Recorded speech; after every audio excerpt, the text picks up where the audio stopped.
Hello everybody, I'm Manakyn. Welcome to Saute Streams. How's everyone doing today? Let's see who's here. Sayori says, I have to stay after school and I'm in study hall. My friends say hi. Well, you know what? Make sure you work hard and don't get in trouble so you don't have to stay after school. I'm assuming you're in trouble. Please don't be in trouble. Be good. Listen to your teachers. Who else is here? We got Josh who says, hi. Hello, Josh. We got Jay Dudevad who says, well, I can't come. It's fine. I know the ending. I hope you guys cry. Regards from SDR2. I don't know what that means, but sure. Hello. We got Zed who says, well, where is he? Well, I'm not always perfect, guys. I'm sorry. I'm sorry I'm sometimes late. I'm sorry, guys. We got Kiyoma who says, hello. Hello, Kiyoma. We got Minecraft Master who says, mana late. I'm sorry. I'm sorry I'm not perfect. I wish I was perfect. We got Kiyoma who says, hello, peeps. We got Kiyoma. Wait, we got Kiyoma who says, oh. Hello, Mana. We got Holidays who says hello. Hello, everyone. How's it going? Yeah. How you guys having a good day? I'm actually having a kind of a rough day. I've been contemplating about what's, how I can get, more better engagement onto my streams because, you know, when people kind of like, you know, I think they call it lurking. Sometimes YouTube doesn't, count those viewers as viewers, which is kind of disappointing, honestly. But, you know, I've been trying to figure out how to get more engagement on some of my streams and whatnot. And, well, you know, sometimes that makes you feel kind of down. But I also thought, you know, for those of you on the Discord, you guys know I've been very concerned with my Fire Emblem stream because I haven't been getting very many views. So I thought maybe one thing I could try is appealing to a slightly different audience. Since, you know, a little bit, I want to, you know, reach a lot of people. I want my content to be able to reach a whole bunch of people. So, Fire Emblem is a slightly different game, and maybe some of my audience doesn't really, feel super into it. But one thing I wanted to do is maybe I should try to appeal to a more strategy game-oriented audience. I mean, I do really like the story, but, you know, for some of you guys, I think some of you guys think it's mostly a strategy game, and it's a lot of story, and I've been really enjoying the characters and whatnot, but, you know, maybe I have to appeal to a slightly different audience, so I'm gonna try that for a little bit, and if that doesn't work, I might have to just, you know, give up on streaming Fire Emblem, because, well, let's just say, I've tried it once, I've tried it again, I always feel bad when Mana streams Fire Emblem. You're always busy. Don't feel bad. Don't feel bad. You know, when you guys don't make streams, it actually, to an extent, it does help me figure out what you guys like and what you guys don't like. It helps me figure out like what the timing is for you guys, because I know I've been streaming in a few difficult times. Like one of my Fire Emblem streams was on New Year's, so it's not always easy for you guys to make it. I get that, but you know, I've been trying to think a little bit more about how I can engage you guys, how I can give you guys more better content. And so on and so forth, and well, yeah, so, you know, don't feel like super pressured. Oh, if I have to go to Fire Emblem Street. Don't feel super pressured about that. I want to, you know, figure out what works the best for you guys. So, you know, if it ends up that my Fire Emblem streams get 0 views, and it's okay, I'll just have to move on to something else. And there have been some games that you guys have heavily requested that I've been thinking about playing as well, but I'll keep those a secret. I'm not going to tell you guys what I'm going to think. Your power was out on Monday and Tuesday, and you couldn't do much internet stuff. Hey, you know what? I'm glad your power is back, Zillicon. Hopefully everything was okay. Hopefully it wasn't like a serious power outage, because sometimes those can get really bad. Philippines right now still doesn't have any power after that typhoon, and I know Bunny hasn't been here for a while, and she was one of the few people who was looking forward to Fire Emblem, so I kind of feel bad that I'm streaming Fire Emblem and she can't even make it, you know? Like, she's in the Philippines and no power at all. Yeah, it came back on Wednesday. Well, I'm glad it didn't take that long, but dang, 1 or 2 days without electricity is tough. So, good job for persevering through that. Anyway, yeah, that's just a little bit of a side story for you guys. I just wanted to tell you guys what I've been thinking, what I've been feeling, how I'm hoping to continue making these streams as best as possible, and I'm trying to constantly get feedback. I do put up polls a lot, so make sure you constantly check my community's channel so I can get your feedback. One of the feedback that I put was whether or not I should start the stream an hour earlier, and I think a lot of you said yes.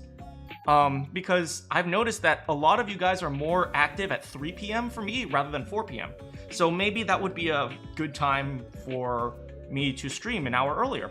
Anyway, that's all that matters right now. Right now, what we're focused on is solving murders. And we are going to be solving murders in Danganronpa. So let's play.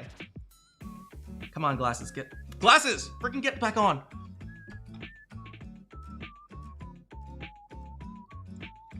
Aphrodite is beautiful because she's the god of beauty. Hey, Zed, no worries at all.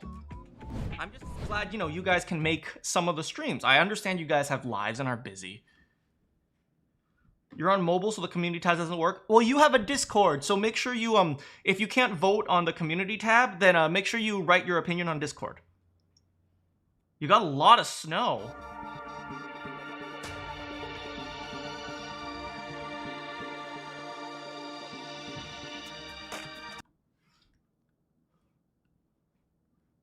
Time to note everything Mondo does again. I know you really like Mondo, Kemjo. Mondo no stando da!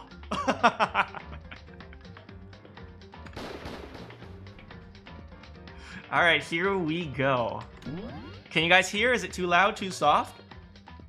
You're watching a Danganronpa fan game. Alright, so this will probably give us a nice recap of what happened. Did I miss any executions? No, but you missed a death. Alright. Makoto Naegi. You don't have a lot of power. Yeah, I mean, just hang in there, Zilkon, but you know what? It takes a lot of strength to not have electricity, believe it or not. Also, right on time on stream. Hey, don't make fun of crazy Uncle Poseidon, Zed. Okay, Makoto Naegi. Hi, I'm Makoto Naegi, and I'm just a normal high school student.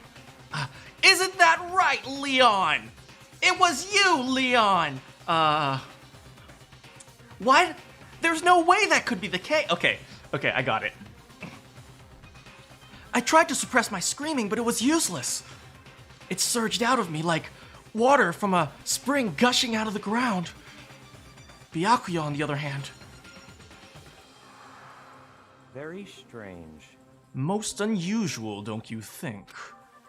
He was totally calm, almost like he was watching it all unfold in front of him on a TV screen. I see. Look, Chihiro's corpse has been suspended somehow, and something's been written on the wall in blood. Oh, Chihiro! She was so quiet and innocent! How did this happen? How did this... Well, that's probably why, because she was so weak and innocent. That's how it happened. Oh, God. You hated Chihiro? I liked her. Makoto should be the ultimate poet. Bloodlust.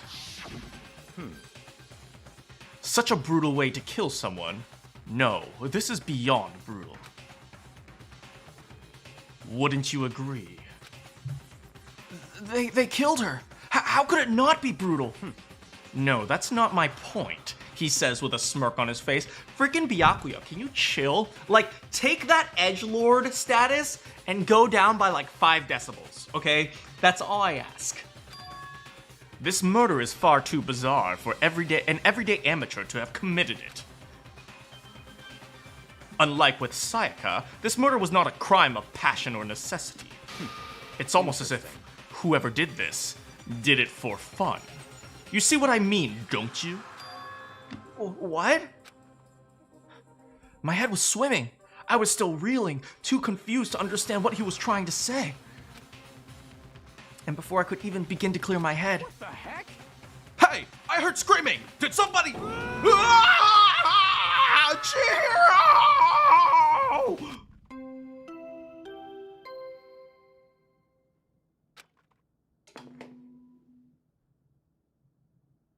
A body has been discovered. After a certain amount of time, which you may use however you like, the class trial will begin.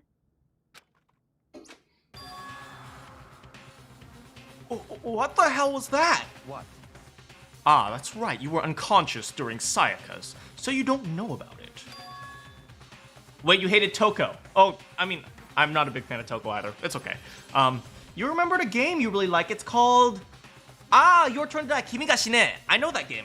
I've watched like a little bit of a playthrough, but I haven't gotten through it, so it seems like a fun game. Rippin' pepperoni, Chihiro. What you just heard was the body discovery announcement. Apparently, when 3 or more people discover a body, an announcement plays to let everyone know. Does that include the murderer? Does that include the murderer? Because fundamentally, the murderer always discovers the body first.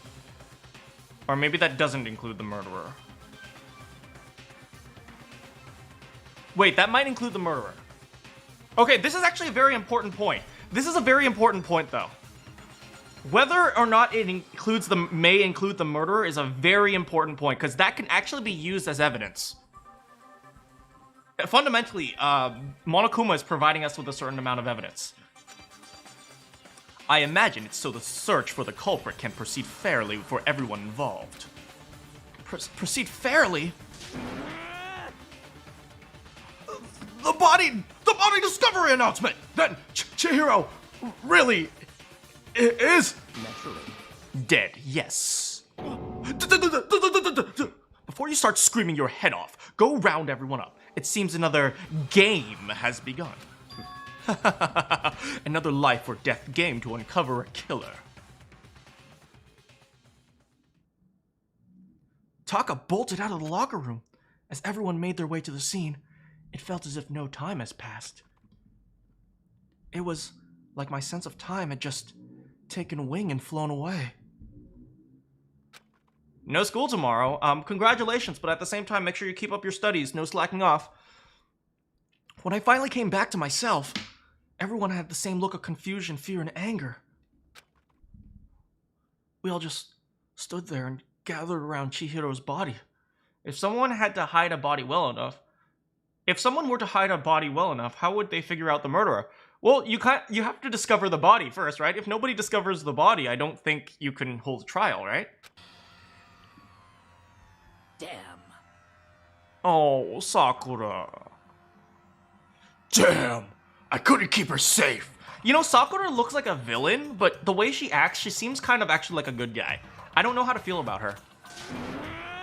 So there's another victim! Which means we are now in the same position as we were once again. Fuck, man! What the? What the fuck is this? It's a dream, it's all a dream. In fact, I haven't even been born yet. I don't have any memory of ever being alive. Shut up. Okay, Celeste, brutal as always. Alright. Oh, look, Ultimate Bitch is here. Okay. I'm trying to give her a chance. I'm trying to give white-haired girl a chance. Okay, so there's a lot to investigate here. Let's start by talking to people. Can I talk to you? Talk to you? I guess I could talk to you. Body's always going to be important. For now, pay attention to the wall. Huh? I said it once already. There's a word written there. On the wall?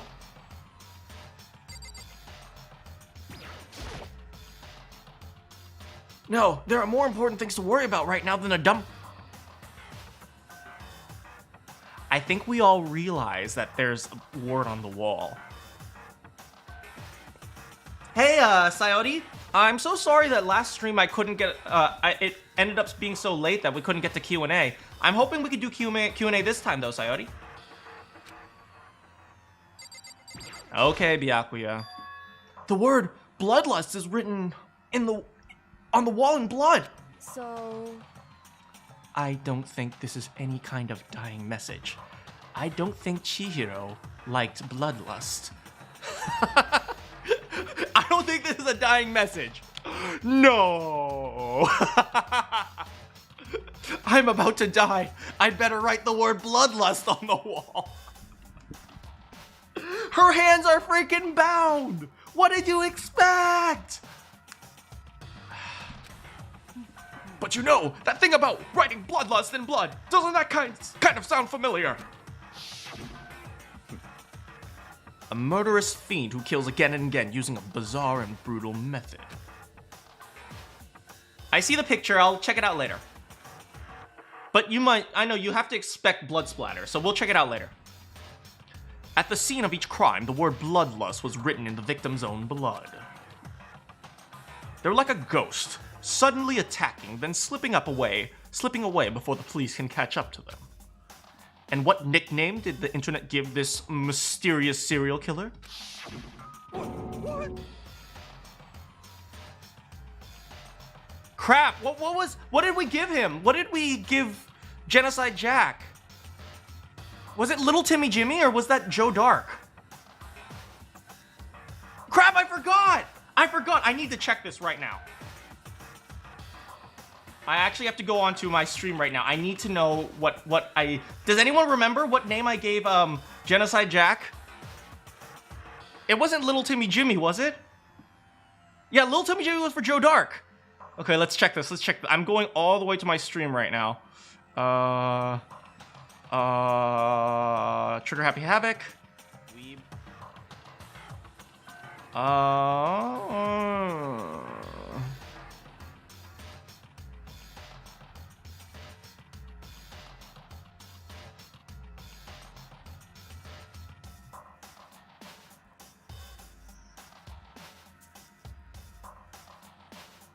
Little Bob? That doesn't sound like something I would say.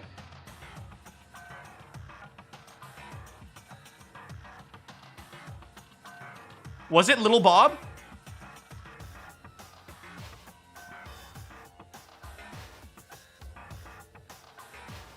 Was it Little Bob, guys? It doesn't sound like something I would give.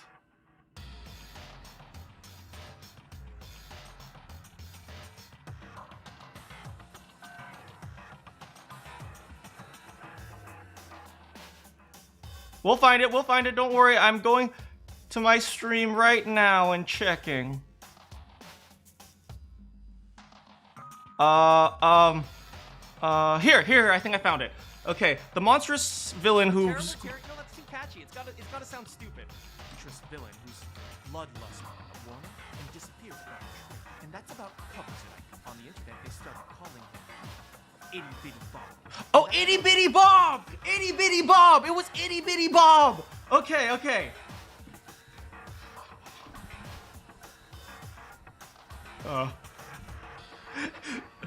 Shaw, man! Itty Bitty Bob!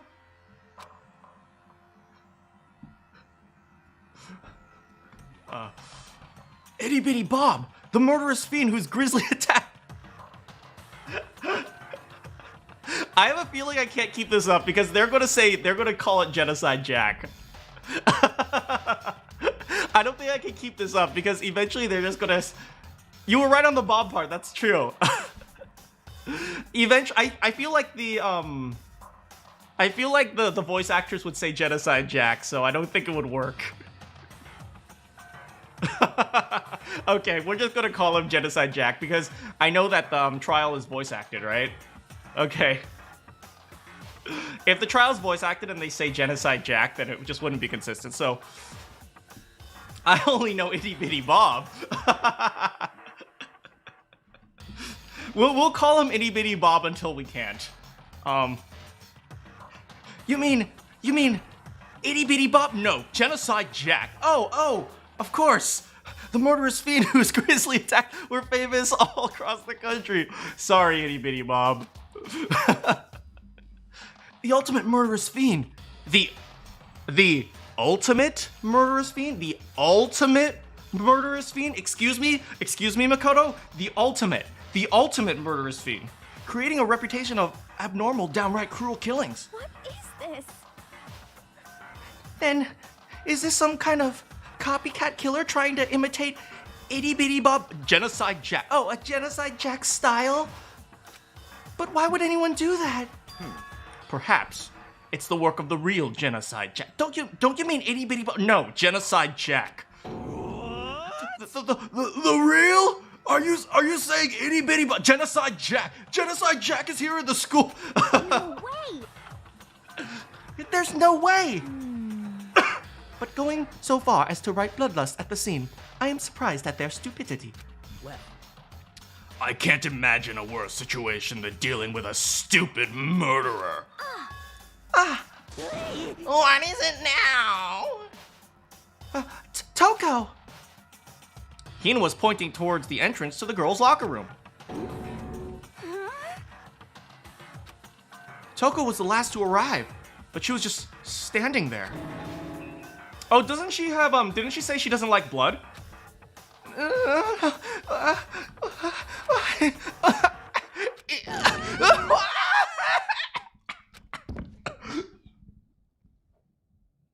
Gadunk. Yeah, she doesn't like blood, I remember in the first trial.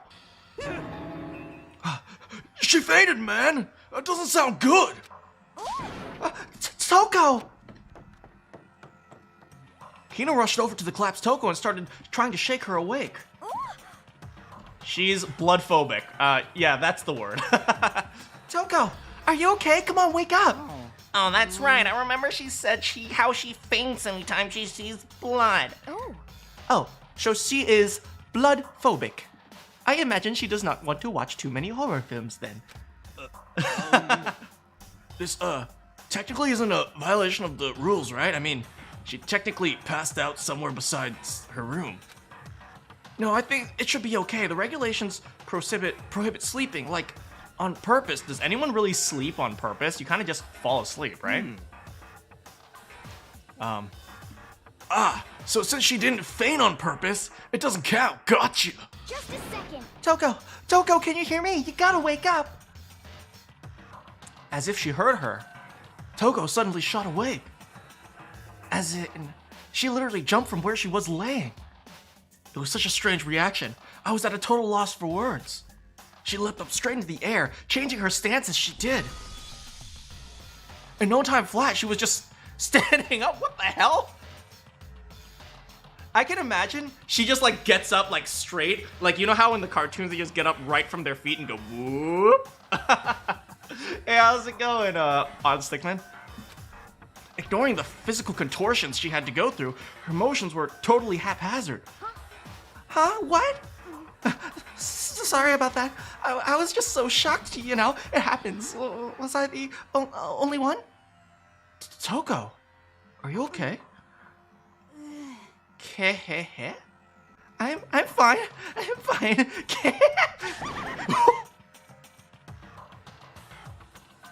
Whoa. Whoa. Is that a dead body? Hey, are you dead? What the heck? She must have hit her head real hard when she fainted. Tell me if I'm doing the voice wrong, okay, guys?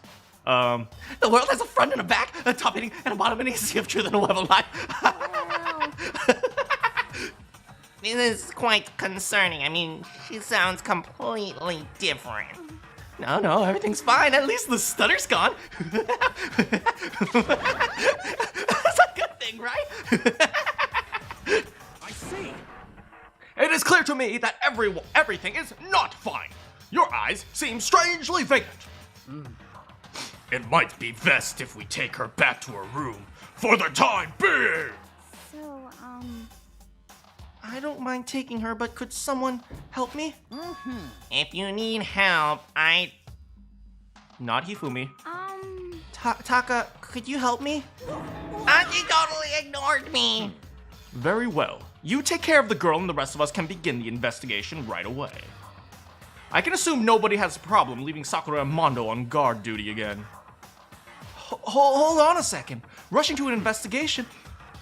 The mastermind isn't behind that. After what happened last time, you surely realize. Don't make me repeat myself. There is no question that Chihiro was murdered by someone among us. Isn't that right, Monokuma? Of course. Right as rain. But don't take that as a bad thing. In fact, it's just a fact of life. Because that's how graduation works. Then it's happened again. Is that what you're saying? Another one of us? Another one of us killed? A fellow classmate? What, does that freak you out? You guys got no balls, you know that. There's just nothing down there at all. Well, I'll let you pray to... I'm not gonna finish that. Actually, I don't have it either. Sorry. Stop talking. Stop monologuing and give us what you came here to give us. You did bring it, right? I sure did, chum. It's the Monokuma file! Allow me to present the next Monokuma file. I know how much you must be looking forward to it. It's like Among Us, but they added a school map. Can I play Granny? At some point, maybe. See ya later! So please do your very tippy-top best on this investigation. No way! Do we really have to do another investigation? Examining the corpse of one of our friends? Having to suspect all our other friends? Why? I hate this. I can't take it anymore. Oh no!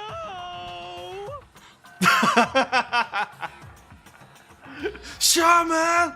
I hate it too. Help me! I've had enough. I'm getting out of here. Where do you plan on going? There is nowhere to run. Such ignorance. Just accept it already. After all, blood is just a liquid. A dead body is just a simple object. I mean, in this case, you gotta use that mentality as much as you hate it. I'm playing on PC. You are very enthusiastic about this, are you not? Naturally. How can I not be? If we don't unmask a culprit, we all die. Hey, how's it going, Squirtle? Mwah. That's true, but to jump into it so soon? What? What? Do you want to die? Such ignorance. Fine then. Go up and die somewhere. Right now, you go ahead. You're a waste of space anyway. Damn you! Dead body is just an object! Piece of shit! Chihiro wasn't an object! I'll show a little respect or I'll beat some in ya! Oh dang, that's right. That's right. Mondo and Chihiro were starting to get a little bit closer. Hey, how's it going, Whamkabam? You want another kiss for you? Mwah, here you go, Whamkabam. Calm down. Mondo respects Whammin. Everyone stop bickering. Listen, there's some truth into what Byakuya said. Kyoko! Because If we don't solve this mystery and find the killer, our own lives are forfeit. And if Byakuya is right that Genocide Jack is somehow the one who killed Chihiro, that's right. then unless we do something, more victims could start piling up. Forget more victims. If we mess up, we're all dead meat anyway. Hey! Hey! Hold on. If that's your worry, you don't gotta worry any longer. In any one killing game, the guilty party may only kill a maximum of 2 people. Since when did you say that? What? I don't remember any rule like that. Actually, I just came up with it. I mean, if one person went around and killed everyone, your lovely student life would be all over. Well, new rule. so then... In that case, why not limit it to 1 person? Hey! Well, in a good mystery, you don't want to miss out on at least the potential of a serial killer. Wow, Monokuma, you're awful. Just one would totally murder that possibility. Punishment is waiting for you. Farewell for now. I'll catch you guys at the class trial. I cannot say I understand his thinking, but if we can kill up to 2 people, then one more person's life could still be in danger. I vote for Toko. Which is definitely not good. We need to uncover the culprit before something else happens. You son of a bitch! You need to shut the fuck up! So, Well, for now, me and Taka are gonna drop Toko off at her room. Nice, I'm gonna get dropped off! there is nothing to be done. We have no time to stand around here. We must begin our investigation. Tot sweet. What? What happens if you kill more than 2 people? I guess you get executed per school rules. Probably. If we do not solve the mystery of who killed Chihiro, Is that okay? then we will quickly follow her into the afterlife. That's true. I hate this, but if I want to survive, me and everyone else, we have to do it. We don't have any other choice. I'll do it with Byakuya. First I better check the Monokuma file to see exactly what's going on. Oh, it's the cool music!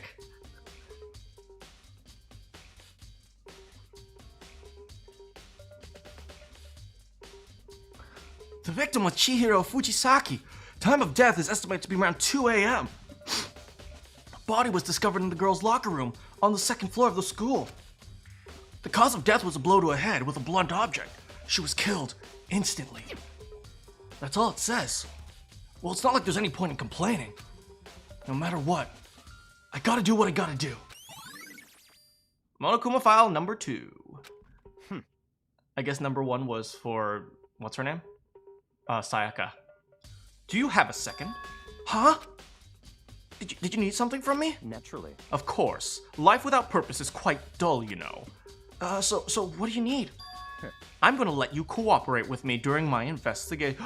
We gonna do it with Byakuya. And when I say do it, I mean investigate. Huh? What? I'm purchasing your talent. The same talent which allowed you to solve Sayaka's case. Solve? No, I just... You seem to have some limited use, which is why I've chosen you. You have the honor of contributing to my investigation. Thank you, Byakuya, for the honor of being your slave. You know what I realized? I don't think Makoto is necessarily super smart. He just has the ability to think logically, whereas everyone else is like trapped into their own genius mindset. I think I discussed this before. It's like being a genius isn't always a good thing because you're trapped into like a certain type of life. You know? Makoto has the flexibility to look at things in lots of different ways. So it's like, that's the thing about Makoto. It's not like he's super smart. He just has the ability to think in different ways. And I think that's why he's such a effective investigator. You have the honor of contributing to my investigation. So you're inviting me to come with you? And you're doing it in the most arrogant way possible? Let's go. Now then, let's get started. But we need to get moving. There's no time to be standing around. I don't really know what just happened, but it looks like I'll be working with Byakuya on this one. Sorry, white-haired girl. We ain't hanging with you this time. She took her time examining Chihiro's corpse. She poked and prodded everywhere, going over every inch of the lifeless body. You're a very strange woman, you know, to be able to touch a dead body with absolutely no trouble. Who in the heck is she? Who the freaking heck is she? She's like, oh, a dead body, let's feel her up. It's like, what the frick? She seems to be concentrating pretty hard, like, she can't even hear us. Alright, you have fun touching the body. Oh, God. There's a dumbbell on the floor, and this is a bloodstain. There's a bloodstain on the dumbbell. The Monokuma's file said a blow to the head with a blunt object is what killed her. Does that mean this dumbbell was actually the murder weapon? That's right. I don't imagine it could have been anything else. Locker room dumbbell has been added to the truth bullet section of your handbook. Alright, let's check her body. I could feel the life draining out of my own body. It's a dead body. Chihiro's dead body. Very strange. But the more I look, the more strange it all seems. This must be Genocide Jack's handiwork. Well, but What? we're not sure how he did it. Is that what you want to say? I wonder about that. Bloodstain on the floor. Man is about to find something out about Chihiro. There's a fresh bloodstain on the carpet. It must have been splattered with blood during the murder. Okay. The word bloodlust is written on the wall. In blood. What's the meaning behind it? Bloodlust. The poster's got some blood on it too. It must have happened during the murder. Door is red. This is the girls' locker room, right? We saw this in the boys' locker room before.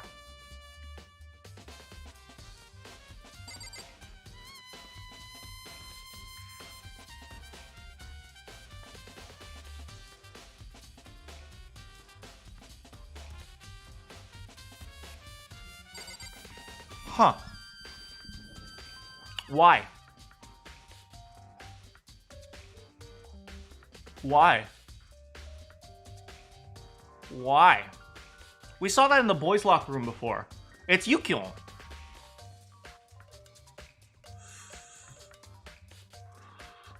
Did the murderer do that? Is there a reason for anyone else to do it but the murderer? That's a nice poster. Get a closer look. Go save your hormones for someone else. Okay, let's stop and think for a second. Why would the murderer want to do that? Or let's think of it from a different angle. Why would the murderer have to do it? What's special about this poster? The poster is a woman. The poster is a woman. The poster is a bikini model. The poster has blood on it. That's probably the reason. Which seems to me, that tells me... Okay, so...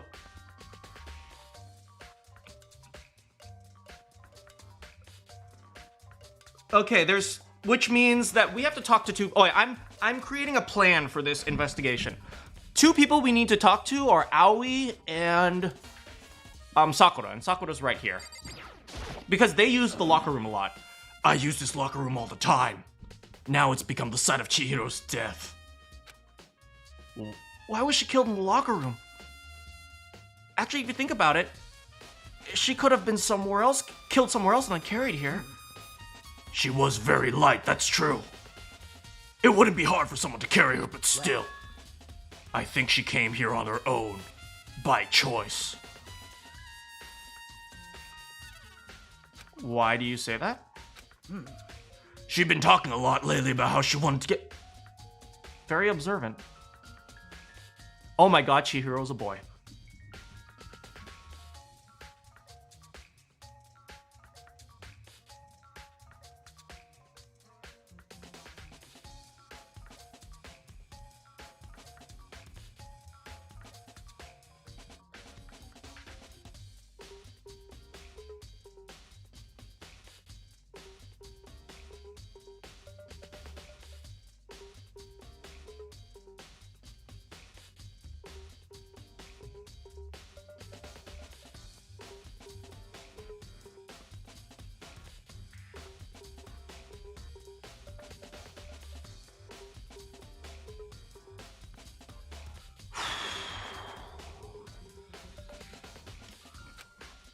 So you're saying she came here to exercise? But according to the Monokuma file, she was killed around 2 in the morning. Would she have really been exercising that late? Yes, actually she would. You remember how she said she didn't want anyone to see her exercising? Perhaps. Hina and myself are usually in the locker room during the day. So she was probably avoiding them. She was probably avoiding it then. Avoiding it? Although we invited her to join us more than once, she never showed up. I can only assume she was trying to avoid us. Instead, she came to the exercise room in the middle... Oh, And instead she came to the exercise room in the middle of the night? However, Perhaps, but it's difficult to imagine that she would come alone. She did want to start exercising, but she specifically mentioned she couldn't do it by herself. She needed support from others. So you're saying she could have come here in the middle of the night to train in secret? But that she also would have come with someone else? It's a possibility, I think. Okay, so Sakura's account. What makes you say that? Well, there's blood on the poster, right? So instead of saying why would you want to move the poster, ask why would you have to move the poster. And the reason you would have to move the poster is because there was a blood stain. Why was there a blood stain? There was a blood stain from killing Chihiro. If there was a blood stain from killing Chihiro, and let's suppose the killer didn't necessarily want to move the poster, but if he got blood on the poster, he would have to move the poster. Which means the murder actually took place in the boys' bathroom.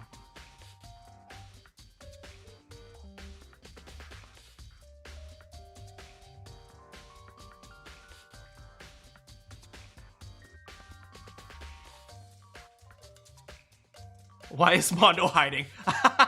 Let's talk to Mondo. Dude had a real complex about being weak. You heard Chihiro talk about it. Oh, I need to get stronger.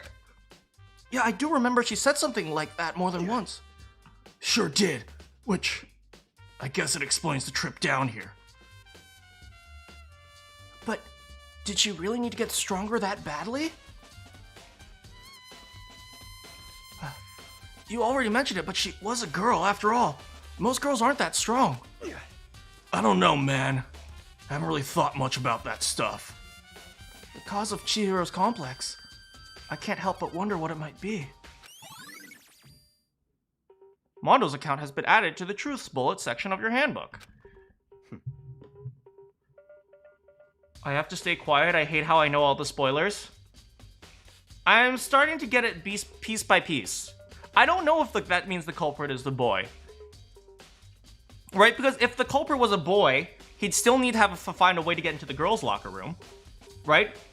So far, the girls can't get into the guys' locker room, and the guys can't get into the girls' locker room. So it's not obvious what exactly happened.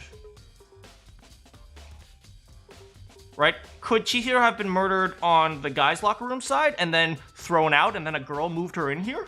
It's not obvious what exactly happened. I'm missing too many pieces, so Byakuya, help us out here. Now I believe it is time for us to move on. Huh? Already? what? New clues won't magically appear by standing around here. We need to check every aspect of this case. That's true, but Let's go. if you're satisfied, let's hurry up and proceed. He's so pushy. I got caught up with the wrong person this time. Who do I suspect? I don't know yet. I'm just going along for Byakuya's ride right now. Let's say I'm really enjoying riding with Byakuya. So, this is our next location. This place is related to the investigation? Figure it out for yourself. It's no fun if you don't, right? Wow, Byakuya, I'm so glad I could hang out with you. Obviously, it's the scanners. If I remember right, this card reader is meant to work with our handbooks. What? Do you have an issue with it? If so, you should take it up with Monokuma. He said that quickly, and then sharply clapped his hands together. Did you call for me?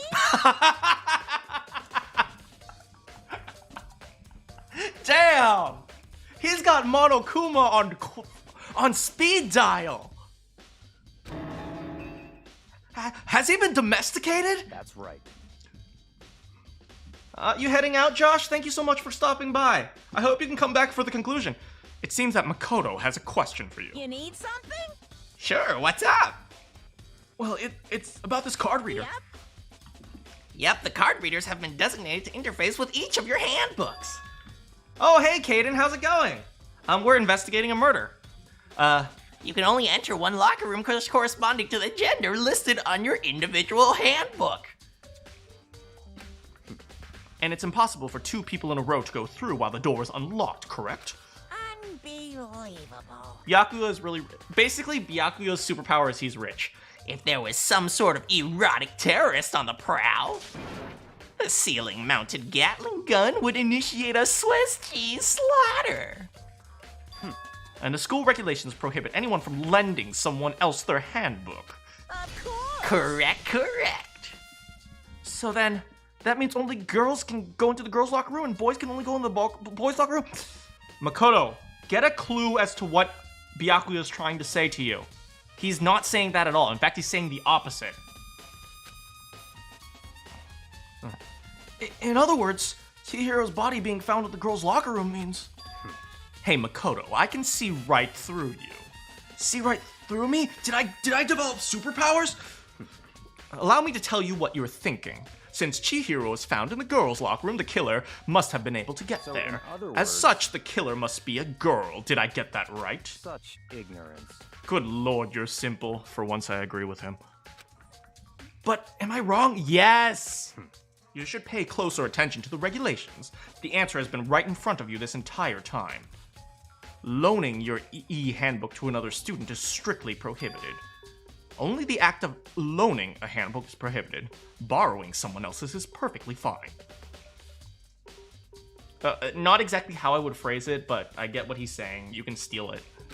I would expect nothing less from the prodigal son of the noble Togami family. So you managed to sniff out the loophole. Knowing you, I bet you created it on purpose, didn't you? To add a little more excitement to things. Yeah, you're treating me like a puny little appetizer instead of the main course I am. You can put me in your mouth anytime, Byakuya. Now then, since the dead can't actually talk, they're not people anymore, they're things. Yep. Get it? Got it. Good. Wait, hold on. You're saying that that's a loophole, but in order to borrow something from someone, that would mean someone would have to loan. Congratulations, Makoto. You're an idiot. Why you? So sleepy. Just listening to you makes me want to pass out. Be more like Byakuya and get your poop together. Unbelievable. Or else I'll charge you with criminal negligence and littering. Don't leave your pooper lying around. No more questions. Figure out the rest for your own damn self. That's fine. Well, I know you are unfortunately lacking in mental faculties, so I'll fill you in myself. Let's head to the main hall. The main hall? That'll help you understand what's going on. Card reader has been added. All right, now, oh, this is the main hall? I thought the other hall was the main hall. We came to the main hall. So, what are we looking for? Does that mean I have to figure it out for myself? Byakuya, you're so mysterious and hot. Trophies, TV here. Gun, door. Oh, here's something. There's a mailbox here. Could there be something inside? It's an e-handbook. No, there's 3 of them. But what are they doing here? So, you finally found them. Did you know these were here? I happened to find them by chance myself the other day. It seems that there's a system where the handbooks of dead students get delivered to this mailbox. So then these 3 handbooks belong to Junko, Leon, and the other girl?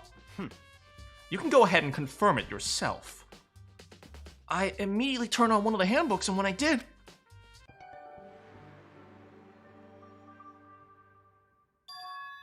You're right, this is Sayaka's handbook. Now do you understand? This is the key to the loophole that I revealed earlier. I'm starting to feel like I get it. You should pay closer attention to the regulations. The answer has been in front of you this entire time. Loaning your e-handbook is, the act of loaning is not borrow. I'm so smart. Oh, yeah. Yeah, I see how I understand now. Main hall e-handbooks. What? Hold on a second. Is he gonna tell him to check them all? Because I was about to say go check them all, Makoto. What's wrong? Very strange. That's strange. One of the handbooks won't turn on. Is it broken? Whose is it? The other handbook showed Junko's name when I started it up. Oh, Junko! Then the one that won't turn on must be Leon's, right? See. It would make sense, yes. After all, he did get pummeled with dozens and dozens of baseballs. Pummeled with baseballs? That is true. The memory came flooding back. The cruel punishment, which led to Leon's death. Execution that the mastermind concocted. A cruel, heartless death. You're right, it wouldn't be surprising for the handbook to break during that kind of assault. Damn it! Hey, hey! Hey! What? The e-handbook is essential to student life here. Crucial, integral, instrumental, a super big deal. There is no way it would break that easily. But it did. That's impossible! If I say it wouldn't break, it wouldn't freaking break! It can withstand up to 10 tons of pressure. It's waterproof up to 100 meters. What about 101? I don't care how many baseballs you hit with it, it wouldn't do crap. But even, my amazing handbook does have one single weak point. A blow from Sakura, I'm sure. It does? I can't hear you! But it's a secret. I wouldn't want you going breaking any more handbooks. Then Leon must have broken it somehow without realizing what its weakness was, right? Hard to say. You know what I think? I think his handbook isn't actually broken. Why would Monokuma just give us a giant hint like that? Is it because he wants to help us with the investigation, or is he just so prideful about the e-handbooks? I think it's the second one. He's like, no, there's no way anyone would find out the weakness to the handbook. My handbooks are invincible. You're giving us a hint. I don't care. But you might ask, how could that be?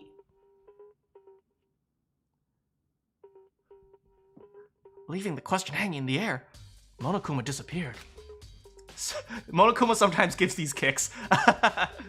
What just happened? Monokuma said it's not broken, but it's an undeniable fact that it's not turning on. That's fine. I don't see any connection to the case, so it doesn't matter for now. It was probably Sakura. She was probably practicing punching it. You think so? Either way, something about it still bothers me. Broken e-handbook. Okay then, this should be enough to get things rolling. Let's begin our investigation in earnest and track down the true culprit. Yeah, we need to find out who killed Chihiro. To be exact, not quite. Huh? Not quite? Okay, let's go. Hold on, there's still more here waiting to be checked. What do you want? What do you mean by that, Byakuya? To be exact, not quite. Who's prime sus? Not sure yet. Certainly, I want to reveal Chihiro's killer, but more precisely, I want to discover the true identity of Genocide Jack. Who is prime sus? I'm still thinking about it. I have a general few ideas, but I'll tell you when I feel a little bit more confident after the investigation has gone long enough. Then do you really believe Genocide Jack is the one that killed Chihiro? Don't make me repeat myself. Absolutely. I have no doubt that Genocide Jack... You mean Itty Bitty Bop? No, Genocide... Itty Bitty Bop... Genocide Jack! The murderous fiend is... Itty Bitty... Genocide Jack! What? There's nobody else it could be. A murderous fiend who kills again and again using a brutal, bizarre method. They're like a ghost, suddenly attacking and slipping away before the police can catch up to them. I get to meet Gino? Oh, is that who you were referring to? Genocide Jack, Gino? Hey, Minato. And what is the nickname the internet gave to this mysterious silly girl killer? Itty Bitty Bop. Oh, god damn it, Makoto, listen to me. They say he's killed thousands of people, but that's an urban legend. Still, could one of us be that demented, psychotic killer? Gino is short for a genocide show or Genocide Jack. Is Genocide Jack a localized name, Penguin? You're not wrong to wonder, but words mean little right now. Plot twist, Byakuya's itty bitty Bob. There's a genocide chat and Byakuya's itty bitty Bob.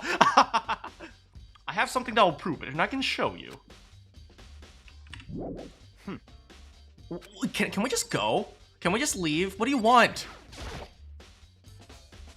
Hey, Marshy Jr., hello! What do you mean by that, Byakuya? To be exact, not quite. Okay, Detroit Annie or Genocide Jack. Then you really think, yes, Don't make me repeat myself. yes. And I have a basis to believe that, I assure you. Is there really proof? There's somewhere I'd like to take you. This will provide all the evidence you need. Why is evidence highlighted? Because it's important, Makoto. It's all clear now. Evidence that Genocide Jack is the one that killed Chihiro. Evidence? Does something like that really... What game is this? And by the way, I'm Ice Cube. Hey, how's it going? What game is this? This is Danganronpa number 1. Hey, you two? Big trouble! I need your help! I don't have time to play with you. We're busy, leave us alone. I mean... But it's an emergency! Emergency! Emergency! Shut up, Monokuma! Come on, please, you gotta help me! What's up, Swirly? Please! I'm gonna give them all nicknames. Byakuya is Rich Boy, and I'm gonna name Aoi Swirly because she has a swirly hair. Just calm down, okay, Hina? I mean... Is The Rock in this? I don't know. I don't think so.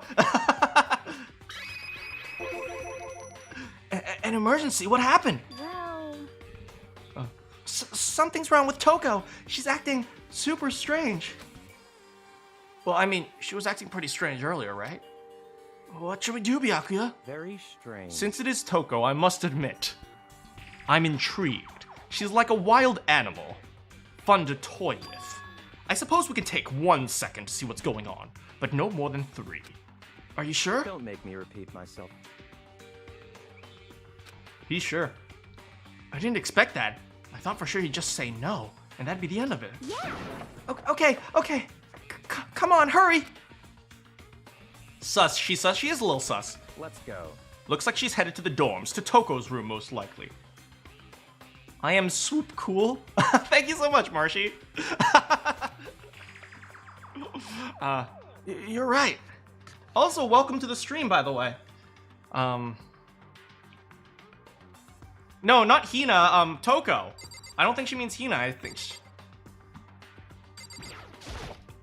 Such ignorance. You're talking to the wrong person, you waste of space.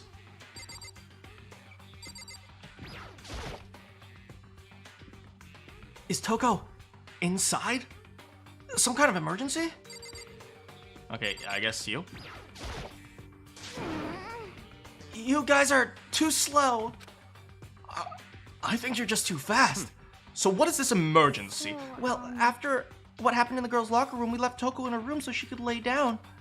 After a while, we came back to check on her, you know, to see how she's doing. But when we did, it was weird. She refused to come out, and she kept saying all this weird stuff. Can you donate Robux or V-Bucks? I don't play Roblox, and you never need to donate.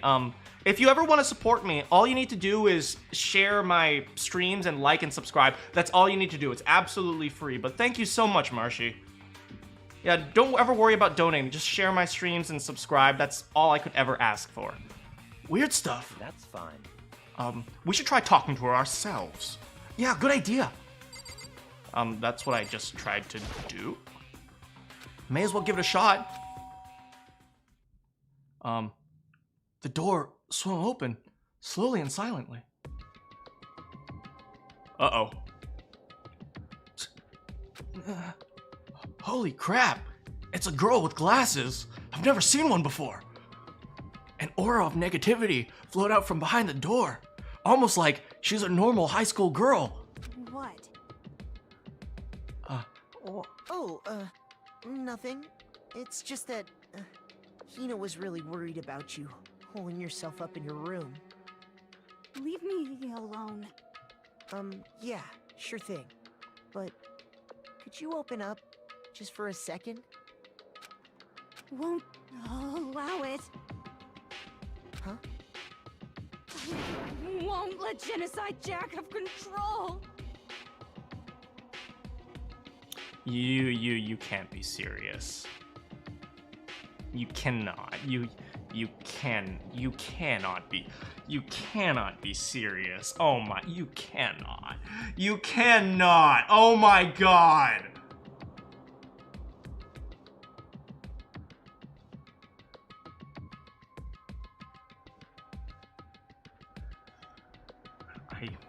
Why? Why? Why? But why though? But why though? Okay, I'll change the caption as well. Hold on 1 second, guys.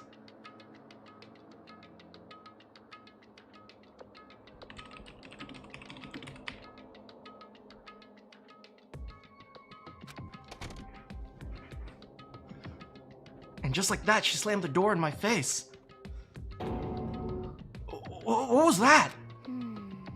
She's been acting like that the whole time when I rang a little while ago. And you guys are all laughing at me. Well, man, actually, she can be very serious.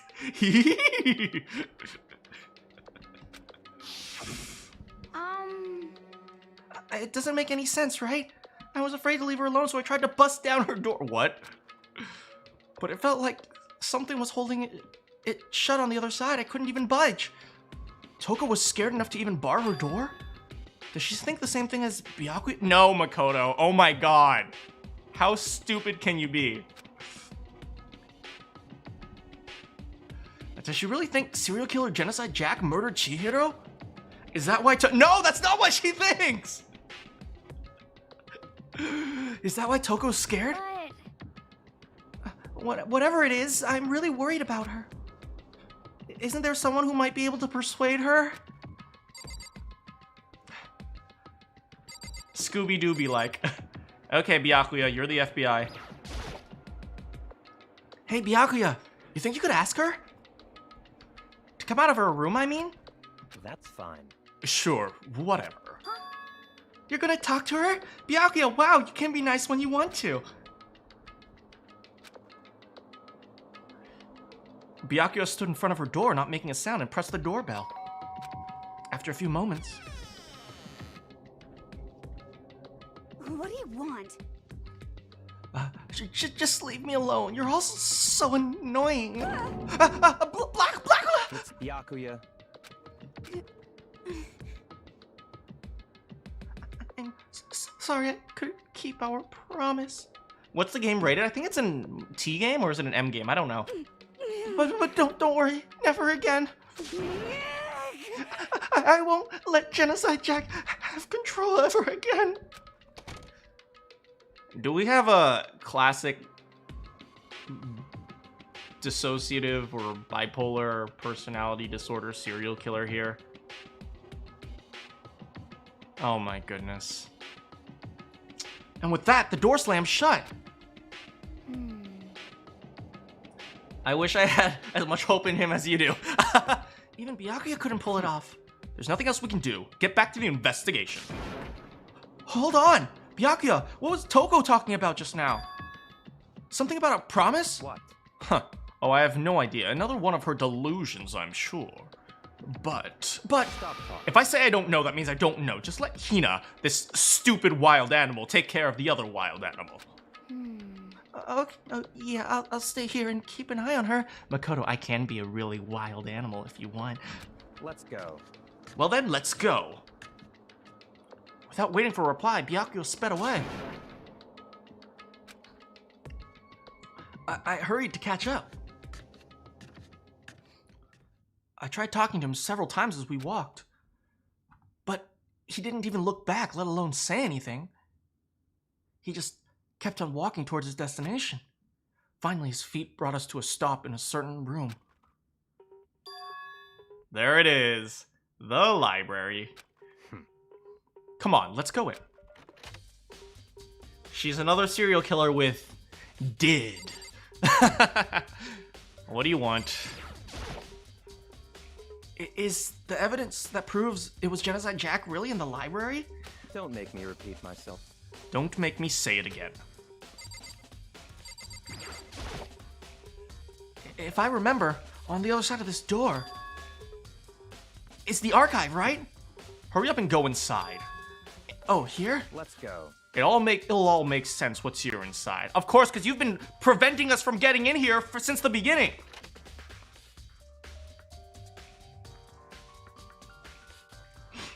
Whoa, there's so many books and files. And so much dust. So in other words, I would say there's enough value in this place to endure the dust.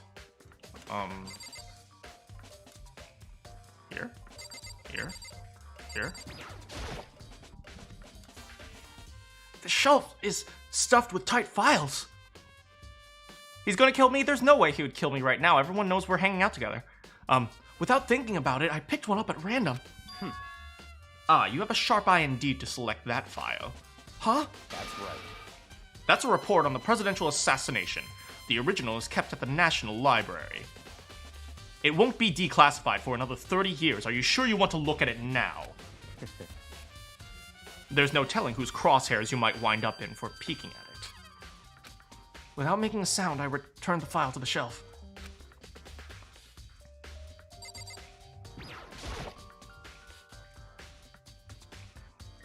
There's so many files. What's this? That's enough. Those documents are dangerous. Dangerous?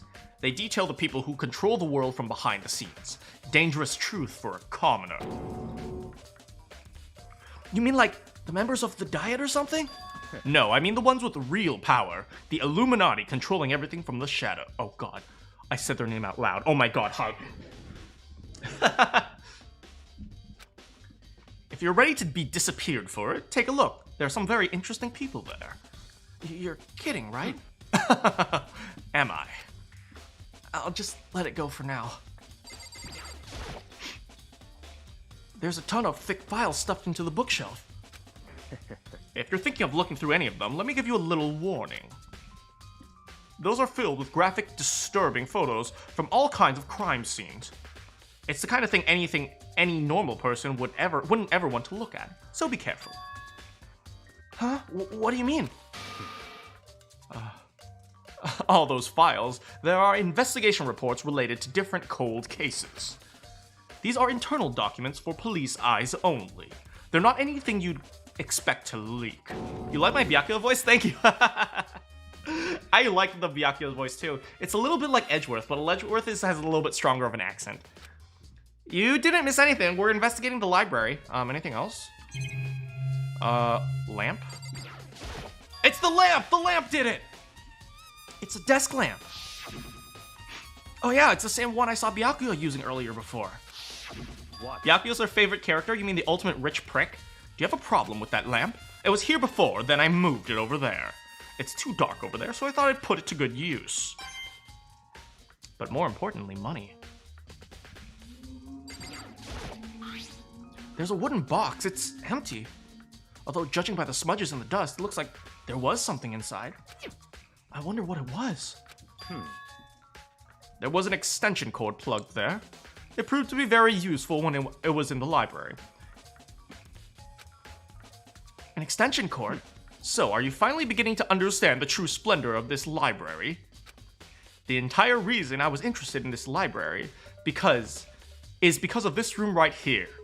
It contained a lamp and an extension cord, which allowed me to read. Interesting. It's home to this lamp and this extension cord. Oh, it also has classified government documents and whatever. Isn't it magnificent? Light. It lets us see things. This can't be for real, right? Such ignorance. That's your guys' problem. Anything that doesn't fit into your perceived narrative of a reality, you label a lie. Is the cord on the corpse? What do you mean? Well, it's not that. It's just... It's not like I totally refute. But... I mean, there's just so much. How could anyone have put all this together? ASMR? I'll do ASMR if it fits the scene. I suppose it goes to show just how much hopes Peak truly wields. Or perhaps the mastermind may have wanted us to provide us with enough entertainment to keep us from getting bored.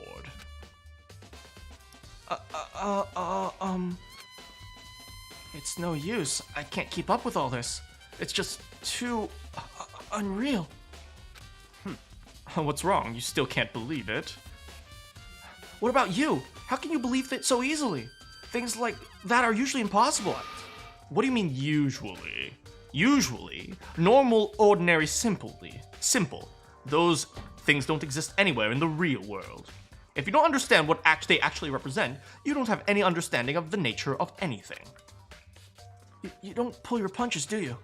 Besides, what you consider usual is based on your common sense, right?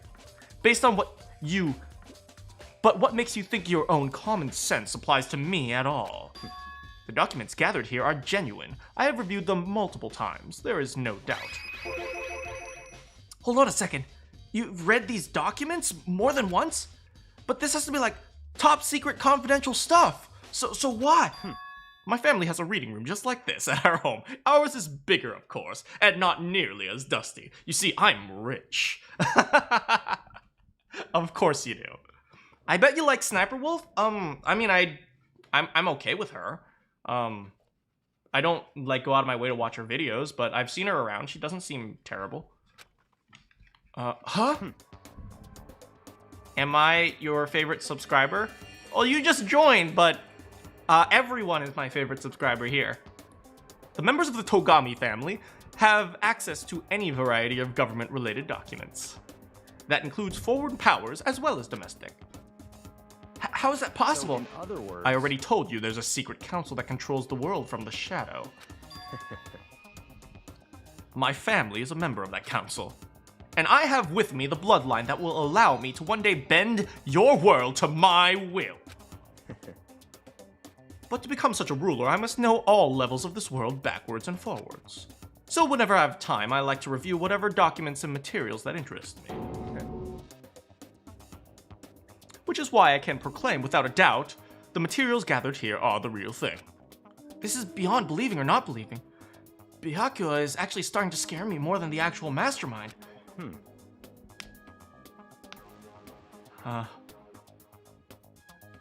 And what interests me the most were cold case police investigation reports.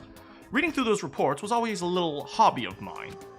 It's excellent mental exercise. I've solved more than a few of those cases just by reviewing the reports. Have a good night, Marshy. Thanks so much for joining. Hopefully you can come by another stream. And among those reports, one of my recent favorites is the Genocide Jack case. As he talked, Byakuya grabbed the specific file from the shelf. that's right. This is the complete case file. Every single report surrounding Genocide Jack cases have been compiled here.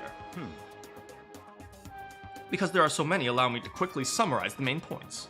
To begin, there are two notable characteristics in every Genocide Jack murder.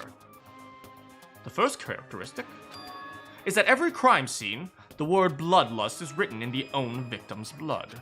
The second is that when the victim... I don't see an extension cord, that just looks like a rope, Kyoma. Unless you see something I'm missing, it just looks like a rope to me. Maybe we have to take a closer look though. Is that when the victims are murdered, their bodies are suspended in a certain way. Bloodlust is written in blood, and the victim's body is suspended. Oh, bloodlust is written in blood?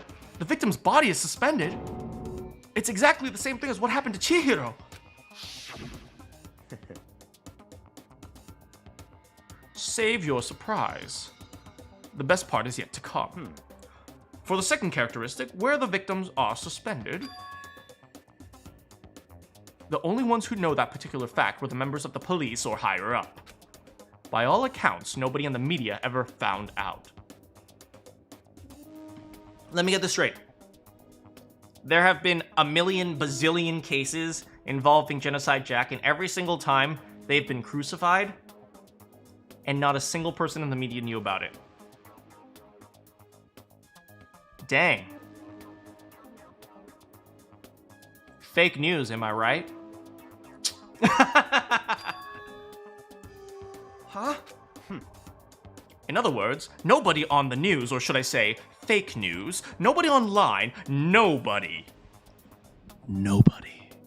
knew about the aspect of each crime. Only key officials and the killer himself knew about the act of mounting the victim. Now, if you recall Chihiro's corpse, her body was most certainly mounted in this fashion. Genocider was the killer of Jesus. So how could the killer have known about suspending the victim? That's right. That's the key question. But in fact, the answer is quite simple. In other words, The culprit isn't the copycat killer. It's the real Genocide Jack. Or I mean, there's another person who knew about that, which was who was it again? You. in other words, That right there is evidence that Genocide Jack, you mean itty bitty Genocide Jack, okay, is hidden amongst the rest of us. Then Genocide Jack really is such a brutal, fiendish killer is walking among us? Among us. interesting. Things are starting to get really interesting, are they not? I had never imagined a killer with such a reputation would ever be a part of this little game. Now, you don't think it would be good for you to take a look. Now, don't you think it'd be good to take a look at what I've already seen? You must just manage to ferret out a clue or two. Such ignorance. If you get down on your knees and beg, I might even show you myself. Oh, yes, please. Oh, Byakuya. Mwah, mwah. Let me kiss your feet, Byakuya. Step on me, Byakuya. Where's the file? Here. Byakuya, about the Genocide Jack case, could you let me see it? It's fine. Well, you didn't beg, but I guess it's okay this... Oh, do you want me to beg? Because I don't mind. Feel free to look at it in here, but you can't take it with you. The murder cases of Genocide Jack, top secret. Byakuya handed me the file, and I flipped through it with tense, nervous fingers. Suddenly, my hand stopped. I had reached the page where photos of the scene of each crime had been collected. Whoa!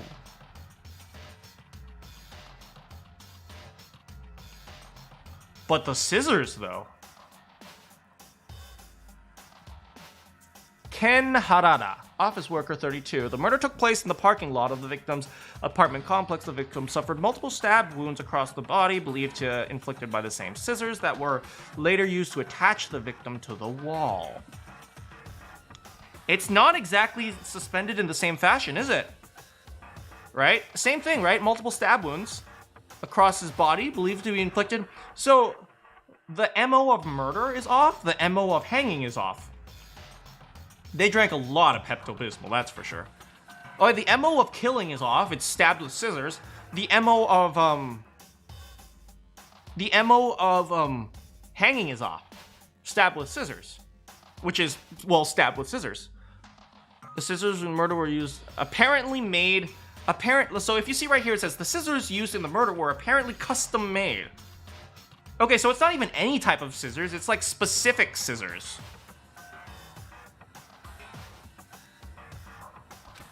Ken Harada, Tetsuhiro Shoji, Kano, Ken Harada, Tetsuhiro Honda,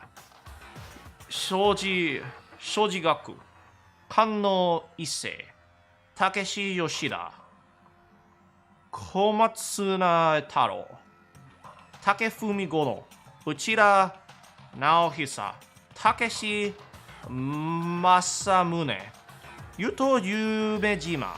There was no end to it. They're also all guys. But one thing became perfectly clear as I read. All of the killer's countless victims were killed and suspended in the exact same way. At the scene of every murder, and the word bloodlust was left in the victim's own blood. Now take a look at the next page and you'll find another interesting tidbit. The next page? Profiling results? All of the crimes took place either on weekdays at night or during holidays, either day or night. So office worker, student, professional worker. It's like either a person with a job or a student. The most common time for killings to take place was holidays in the afternoon. Based on these facts, it would be suggested that the suspect may be a student. I mean, more than that, but that's reasonable. Evidence suggests that the suspect lingered at the scene, but when they did, they were in a panic. And there's your DID. Because an eyewitness never came forward, it's unlikely there was any external reason for this. The confused behavior suggests that this suspect may potentially suffer from DID. Yay! Hey, how's it going, Toko? So, in other words, The key point here is that the culprit may well have a split personality. A split personality? That's the kind of thing you see on TV. So I'm part of another totally unbelievable story. But this one was way more unbelievable than anything else. Or maybe it really isn't. I don't know. My mind has gone dumb. It's way too late. Oh, numb. Well, I mean, it's way too late for dumb as well. Genocide Jack case file. let's go. All right, we should get going. Where are we going? Anywhere but here. We're finished with our business here, haven't we? Oh, wait, Byakuya! What about that begging? As usual, Byakuya turned and left without another word. I hurried out of the library to catch up. Well, this is where we part ways. I have some things I need to take care of before the class trial, like manipulating evidence and getting away with my manipulation of the crime scene. Huh? Just like this?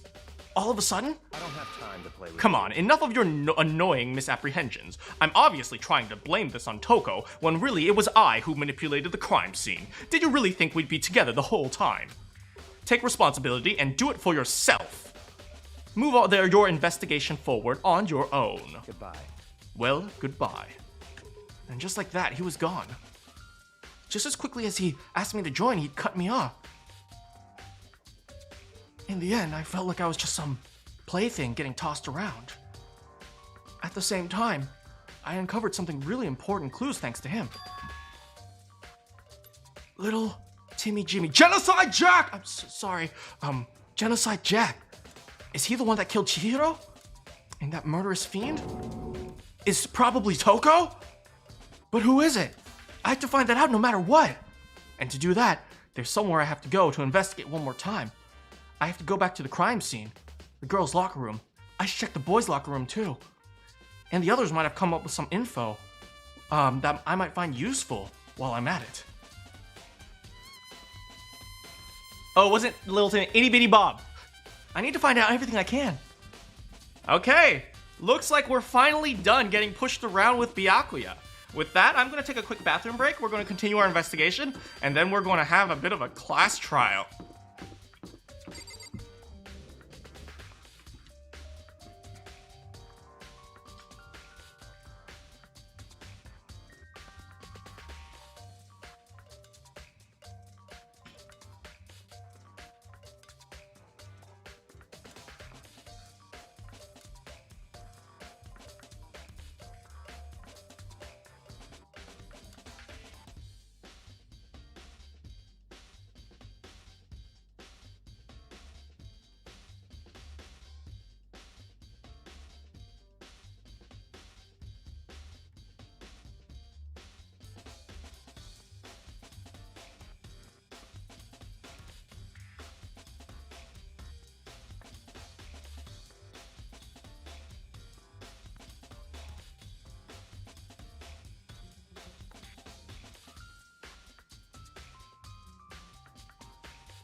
Oh, I forgot to turn on main character today. I'm sorry.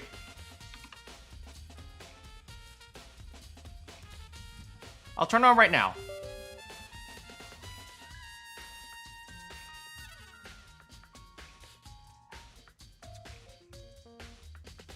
Hold on, guys. It's loading.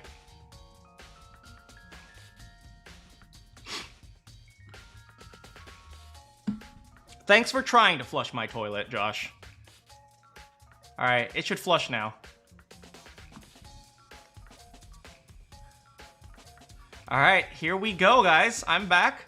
We are going to do an investigation. Okay, so let's review what we just went over. Truth bullets. Okay, we learned a few things.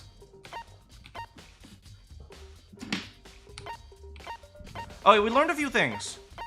We learned that there's the Genocide Jack case. We learned that there's an MO for Genocide Jack, which is, Genocide Jack kills dudes. Alright, let's be real here. Genocide Jack is Toko, right? It's not that hard to figure that out. Okay, so we've learned a few things. And that was her secret. The motives are secrets this time. That was her secret, right? So that's her secret. Her secret is that she's Genocide Jack and she's freaking out, right? We learned that the MO for Genocide Jack is she kills guys, she kills with scissors, and she suspends them with scissors, right? Now the suspending with scissors was unknown to the public or the general suspension, right? Byakuya knows that, and let's be real here. Someone who's a serial killer who's that meticulous about killing, specifically guys, specifically with scissors, wouldn't go out of their way to do like a half-assed crime of Genocide Jack, right? No, of course not. A serial killer who's that insane wouldn't do things like this half-assed. So obviously, it's pretty clear to me that that Genocide Jack didn't do this, right? But then we have Byakuya. So why would Byakuya give us so many clues just to lead to the proof that he's the one who he's the one who hung up the body? Why would he give us so many clues for that? That's a question, right? He gave us a lot of clues. Maybe he just thinks we're that dumb.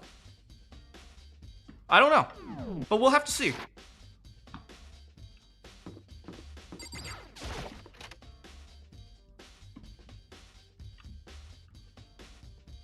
Hey, buddy.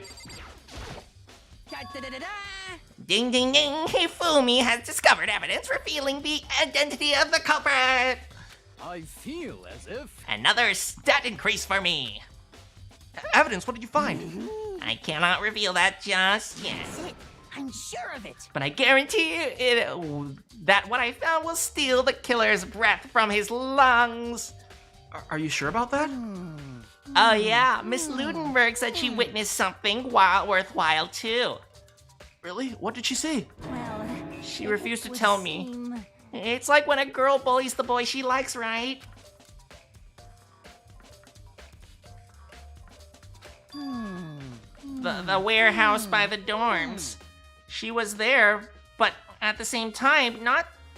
Wait, the warehouse by the dorms, she was there, but at the same time not there. What's it gonna be? Alright, so we have a few people to talk to. I want to talk to Asahina. Hina. I want to talk to Chihiro. Okay, let's see if these guys have anything to say. Dude had a real complex about being Reed. Yeah. She was a girl. Yeah, I don't know. Yeah, Chihiro's complex. Yep, sure. Sakura. Damn. Chihiro's presence here was especially weak. Her body. Oh, Chihiro's presence was especially weak. Her body and her soul. No forgiveness! To target such a helpless being! It's unforgivable! What wretched beast would do such a thing? I cannot forgive this! I'm slowly piecing the entire thing together. I'm slowly piecing it together. Hey, Kyoko, have you made any progress on your investigation? Indeed. Generally speaking. However, But I have to get going. I have something unrelated to take care of. Something besides the investigation? What is it? well, Nothing you need to worry about. Just concentrate on the murder. But So then... Before I go, let me give you one piece of advice. You should examine Chihiro's body one more time, thoroughly. Specifically the groin area. There might be something there that surprises you. Like what? Like a dick. Also, her handbook is missing. You might want to determine that as well. Goodbye. That's it. I'll be praying for your success. With that, Kyoko turned and left the girls' locker room. I guess I'll take another look at the body. And Chihiro's handbook is missing? That's definitely worth worrying about. Chihiro's e-handbook is missing. Bloodlust? The word bloodlust is written on the wall in blood, just like all of those other cases. At every crime scene, the word bloodlust is written in the victim's own blood. It's the bloodstained poster.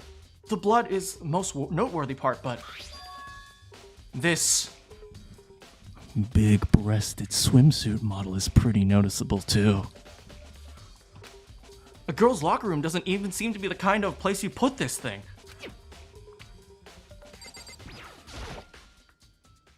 Kyoko said I should examine the body one more time.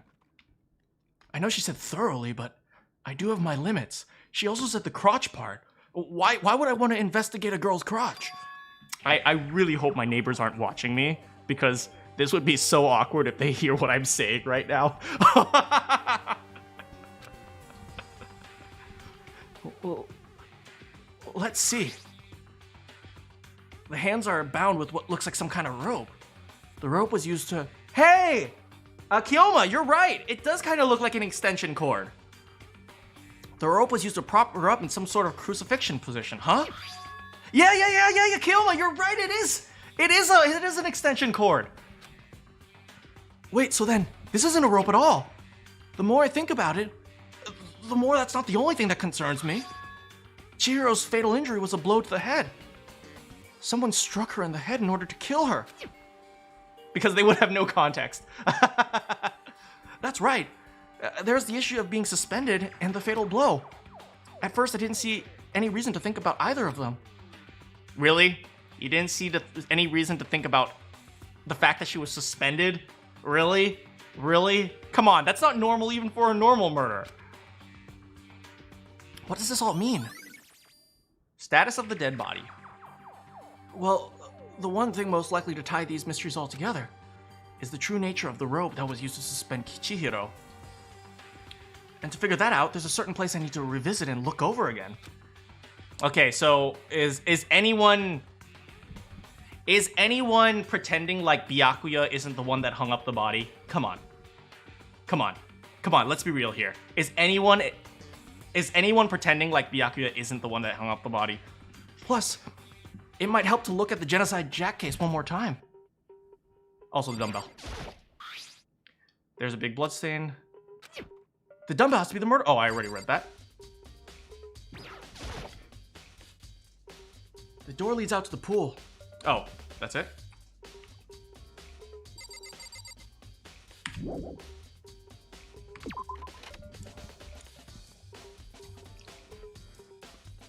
Get out of here. I gotta go to the boys' locker room. But that means we're ahead of the character. We are a little bit ahead of the character. Here's the new poster. Huh? This poster. It's a popular boy band called Tornado. That definitely belongs in a girls' locker room. I bet you Sakura is a big fan of Tornado. She probably goes to all their concerts. Somehow it doesn't quite fit into the boys' locker room. Oh, but wait, that reminds me. The poster in the other locker room is... That's right, there's definitely something strange about this. The boys' locker room had... The boys' locker room, there's a poster of a popular boy band. The girls' locker room, there's a poster of a swimsuit model. Could the posters have been switched? There you go, buddy. There you go. But if they were, why? What reason would anyone have? Maybe I should talk to someone who knows a little bit more about locker rooms.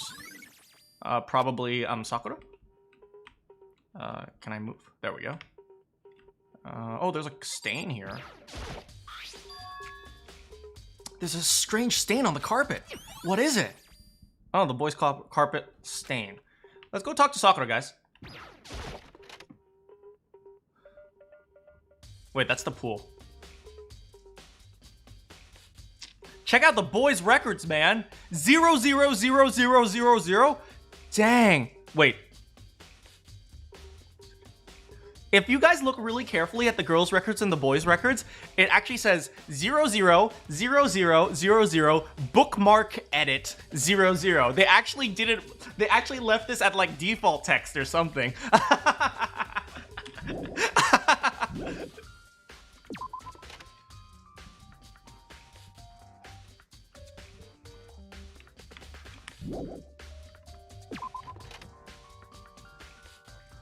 Let's go talk to Sakura. If not, we'll probably need to talk to Hina. Swirly.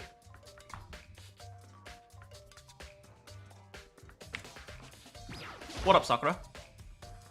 You spent a lot of time exercising in the girls' locker room, right, Sakura? Of course. I've used this nearly every day since it opened up. Sometimes Hina and I even use it together. Let me ask you something. Hey, Marshy. Do you think the posters in the boys and girls' locker rooms could have been switched? I'm sorry. Sorry, I can't really say. I never really paid attention to those posters. Damn it, he can't know about my boy band addiction. I love K-pop, but I can't tell him that. I see. However, But there is something that has been bothering me about the locker room. You see, I like to drink a little protein coffee every time I finish exercising. We have protein coffee? In the warehouse, it's not the highest quality, but I don't have a lot of options. I mix protein powder with coffee and down a glass after exercising. Should you be drinking coffee after exercising? I mean, it dehydrates you, doesn't it? Then again, I mean, you can't argue with those results, right? Anyway, the other day I spilled some on the carpet in the girls' locker room and it left a stain. I found your stain. A stain? But I don't see any stains on. Oh my God, Makoto! It's not that hard. of course. Exactly. I noticed earlier the stain had disappeared.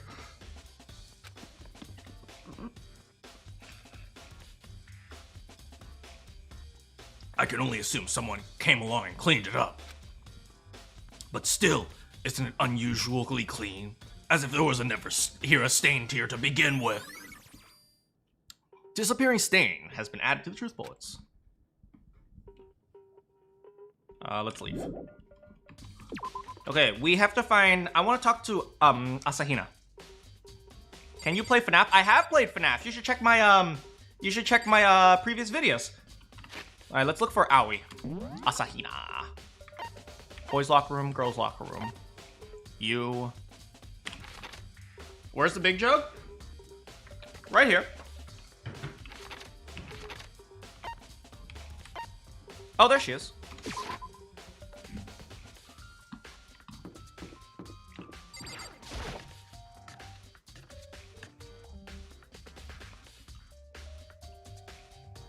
Hey. You know, now that I look about it, Hina's always like kind of cute. She has a little smile. She kind of looks like, you know, I don't want to say plain, but plain is like, sometimes it's nice, right? With all these like colorful characters, freaking Celeste with her tire hair, it's nice to see someone who looks kind of normal. Oh, Hina, how's Toko doing? Same as before, she won't come out. She just keeps on mumbling something about Genocide Jack. So I just left her there. You left her? My head was all swimmy and I'm getting pretty hungry. Yeah. Oh, but don't worry, I'm going to head back as soon as I'm done eating. I mean, fair enough if she's not going anywhere. Toko's not exactly pleasant, but I'm still worried about her. Speaking of which, what are you eating? Huh? A donut, of course. Oh, somebody mentioned that donuts is Asahina's favorite food. Of course. There's two things I'm sure God created. Outer space and donuts. Really? I bet Chihiro would have liked to eat more donuts. Maybe that was her one big regret. I should have tried to spend more time with her. Come to think of it, who did she spend time with? She spent time with us. Well... Yeah, she was a little bit strange. She didn't really hang out with the other girls much. She's not like other girls. She doesn't hang out with the other girls very much. She likes to hang out with the dudes. It was like she was trying to keep her distance from us. Actually, Sakura said something similar. She said that even though you and her invited Chihiro to exercise, she always refused. Yeah, totally. Yep, it's true. And it wasn't just us. It was like she stayed away from all the girls. Was she just shy? I don't know. She talked to the boys all the time.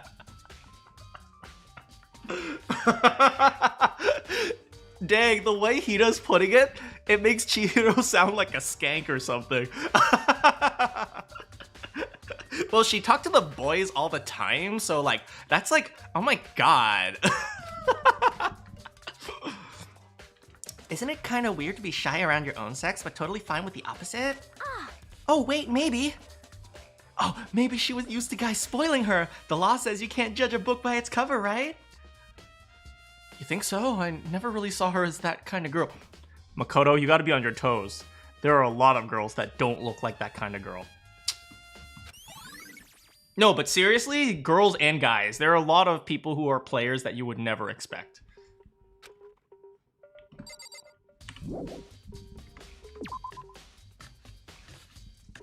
Anyway, that was helpful. Wait, we got an account, right? We got an account from that? I think so. Yeah, we got an account from that. Chihiro seems to have consciously kept her distance. Okay, the warehouse, right.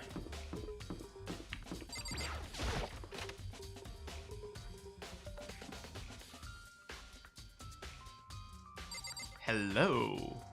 Now that you and I are alone, you want to see who's luckier? I've got a deck of cards. I should play Fortnite. I'm not huge on Fortnite, unfortunately, Sayori. I'm also really bad at shooters, so you guys would just be really frustrated with how bad I am. I'll probably get like 99th every single time. Celeste, what are you doing here? This warehouse is amazing. It has absolutely everything one might need to live a full life. From food to clothes to towels, there is an endless supply to choose from. I see, but have you found anything related to the case? Most unfortunate.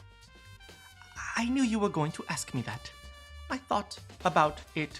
I thought talking about the warehouse itself might misdirect you, but I see it was pointless. I have to practice my gambling skills. Then did you find something? Very well. I would tell you, and only you. Actually, Last night I saw her here. Chihiro was in the warehouse. Wait, really? indeed. This was right before nighttime. She's secretly a vampire. What are Probably. you doing out this late? Oh, I was just...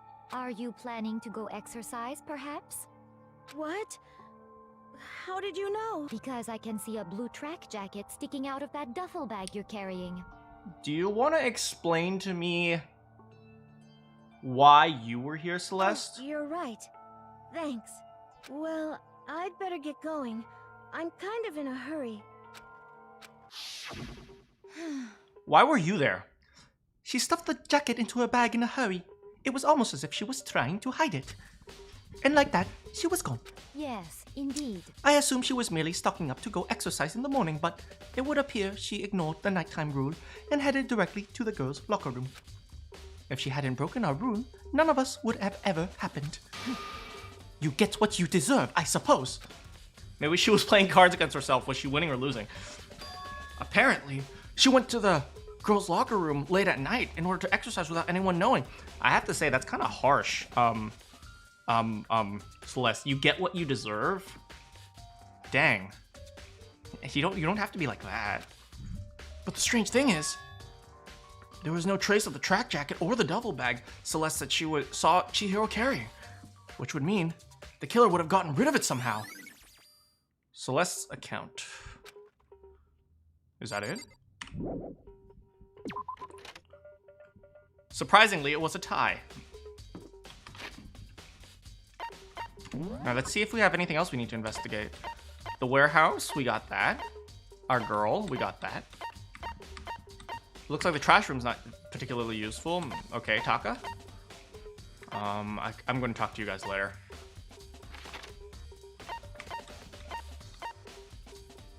Archive. Oh, right, we got to go back to the library.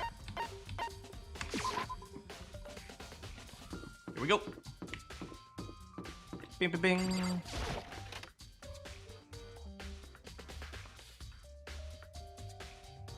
Hey, where's the computer, actually? I just noticed that the computer's missing. Huh. No, not that, the lamp! Maybe there's some kind of clue here, guess not. But there's money. It's like, I can imagine Makoto saying, "Nice, I found a coin! I'm gonna head down to the shop!" He's running down there, and Kyoko's like, "Where are you going?" He's like, I'm gonna go gamble! And she's like, "Do we have an investigate?" Oh, yeah!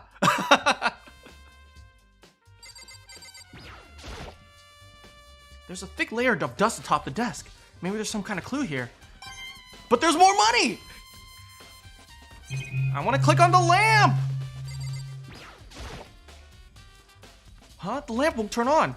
Oh, it's not plugged in. The lamp's cord isn't long enough to reach the outlet from here. But last time I saw it was definitely on. That's right, Byakuya was using an extension cord. But there's no extension cord now. I wonder if... Library desk lamp. Oh, interesting, that's a clue.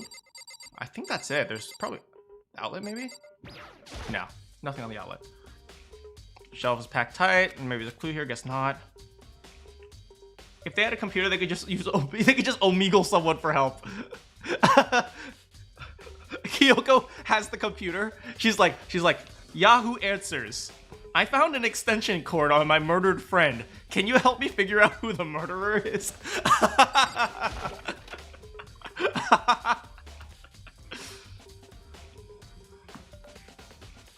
Alright, probably this, right? The wooden box is empty. The extension cord was there before. In the Genocide Act. This was People Who Rule the World. No, this one was People Who Rule the World. This one is Assassinations. This one is Cases. I want to take another look at Genocide Jack's case file. I know it was around here somewhere. It's gone! Did someone take it out of the archive? But the only one who would do something like that is Byakuya. Ooh. Ooh, here it comes. Okay, when we get to the preparation trial, I will tell you who I think is the most suspicious. I'm getting tired of waiting. Shall we just plunge right in? Of course! It's the moment you've all been waiting for. The class trial. You remember where to meet, right? Of course. Please go through the red door on the first floor of... Oh, oops. See you soon. Begin the class trial, or it's about to begin. The red door is right through here.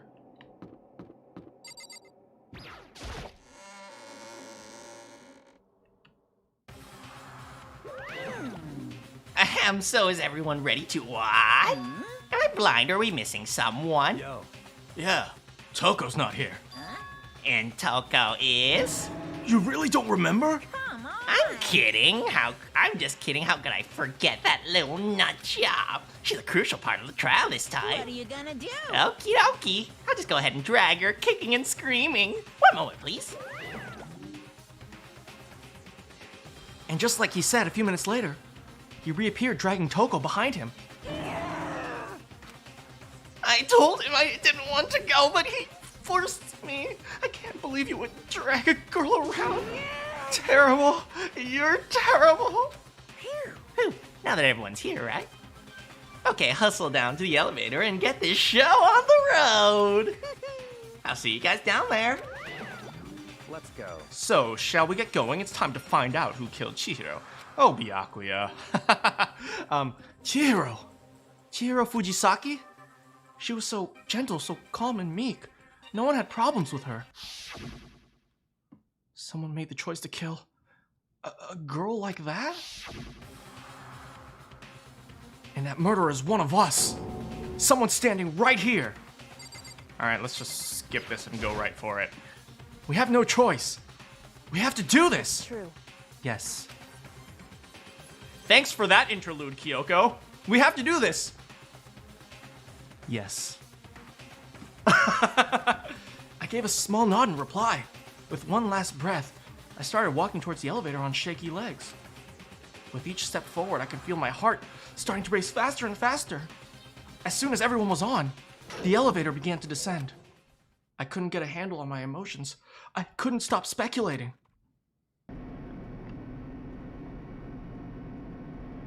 You guys ready? You guys ready?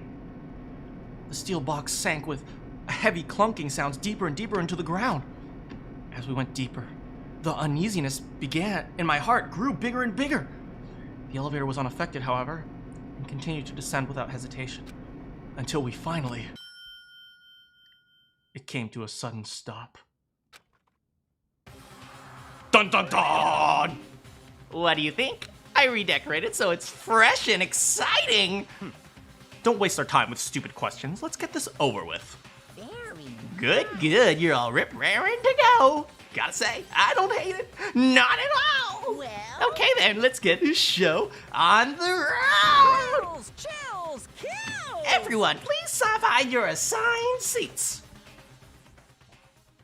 So the curtain opened once again. A deadly judgment, a deadly deception, a deadly betrayal, a deadly riddle, a deadly defense, a deadly faith, a deadly friend, a deadly computer, a deadly streamer, a deadly audience, a deadly mouse, a deadly keyboard, a deadly life. A deadly class trial! Save. Okay. So, you guys probably are aware I've been thinking this for a very long time, and I have a pretty good idea of who did it. I've been actually thinking this for a very long time, but I didn't want to jump the gun because, you know, obviously you don't want to jump the gun too quickly. So let me pull up who I think is prime sus here. I think it's actually pretty obvious who the prime suspect is.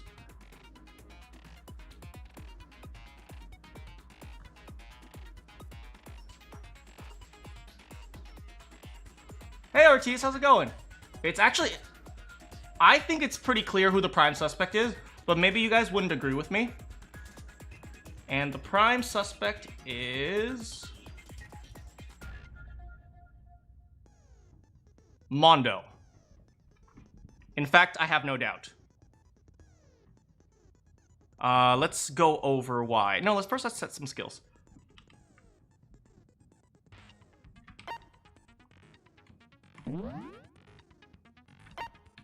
How dare me? How dare Mondo kill Chihiro? Vocabulary increases bullet capacity. Algorithm increases memorizing speed. What? Oh, I have no idea what that is, so I probably should take it. Toko is not suspicious at all.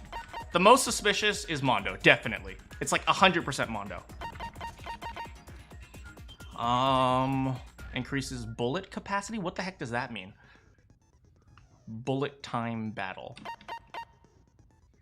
Even low combos will increase the tempo. Increases damage to the stick mode. I'll put on the vocabulary. I'll try that one out. Why do I believe it's Mondo? Okay, let's go over the evidence.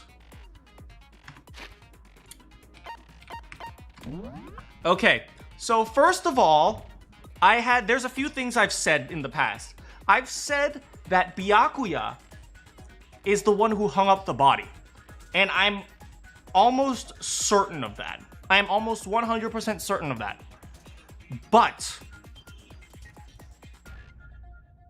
one thing I'm not certain of is... why he would do that. But remember, someone who hangs up the body isn't necessarily the killer. It just means they manipulated the crime scene. And I thought to myself, why would Byakuya do that? Why would Byakuya manipulate the crime scene? And the answer is obvious, for fun. Let's be real here, that's just who he is. Okay, now the question is, who killed? Just because someone manipulates the crime scene doesn't necessarily mean they killed. Okay, there's a few things we have to acknowledge here. First of all, Chihiro is a guy. Chihiro is clearly a guy.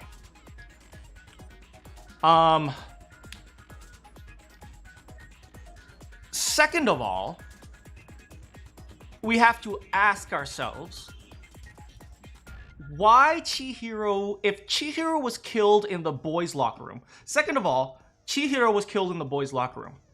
So we have to ask ourselves, why would Chihiro be moved from the boys' locker room to the girls' locker room?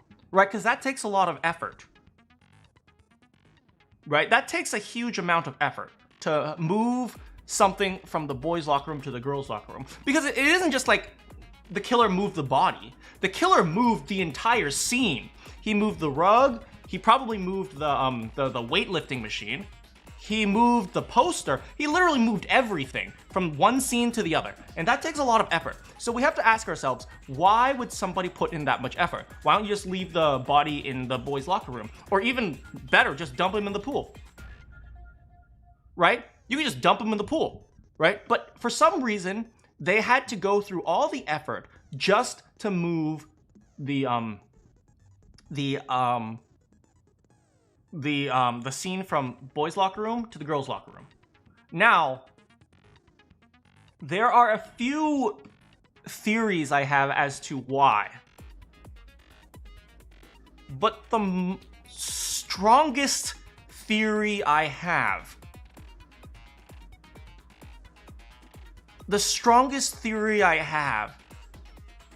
is that it was due to Mondo and Chihiro's relationship.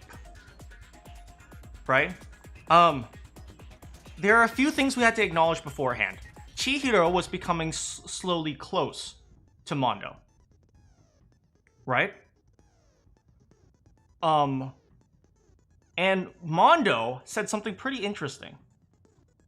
I have a feeling that Mondo's character, like the person who is, and this is where detective work comes in. You can't always know based on the evidence. You have to, kind of speculate and understand people, right? That's the difficult part of detective work. But Mondo is the type of person, he said several times, he doesn't break a promise. What? Let's ask what Chihiro's motive was this time. The secret that he had? Let's be clear here. It's very clear. Chihiro's motive is that Chihiro's secret is that he's a boy. That's the motive. That's the secret there. And he also made a strong point saying that he wanted to get stronger so he could tell everyone the secret. But he can't do it alone. He wants to work out. But he can't work out alone. Who does he turn to? A person he's getting close to, Mondo. Mondo says, okay, sure, I'll keep a secret with you. Chihiro tells Mondo that she is a he. Please don't tell my secret to anyone. Let's suppose some sort of accident happened, and Mondo killed Chihiro. Why the heck would Mondo move all that stuff to keep a promise? That was actually, I don't believe he was trying to hide the crime scene at all. I think he was doing the exact opposite. He was going out of his way to try to keep Chihiro's secret. That is my basic theory right now.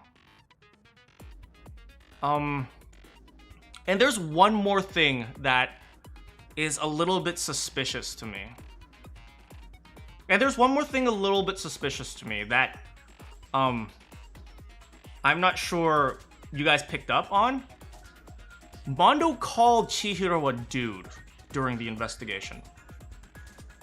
Dude had a real complex about getting stronger. Mondo is definitely not a type of person who would, let's be real here. Mondo is very 1960s, right? He's not a type of person who treats all genders equally. He definitely uses a lot of gendered language. Girls are supposed to be weak. But when I said, aren't girls supposed to be weak? He says, I don't know. I haven't really thought about it. He really changed his conviction when I said, girls are supposed to be weak. So that leads me to believe that Mondo knows that Chihiro is a dude. And by assuming that Mondo knows that Chihiro is already a dude, every other piece of evidence falls into place. Right? Mondo goes to work out with Chihiro, some sort of locker room accident happens, and Mondo ends up killing Chihiro. Because that's a big dumbbell. Mondo, maybe, I don't know, he's like, hey, Chihiro, why don't you use this? He throws it, hits her head, she dies. Right? That's very reasonable. Right? It's like, I don't know exactly what happened. Probably some sort of workout accident, which happens sometimes. But if Mondo killed Chihiro even just by accident... Yep, I have no doubt. I have zero doubt that it's Mondo. Sorry, Kemjo, it's Mondo. All right, you guys ready?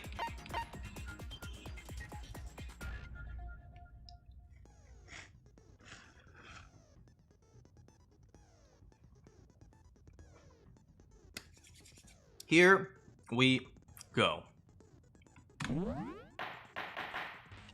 Court is now in session. GG. Let's begin with a basic explanation of the class trial. So, your votes will determine the results. If you can figure out who done it, then only they will receive punishment. But if you pick the wrong one, then I'll punish everyone besides the blackened, and the one that deceived everyone else will graduate. You know what I like to... Do you know what I like to imagine? That during this courtroom, the gallery is just a bunch of like Monokumas just sitting in like the audience, and they're like, ah, excellent explanation. Judge Monokuma, thank you, Monokuma. Okay then. So, first off, like there's like 13 Monokumas sitting in the jury, and then the gallery is just full of Monokumas watching. let's talk about the murder weapon. First, we have to make clear what was used to deliver the fatal blow. All right, we have this one solved. Make your argument.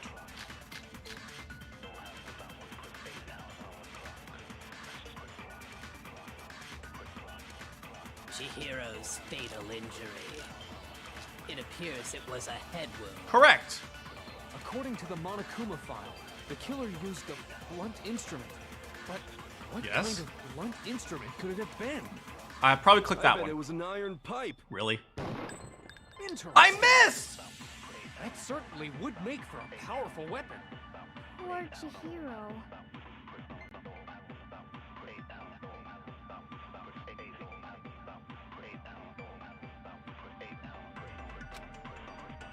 Chihiro's fatal injury. It appears it was a head wound. According to the Monokuma file, the killer used a blunt instrument. But what kind of blunt instrument could it have been? I bet it was an iron pipe. Okay. No, that's wrong. No, that's wrong! Oh wait, remember, the rule of the trial. Yasuhiro is always Can we wrong. agree that the object that dealt the fatal blow was the dumbbell found at the scene of the crime? Like, I may have detective skills, but I need to work on my first-person shooter skills. Well done. You want to guess what's Mondo's secret? Okay, interesting. It was covered in blood, and there was nothing else at the scene that could have caused that kind of injury. And the wound on the victim's head is consistent with the shape of the dumbbell. As far as I'm concerned, there's no mistake and no room for doubt on this one. The Danganronpa fan game, it's a lot more violent. I mean, I'm glad they kept the violence low for the first game. You looked at her head wound? Yes, that's what you do when you investigate a murder. That's so creepy. Oh, don't make fun of Ultimate Bitch. Okay, wait, I promise not to call her Ultimate Bitch. Ultimate, kinda half-decent person who is a little bit mean sometimes, but gets the job done. If you don't mind, I will proceed from here. Let's move on to discussion of the culprit. Although, I believe the criminal behind this heinous act is already quite clear. And all the Monokumas in the gallery, oh, interesting, oh, interesting. And then the Monokuma judge, ah, quiet, quiet. What? For real? Chihiro's killer is the fiendish serial killer, Genocide Jack. Genocide Jack, the fiendish serial killer? Did he kill Chihiro? A new element has been added. Oh no, not more. For this debate, lines of white noise will appear to disrupt your reaction. The heck? Your truth bullets will disappear. If you hit one of these lines, think of them as obstacles. There's a way to keep this noise from getting in your way. Press the right mouse button to attach the silencer, which you choose to shoot down the white noise. However, if you shoot an actual remark with the silencer instead of the white noise, the time limit will decrease. What?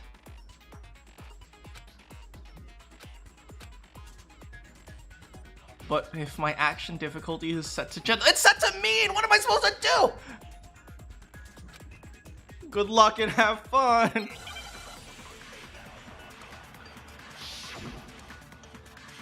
What's the argument here?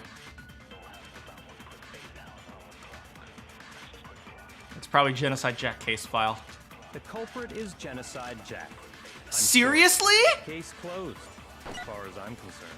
Genocide Jack? That's impossible. That's right. Why? What makes it impossible? I mean, come on. There's just no proof for it. I think so too. Hey, so speaking of Genocide Jack, I don't know who that is. Oh my god. Okay, now it's my job to read the purple lines. The culprit is Genocide Jack. Seriously? Case closed, as far as I'm It's concerned. Genocide Jack? That's impossible. That's right. Why? What makes it impossible? Well, I mean, come on. Well, I mean, come on, that's the There's argument. just no proof for Wait. it. Got it! No, that's wrong.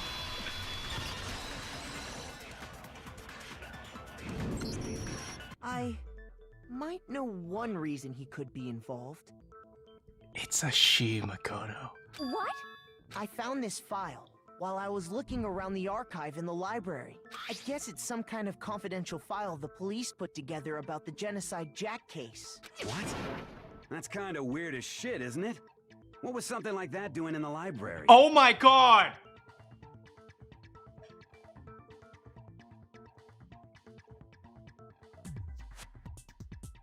Do you guys remember? Do you guys remember when Mondo came into the crime scene? And he said, "What the fuck was this? What the fuck is this?" Right?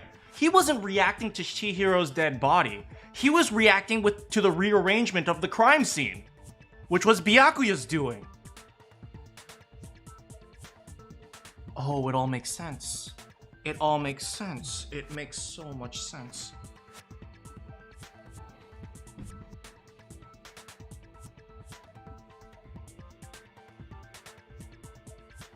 I was trying to figure that out at the beginning. You know, I still had a little bit of doubt. This seals it. There is no doubt in my mind that it's Mondo. The why of it is probably more trouble than it's worth. So let's forget about that for now. More importantly, it outlines all the specifics of every Genocide Jack case in exceeding detail. According to the file, there appear to be 2 defining characteristics in every Genocide Jack case. 3. The first is that a bloody message is found written at the scene of every Actually, murder. 4. Oh, that's right. Boob lust. I'm done with this game.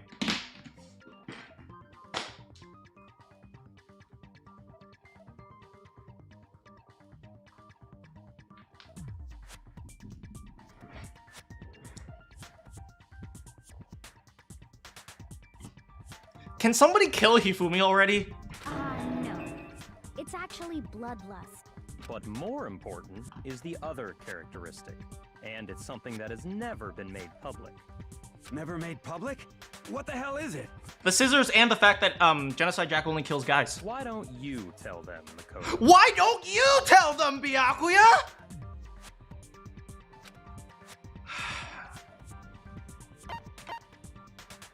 How the victim was positioned. I got it! Apparently, in every Genocide Jack case, the killer suspends the body in a certain way. Can't it's like I know the answer, but why don't you tell them? It's like why don't you can do it. You have a mouth. Other than the killer, The only people who know about this are the higher-ups in the police department. And Byakuya. However, Chihiro was most definitely suspended in the same way. So, how did the culprit know about this when only high-level police officials were aware of it? There's only one logical answer I can think of. It's because the culprit in this case is the real Genocide Jack. Or perhaps it was Byakuya who hung up the body. No fucking way! Oh. How convincing, Mondo. Your back was doing homework? Genocide Jack is one of us? Welcome back. Yes, in fact, it's Toko. Oh, by the way, it's Toko. Genocide Jack's true identity is Toko Fukawa. What? Hey, okay, wait, hold on a sec. This was like a major jump. It's like, Genocide Jack could be... Oh, by the way, it's Toko, yeah. Toko has, like, bloodophobia or whatever, remember? What kind of serial killer is afraid of blood? Is Toko Genocide Jack? The answer is yes and no. Another riddle? Man, why is this gotta be so complicated? Yeah, Byakuya, why don't you just tell us? It does seem to be like in a riddle in a way, but I feel like I can see it. But I wish Byakuya would just say something so I don't have to constantly talk for him. Genocide Jack is Toko, but isn't Toko? What does that mean? Kamjo, did you just diss yourself? What? Dissociative identity disorder. Dissociative identity disorder. What? What? What? Dissociative identity disorder. What?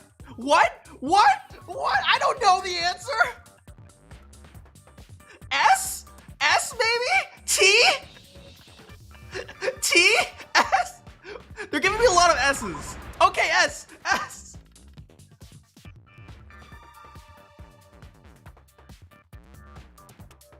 R? C? Are they trying to say she's schizophrenic? That's not the same thing. But she, that's not the same. Oh, whatever. SCHITZ? Skit? SCHIZO? IZO. Give me a Z. Whatever. I'll assume in a high school world. I understand. Is it because Genocide Jack has a split personality? That's not the same thing!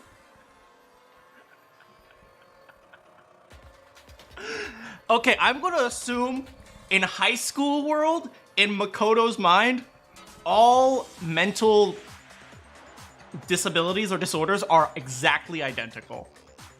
Depression. I have depression. Oh, so I have depression. Oh, so you're bipolar?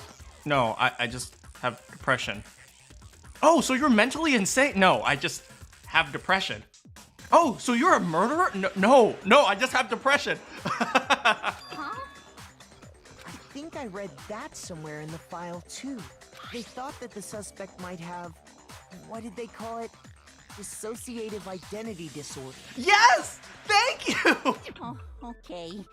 But still, go and say that about Miss Fukawa is perfectly acceptable. Damn, Byakuya! Toko's strange behavior after seeing the body is proof enough that she has a split personality. The one thing that shows Toko could have a split personality has to do with her behavior. She fainted, she arrived late, her behavior changed. I got it! You're talking about how she started acting totally different than usual, right? You were at a basketball game? I hope you had fun. Your friend wants to ask you? Yeah. They can ask me whatever they want. That's right. Think back. She fainted when she saw Chihiro's corpse, and then, when she woke up... I've fine, I'm fine. Whoa, is that a dead body? Is that a body? Hey, are you dead? Damn, bro. What drugs is she doing? Well, some sort of back and top of your body. This is quite concerning. She sounds completely different. She was acting funny, that's for sure. That melancholy tone of hers completely disappeared. Don't go assigning adjectives to my tone without permission. Not to mention, once she regained consciousness and saw Chihiro's body again, she was utterly calm. In other words, within her is one personality that can handle blood, and one that obviously can. For those of you, I know like teenagers are kind of into this idea that, oh, I have personalities that I use to help handle my day-to-day life. Like this personality helps me do that. Like for some reason, some edgy teenagers think that's like a cool thing. It's not a cool thing. If you actually have that, please go consult a professional, because this is a very, very unhealthy thing. Having multiple personalities is a very unhealthy thing. It's not cool. Please talk to a professional if you feel like there are multiple people inside of you, okay? Please talk to a professional. So when Toko trapped herself in her room, it's because she was scared of Genocide Jack?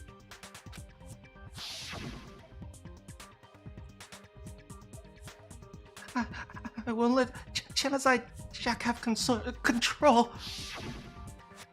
I'll drive out the killer, drive out the murderous fiend. The reason she locked herself in her room wasn't to keep other people from getting in. It was to keep her other personality from getting out. I mean, if her personality came out, she would just open the door. Huh? What? Toko was afraid of the murderous fiend inside of her, of killing even more people. How? Yeah. How can you know all this? I do believe you misunderstood her. What she's trying to say isn't, how can you know all this? Shock Celeste? No, that's a very feigning shock. Oh my god, that is so crazy. No. What she wants to know is, how could you tell them? Did she tell Byakuya? Huh? Last night, just before Monokuma gave his motive speech, Toko and I had a strange conversation.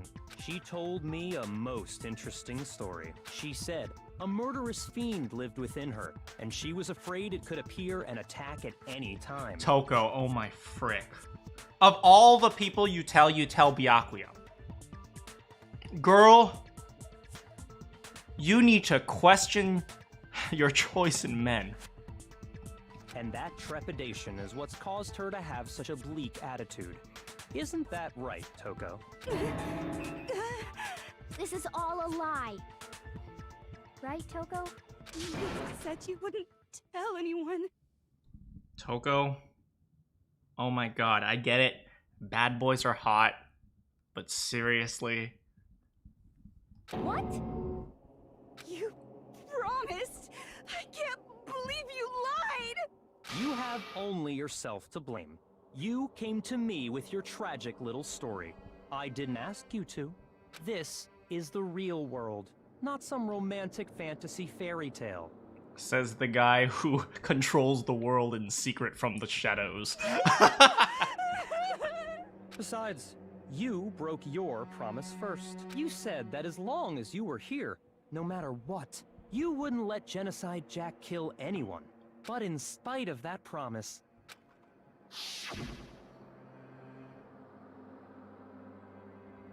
I'm sorry I couldn't keep our promise. But never again. I won't let Genocide Jack have control ever again. You said if I kept my promise, you would go out with me. Are you for real? Girl, we gotta find you a nice man who won't take advantage of you. That's the only reason I promised. How many times do I have to tell you? I never said that. Yeah, he probably didn't. But you weren't able to do it. You just couldn't resist that rush you got from killing, could you? I tried. I swear I tried to control it, But your efforts were useless. What a disappointment. Dang, he's really going in there. I hate you. Yeah, but in 3 minutes you'll love him again. Well, the opening act is nearly finished. All that's left is to hear from the person in question directly. The person you don't mean. Toko's body suddenly lunged back. It's not Toko. It's not Toko. If you look down here, my suspicion is it's Mondo. A huge thud echoed across the courtroom, but in the next second... Well, hello there! Is it me you were hoping to see?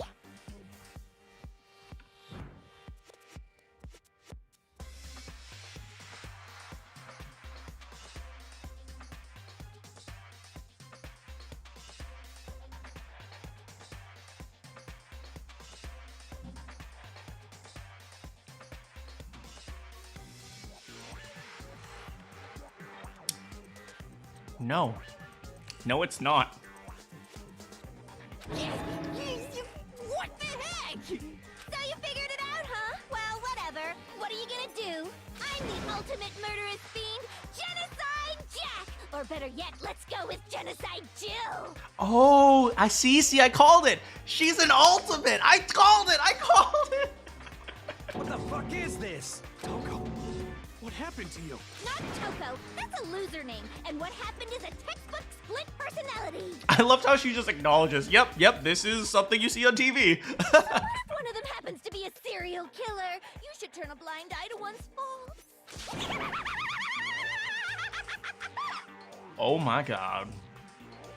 Oh my frick. She's so intense. Like they say, sound in murderous mind, sound in murderous body. I don't think they This say one that. is so different from the one we've come to know. Her tongue. I know, she can be in like Kiss or something.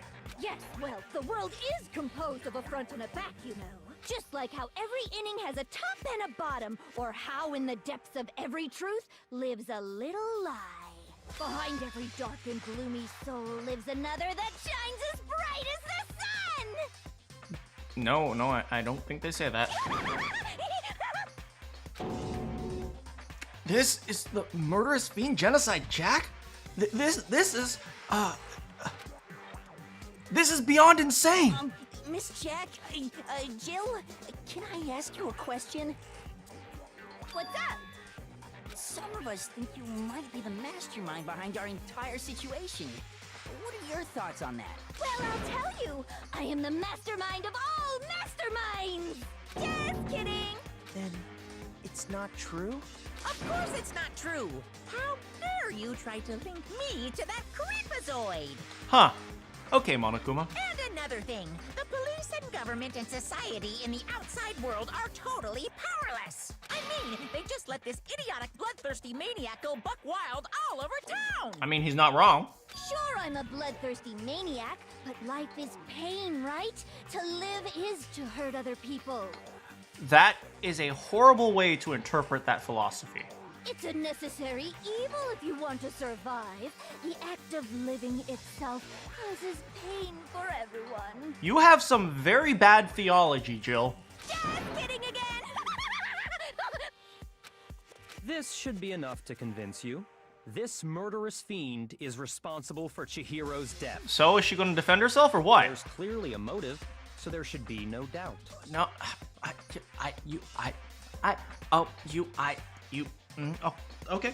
yes, there's a motive. A motive? Remember what Monokuma told us? If someone didn't murder and graduate within 24 hours, an embarrassing memory or secret would be revealed. Well, let's assume that Toko's secret was about Genocide Jack. Matt says it's Mondo. I agree. See? It's right there. If a secret like that came to light, Toko's life would have undoubtedly been forever ruined. So she had a very clear motive to never have that side of herself exposed. Interesting. Very, very, very interesting. But sorry, as much as I hate to admit it, I'm not the culprit. Yay! Now we can all go home. But I cannot imagine anyone other than you could murder someone in such a bizarre fashion. Yes, I can. It was Mondo. Maybe so, but nevertheless, it's the truth. Do you really expect any of us to believe you? Yeah. I could never believe a word you say, you monster! You can believe me, though. It was Mondo. Maybe she's totally right about that, but there's something still bothering me. What she said, I need to get more details about this.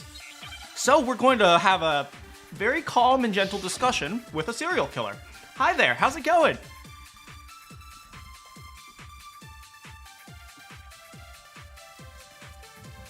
Sorry, but I didn't kill anyone! Wrong. You're gonna have to do better than that. But do you really expect any of us That's to believe right. it? Perhaps if you had an alibi, that would change things. Oh, an alibi, huh? The alibi? When you compare your past murders When to the this murder took incident, place. the modus operandi matches completely. I don't What think more that's correct. proof do we need? That was a good counter. Give it That up. was a good counter argument. You killed her.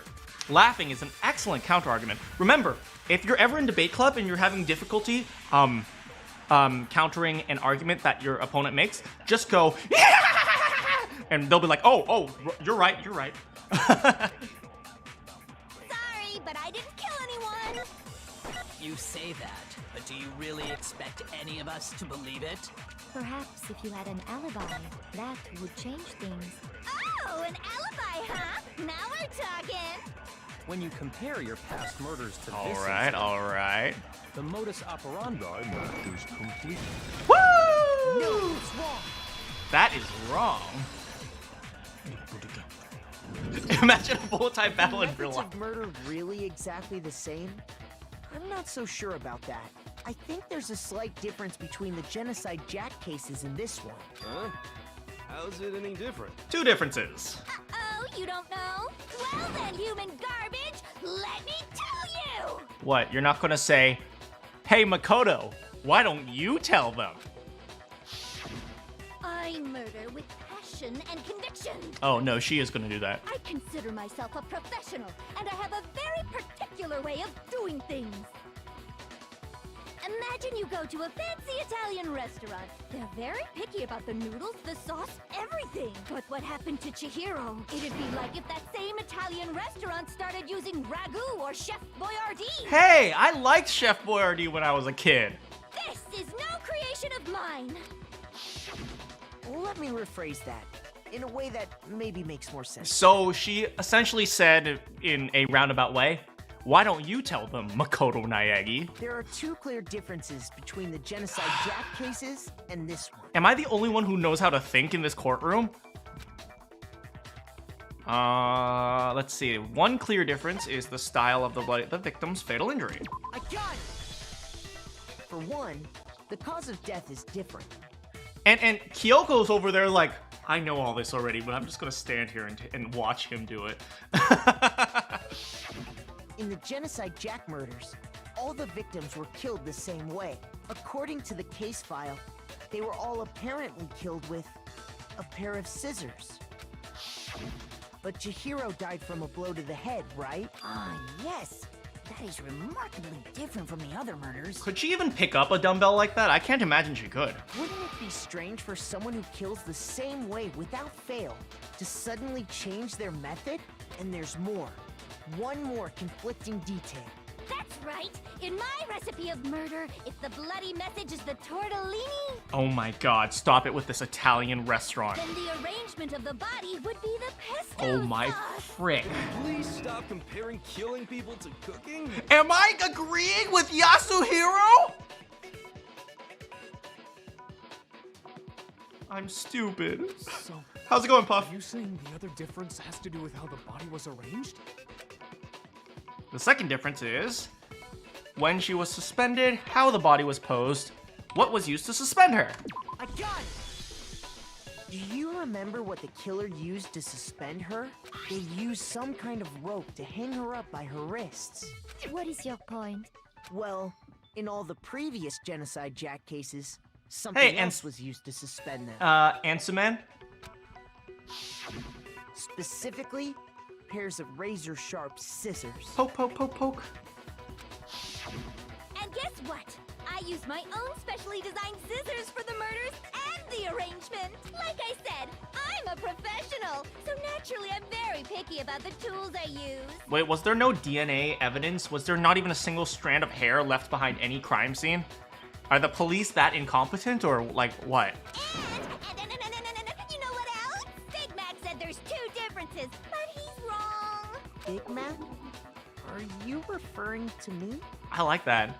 My boy Makoto is Big Mac! Woo! Let's just say, the ladies definitely know that something of his is big. His brain. Listen up, Big Mac. There's actually one more difference. Huh? My word, you really didn't notice? Take a look at who the victims were in each Genocide Jack case. There's a pattern there, just waiting to be discovered. A pattern? Figure that out, and it'll be plain as death why I couldn't have possibly killed that little lolly girl. That little lolly girl. Wait till you find out something interesting about that little lolly girl. Huh, let's see. There was a pattern. I figured out. It's because Chihiro was her lover. It's because Chihiro was her lover, right? I should have never clicked on this. I should have never clicked on this. I should have never clicked on this. I should have never clicked on this. I should have never clicked on this. I should have never clicked on this. Are you talking about girl on girl? This is gonna blossom into chaos. Don't be crazy! Why are you trying to force me into all lovey-dovey hippy-dippy with some girl? You just don't get it. What was that? You say something? No, nothing at all. So, they weren't lovers then.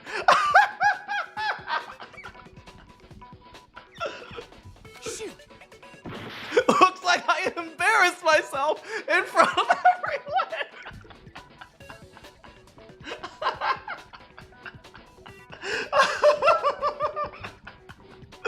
KFC indeed. It's because Chihiro was a girl. I got it! Is it because Chihiro was a girl? Bingo! Bullseye! Right on the money! What are you talking about? In all the Genocide Jack cases, all the victims had something in common. Kyoko's filled with disappointment. It's because Chihiro was her lover. Kyoko's just like... No, Kyoko's like, how have I raised this boy? My son. What have I done wrong?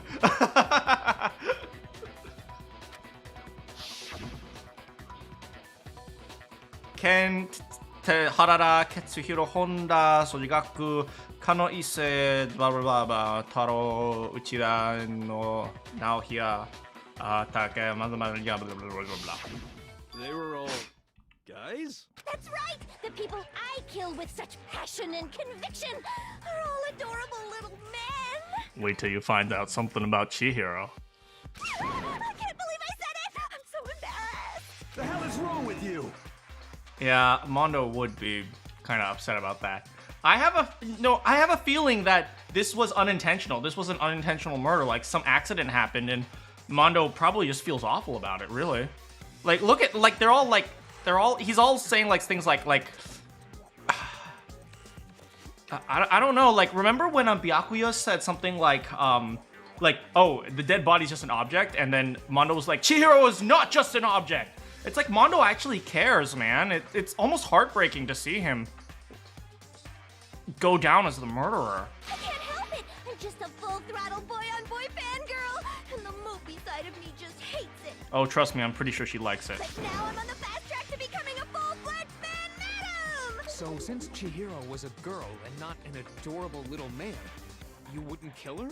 Why did you have to say it like that? Would an Italian chef suddenly start making ramen just because they're both noodles? Don't be stupid. Stop.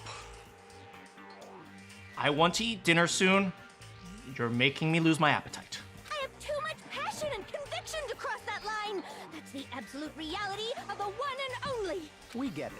You've clearly explained your hobby and your philosophy. But that's not all there is to it. It's a different matter entirely, when you're forced to kill in order to survive. Quiet, lowly cur! Lowly cur? Ooh. My girl striking back. Not my girl. Itty bitty Beth. Itty bitty Beth is striking back. I would never kill for a reason as petty as mere survival. And if by some fluke I did kill to survive, why would I bother with the message and arrangement? It'd make me the obvious suspect. Well, there we go. That does make some amount of sense. Gasp. Logical thinking in this courtroom? Who would have thought? Plus, whatever reason I have for killing, I would never leave out my prized scissors. Who would go out of their way to use a big, stupid, heavy dumbbell? I doubt you could even lift it. Maybe you used the dumbbell because you couldn't find any scissors in the school? That dumbbell was like a 70-pound dumbbell. It's like, I don't even know anyone who could probably lift that like that so easily. Any scissors? I don't just use any scissors. I only use my own set of high-class envy of the entire world. Okay, whatever. There still aren't any in the school. Are you sure about that? No. No! No!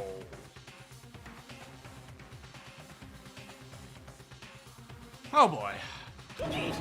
She's fully equipped. That's right, so I can kill anywhere, anytime. Why would I resort to dumbbells or rope when I have my trusty scissors by my side?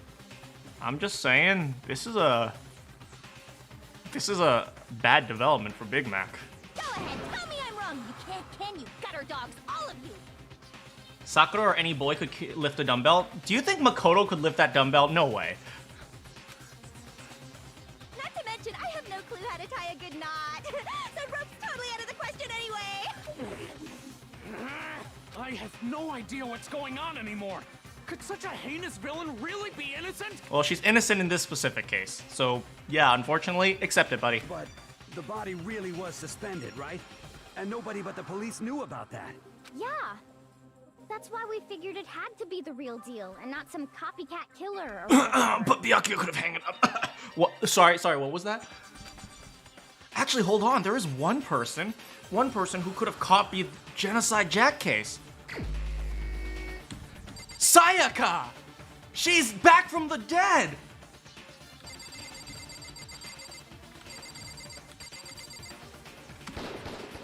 Here's my answer.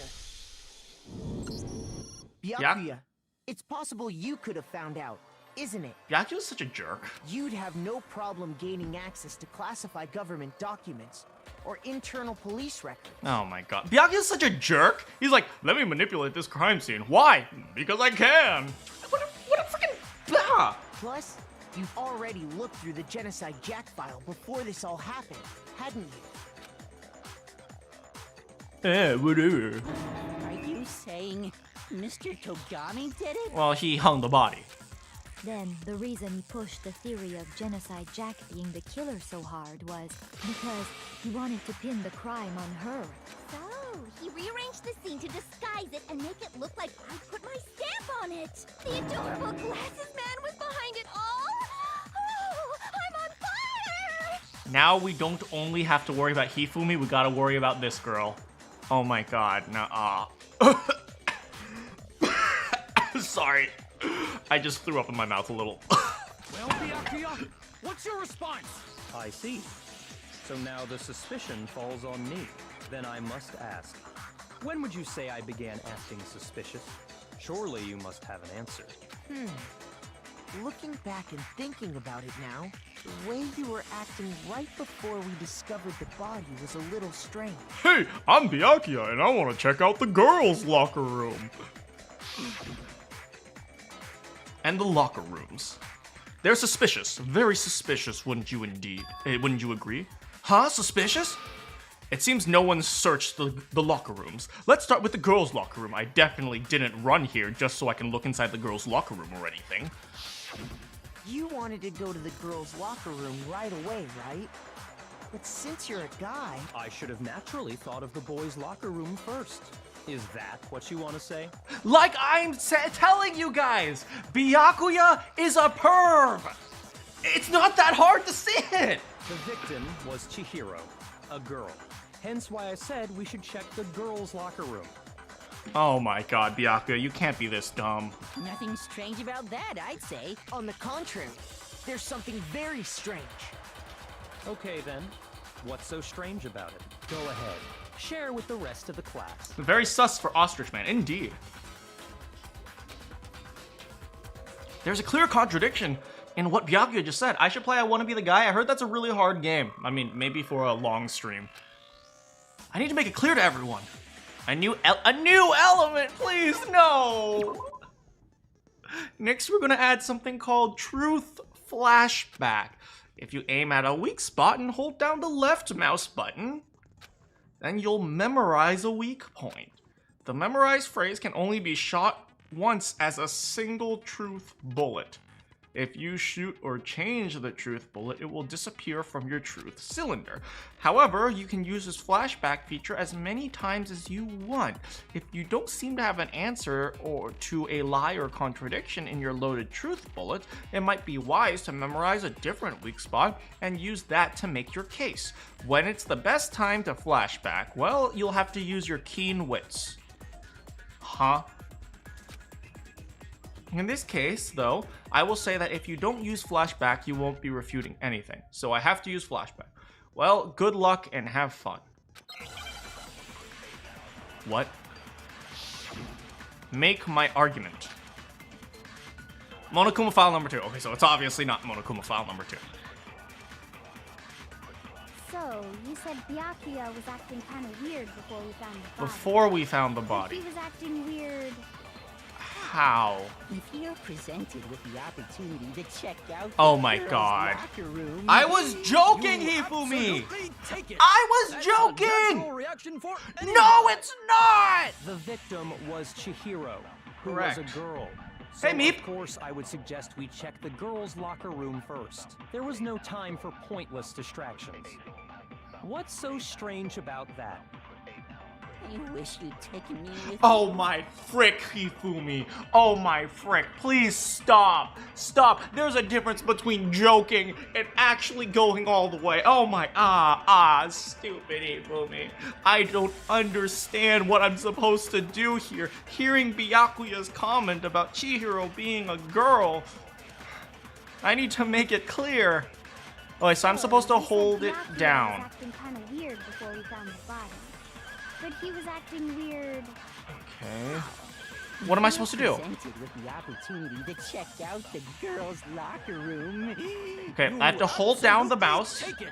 That's a natural reaction for I have to hold down the mouse. The victim was Oh! Chihiro, who was a girl. So of course I would suggest we check the girls' locker room first. There was no time then for pointless distractions. What? What's so strange? What am I supposed to fire it at? I wish you'd taken me Okay, with I'm gonna fire it at his face, cause screw you, Hifumi. Okay, so so maybe So, you I said do Byakuya this was acting kind of weird before we found the body. But he was acting weird. How? If you're presented with the opportunity Can you to shut check up? out the Can you girls' shut up? locker room, You absolutely take it. That's a natural reaction for any guy. The victim was Chihiro. Oh, there we go.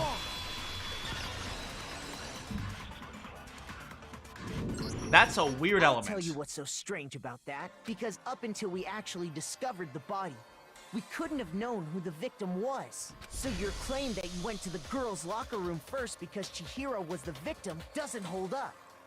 I see. That's a good answer, I must admit. Interesting. Very interesting indeed. But your reasoning is still too weak. Byakuya, you do know this is just like a majority vote thing. He doesn't have to reason perfectly. Huh? What's wrong? Is that it? Surely you've got more than that. Go ahead. What's with Byakuya's attitude? It's not like Mondo is the killer. It's like he doesn't even care that Mondo's the killer. I've got him cornered, but he's acting like it has nothing to do with Mondo being the killer. What's the matter?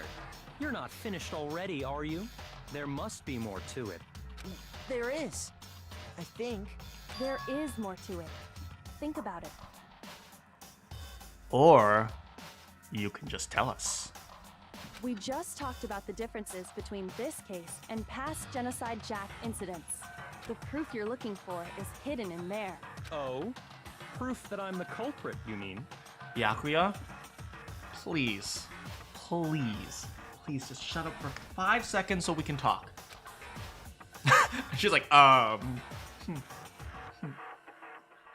I don't like you, baka. Minecraft Master, how's it going? The differences between this case and the other Genocide Jack murderers? Evidence that proves Byakuya is responsible is hidden in there? What could it be? Oh boy.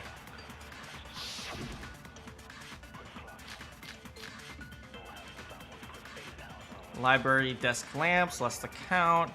Disappearing stain. It's probably the lamp. The difference between the cases? You want me to explain it again? Beep. When I want to kill, I use my very Beep. own special scissors. Correct. And I use those same scissors to arrange the body. Correct. But Chihiro was suspended with... It was some kind of rope. I mean, it was some kind of rope. It absolutely was! It absolutely was! Then there must be something very fishy indeed about that Oh, rope. oh, look, he's actually Byakuya, thinking. Where'd you get it from, huh? I'd never seen that rope before in my life. You would say that. No, that's wrong. No, Byakuya. That's wrong. Actually, I'm pretty sure you have seen it before. Because, you see, that rope, or should I say... That extension cord! Makoto's so dramatic sometimes. What? An extension cord? Byakuya, you've used the extension cord in the library more than once, haven't you? And the same extension cord that was in the library all this time went missing after the murder. And there's no way someone who uses that extension cord as much as you do wouldn't discover that fact. Don't get me wrong, I'm not making fun of this. I just love the fact that they're all like high school geniuses, but because they're geniuses, they're also idiots as well. And Byakuya must be the one who took the extension cord. I can't imagine any other possibility. Huh, mumble, mumble. That's really what you think? Then your conclusion is something like this? I killed Chihiro in the girls' locker room, then hung her up and wrote that bloody message. No, Mondo killed Chihiro in the boys' locker room, moved her to the girls' locker room, and then you hung Chihiro up and wrote the bloody message. That's what I'm saying. I intentionally made it look like Genocide Jack was behind it. Is that about right? He's doing it again. Looking all hot. Oh, it makes me hot and bothered. He's totally calm and unconcerned. It's as if he's not even involved. Wait, not even involved? Did I come to some sort of brain blast? What's wrong? I asked you if you think that's what happened. Hell yes, that's what happened. So that's it, right? Byakuya's the killer. I don't disagree with not disagreeing. He kept calling this a game, right? So he'd be totally willing to do something like this to win. Sorry, but could we hold on just a second? I think we need to talk about this a little more. Kyoko's just standing there in the back and just saying, okay, good job, son. Keep talking. Keep talking. I'm here if you need the backup. Do we really need to? We've already decided who did it. I know, but still, there's something that's still bothering me. Is that right? And what, pray tell, is still bothering you? I killed her in the girls' locker room, then disguised my crime. Specifically, I dressed it up to make it look like it was the work of a homicidal psychopath. What about all that bothers you? Wait, what was that just now? Something's not right. Byakuya's remarks. There's something that concerns me. I got it! The scene of the crime. You say you killed Chihiro in the girls' locker room, right? But are you sure about that? Are you sure about Isn't that? it possible that the murder took place somewhere else? How disappointing. He doesn't know. Oh my... He doesn't know! He doesn't know!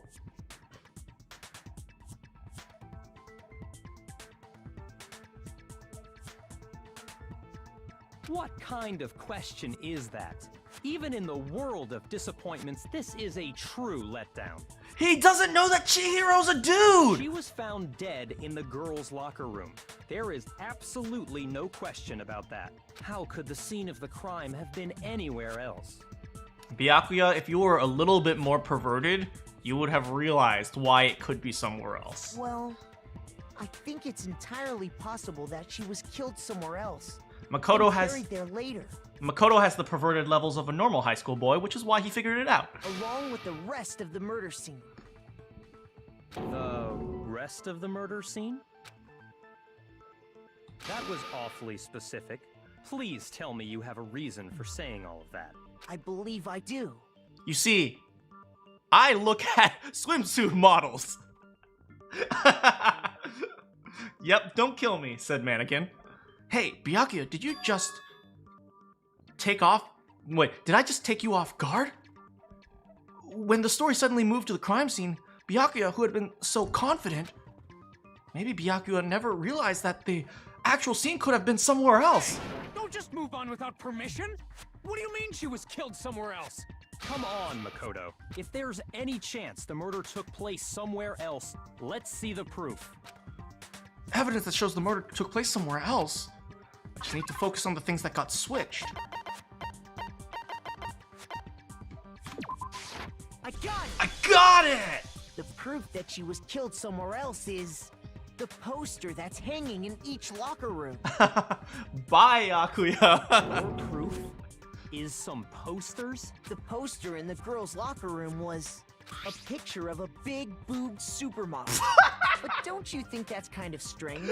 I love the way he says that.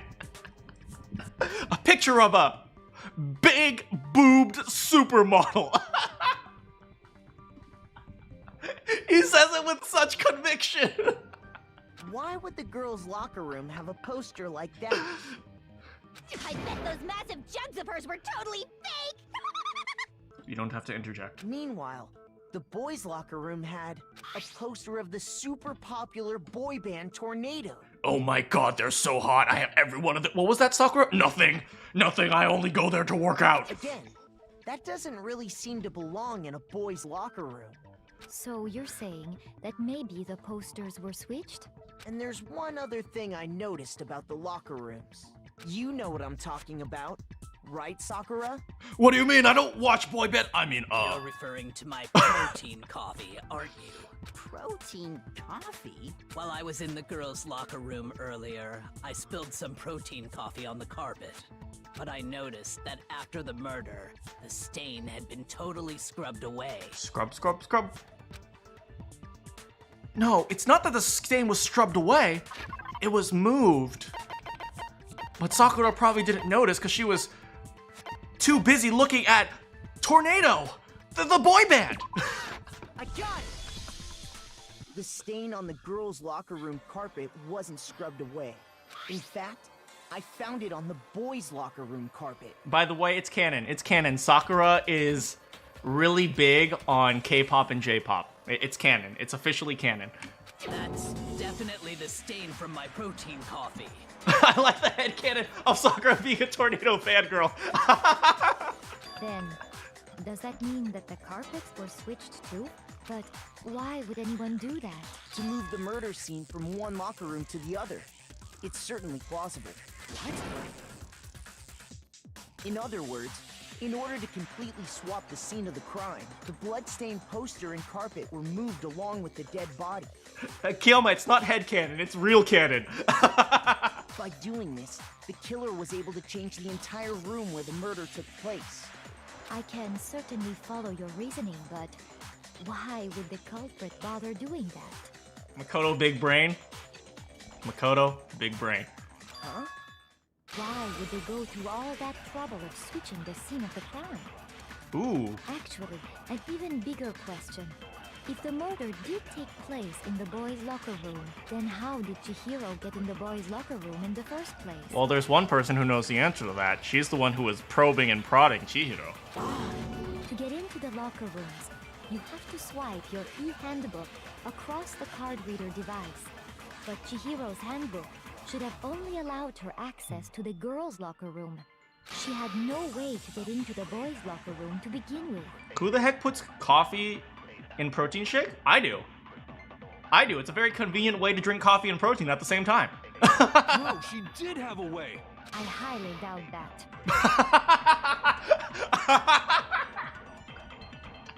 No, she didn't. I highly doubt. Oh, man. Oh, poor Yasuhiro. Shut up! I'm telling you, I know how she could have done it. Is he right? Could Chihiro have really gotten into the boys' locker room somehow?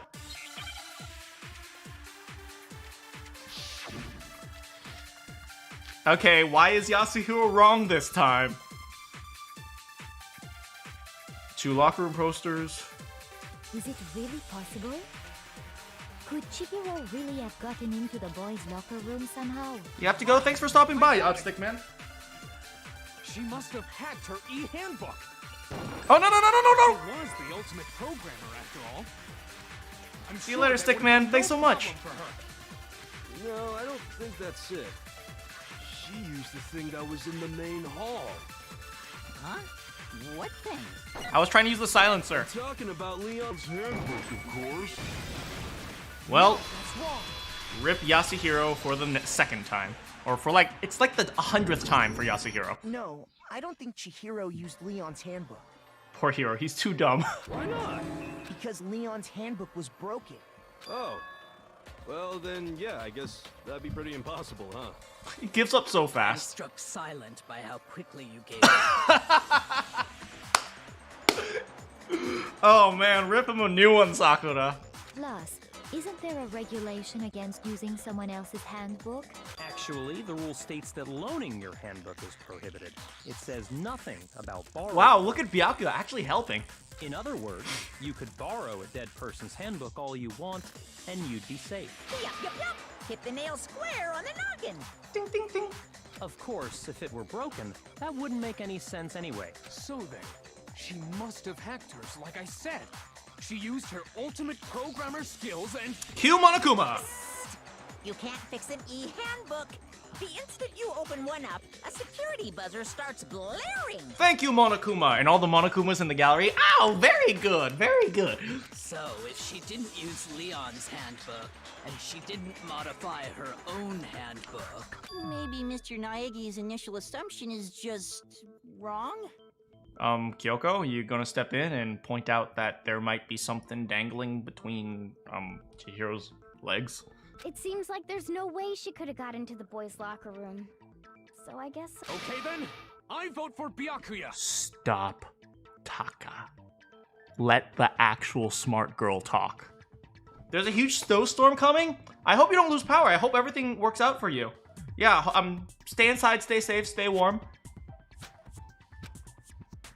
Is that it then?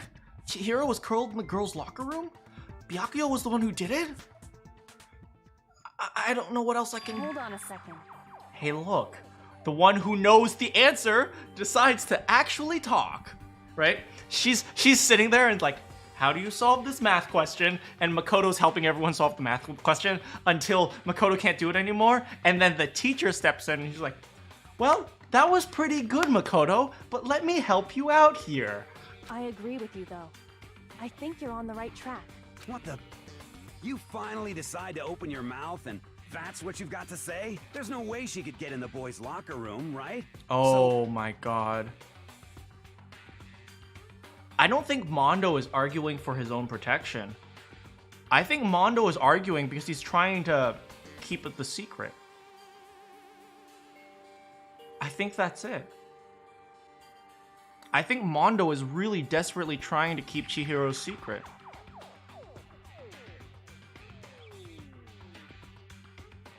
I do not think Mondo is arguing because he's because he actually doesn't want to be executed. I really think he's arguing because he wants to keep her secret.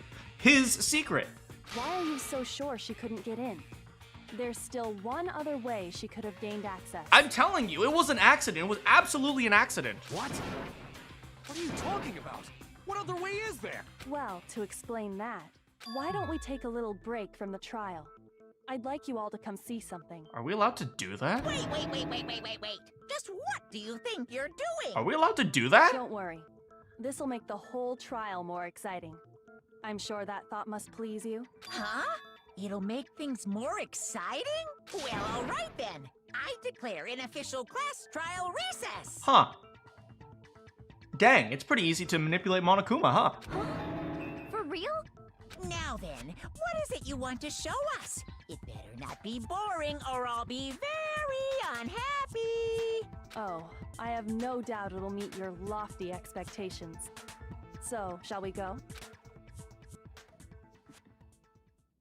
So before I even knew what was happening, the class trial had been put on hold. We headed off with Kyoko in the lead. And where she took us was...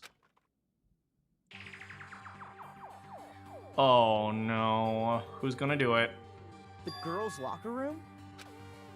We've already searched this place top to bottom. What are you trying to pull, Missy? I'd like you to examine the victim's body one more time. I have to say, being like a coroner, or a mortician, I think? That must be one of the darkest jobs ever. Like having to like open up dead bodies to figure out why they died. God, that must be... Just thinking about it from this angle, that must be really dark. You want to check it again? Be sure to examine the entire body very carefully. Take your time. Can Kyoko just tell us? Oh my freaking god! Examine her carefully? Like using our hands? No way! It's probably best if I don't run my hands all over a girl's dead body. It's not that I'm creeped out or anything, it's just based on religious grounds. I mean, you these know? guys have a good argument. You probably shouldn't do that for respect reasons. Very well. I'll do it. Thank you, Sakura. Sakura is always getting the short end of the stick. She's always doing the hard jobs. She has to do crime scene protection. She has to do like she has to investigate Chihiro's body. Ah, this must suck. But you're a girl. You shouldn't have to touch a dead body. Just let one of the boys do it. Wow, Owie. No, it's okay. I think Chihiro would rather have a girl examine her. Are you sure about that? So just leave this to me. Sakura. What is this? Some kind of secret girl-on-girl action? Is that what you two are about? You really didn't have to open your mouth, buddy. That's not it at all.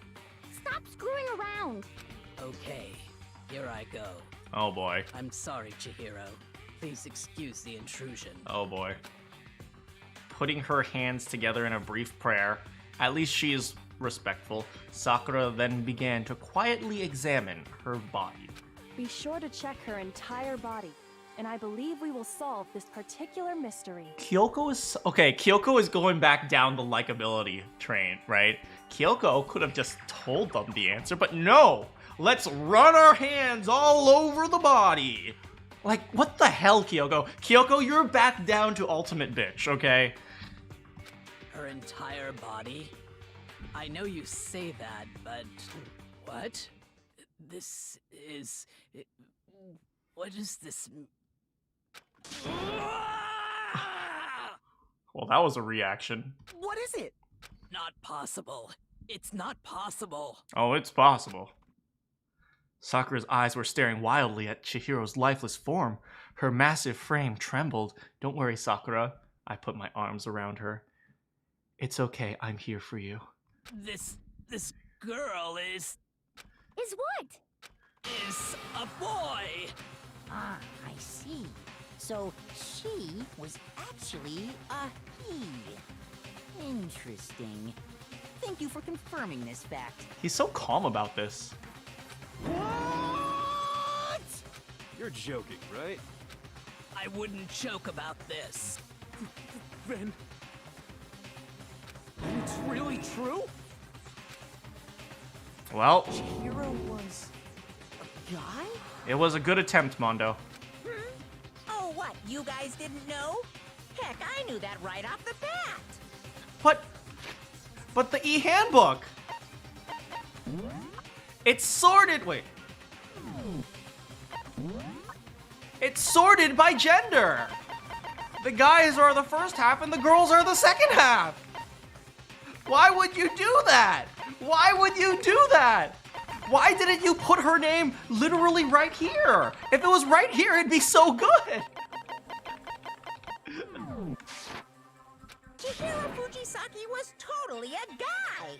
He was a cross-dresser? Oh, we're really on fire! I wish I had killed him! I can't put up with these characters. So that's what Please Kyoko let the wanted to trial show be over everyone, soon. Huh? Interesting.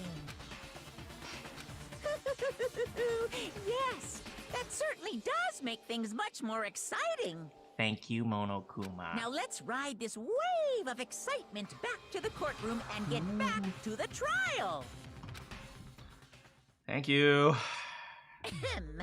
I do apologize for keeping you waiting. Now then, let's resume the class trial. Yes, please. We've all just learned of the shocking revelation that Chihiro was actually a boy.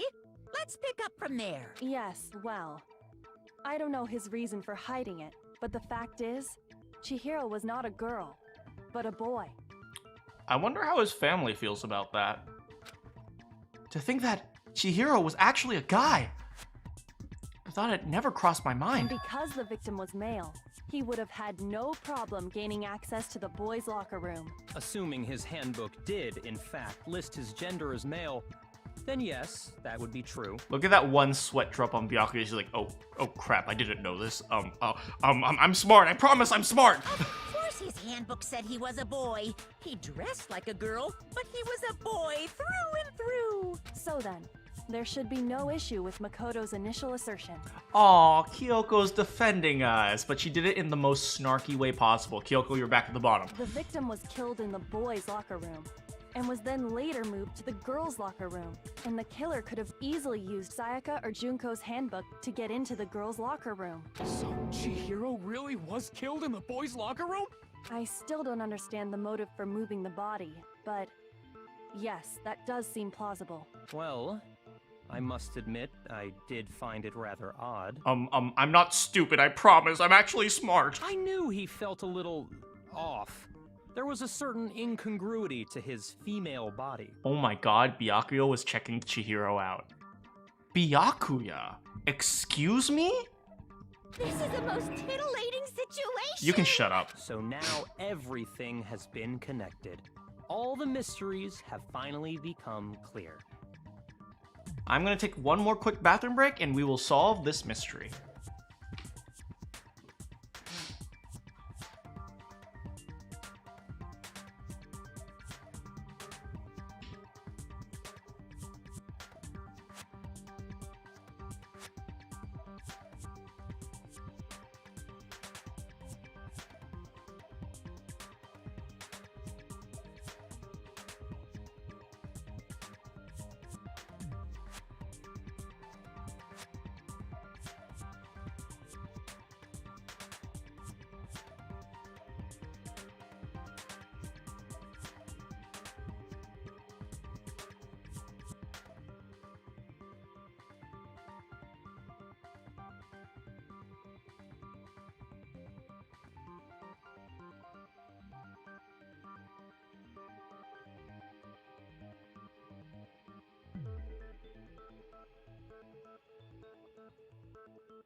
All right, I am back.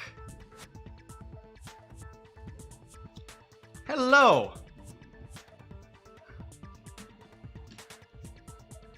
Here we go. You guys ready? Let's go. Okay, well, connected or clear or whatever. We still think you're the killer, remember? Very interesting. This has become very interesting indeed. Thank you, Byakuya. He's off in his own little world. What about you, Makoto? After everything we've learned, do you still think Byakuya's the killer? Well, without a doubt, Byakuya is the one that made Chihiro's death look like Genocide Jack did it. There we go, Makoto. You putting your brain together. But I think he might not actually be the killer after all. What? But aren't you the one who accused him in the first place? He just seems to be too easygoing about all this. Like he's enjoying us solving the mystery. The way he's acting, it makes it seem like it doesn't have anything to do with him. Makoto, you shouldn't use that as evidence, but I'll let it slide. And you think that might be because it doesn't have anything to do with him? Plus, the evidence he left behind was a little too... how can I put it? Overt. He consciously chose to use the extension cord, knowing it could connect him to the murder. You shouldn't use that as evidence, but I'll let it slide. At least, that's how I see it. And Byakuya, when you found out the murder took place in the boys' locker room, it seemed to rattle you. And then again, when you found out Chihiro was actually a guy. I mean, that's fair. If you really were the killer, that stuff wouldn't have had any effect on you. So that's your thinking, huh? Well, it bothers me that you don't have more concrete reasons, but... me too, but... It's fine. I guess I'll mark it as correct, for the time being. Mark it as correct? He's right. I am not the culprit. I just happened to come across the corpse in the girls' locker room and decided to alter it. You just happened to come across the corpse in the girls' locker room? What, you just happened to look inside the girls' locker room for some reason? Oh, right, he's a perv. Are you fucking with us right now? No, I am not effing with you right I'm telling you the truth. Well, I find it very hard to believe. Oh, rip Taka. Go ahead. Find it very hard to believe. You're free to be executed along with the rest of us. If you're really telling the truth, then why? Why do you do that to his body? My reasons hardly matter right now. Uncovering the culprit is much more important, wouldn't you say? Now then, if it wasn't me, who was it? Well, I don't think I can say for sure without talking about it a little more. We're seriously gonna keep going? We're all good, aren't we? I thought it was clear Byakuya did it. No, it's not. No, I'm with Makoto. If there's any doubt whatsoever, we need to explore every possibility, because if we're wrong, we all die here. All right, Kyoko. There we go. That's true. Very well then. I'm with you too. Damn straight. Count me in. Do you not have a mind of your own? Damn, Yasuhiro. Of course I do. What am I, an ant or something? Anyway, let's discuss this all as a group one more time. We still have time to make our decision. That's very true. Our lives are all on the line. Excellent. Then shall we resume our game of hide and seek? Oh my god, Byakuya, you're the one who lost the game already. Just go. If Byakuya didn't do it, who's the real killer? Who murdered Chihiro? There's one thing we can be sure of. We know that the killer is a dude. Is Genocide Jack. Is a dude. I got it! Since the crime scene was in the boys' locker room, you would need a boys' handbook. Since Leon's handbook is apparently broken, the killer would have had to use their own. In other words, it had to be a guy. And that's still not enough, though. We need to find more clues. Let's find more clues. Disappearing stains, Celeste's account, and library desk lamp. Isn't there a single clue that might lead us to who did it? Well, clues are one thing, but did nobody get a look at the killer? Okay. I'm sure if someone saw the killer, they would have said something by now. Sure. Perhaps someone saw the victim at some point. Even that might be enough for now. Correct. Yeah. All we need right now is any kind of new info. Yes. It's over. It's all over. Oh boy. You want to know who saw the victim? Yeah.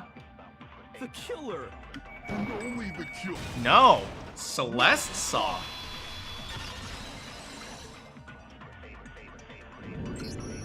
I believe someone else did see the victim before he was murdered. What do you think, Celeste? What do you think, Celeste? Why didn't Celeste just say something? Now that you mention it, yes, I did see him. Really?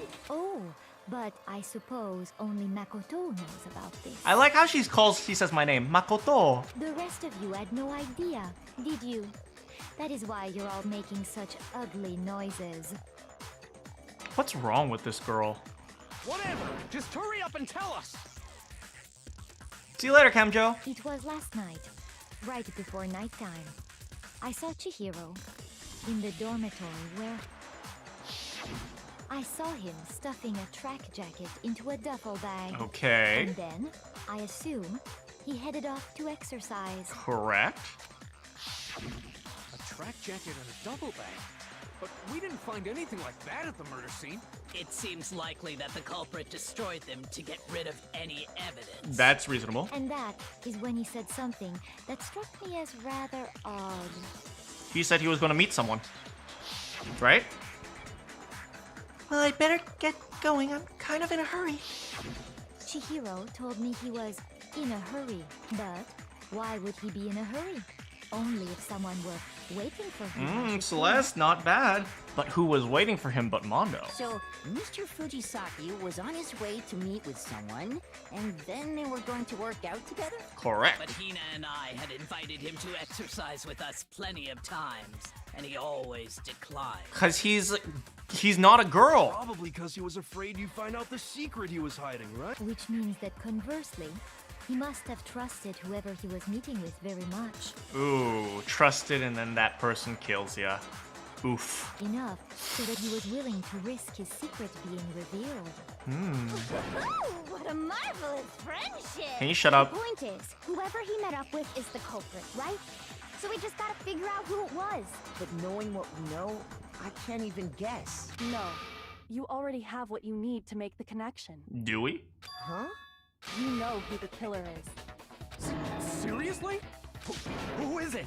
Who's the killer? Interesting. Think back to the track jacket and duffel bag the killer disposed of. Uh-huh. Focus on the details of these items, and it should become obvious who was waiting for him. Okay. Are you sure about that? You really think we can figure out who did it based on 2 pieces of evidence that we don't have? Well, let's see what she has in mind. What? You want to track down some fingerprints or something? Even if we had the equipment for that, we wouldn't know how to use it. Okay. As was noted, the evidence is already gone. There's nothing to get fingerprints from. Maybe, but we can make certain inferences if we just take the time to talk it out. Easy for you to say, but fine. Celeste, did you notice anything special about the bag or Okay. jacket? The bag was just a normal duffel bag from the warehouse. Okay. All the bags in there are the same, so I can't imagine what would make that one special. Yes. Well, if I remember right, there was a decent variety of tracksuits to choose from. Do you think there might be some connection between the culprit and Chihiro's jacket? Perhaps.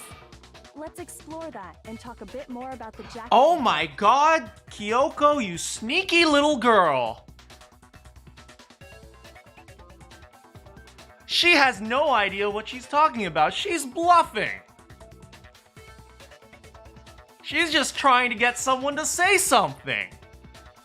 She's just trying to get someone to mess up. You sneaky little girl, Kyoko. Okay, you're back on the okay list. Does Chihiro's track jacket really hold some sort of clue about the killer? It's really hard to believe. You sneaky little girl. Okay, you're back on the okay, I'm okay with you list.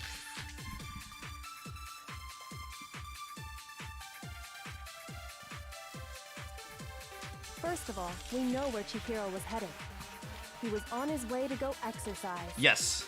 So next we have to ask, why did he choose the specific tracksuit that he did? What do you mean, the specific tracksuit? I got it! He picked that tracksuit because it matched the one the culprit was wearing. Okay. So, what you're saying is, the killer was wearing the same blue tracksuit as him? How do you know it was blue? No, that's wrong.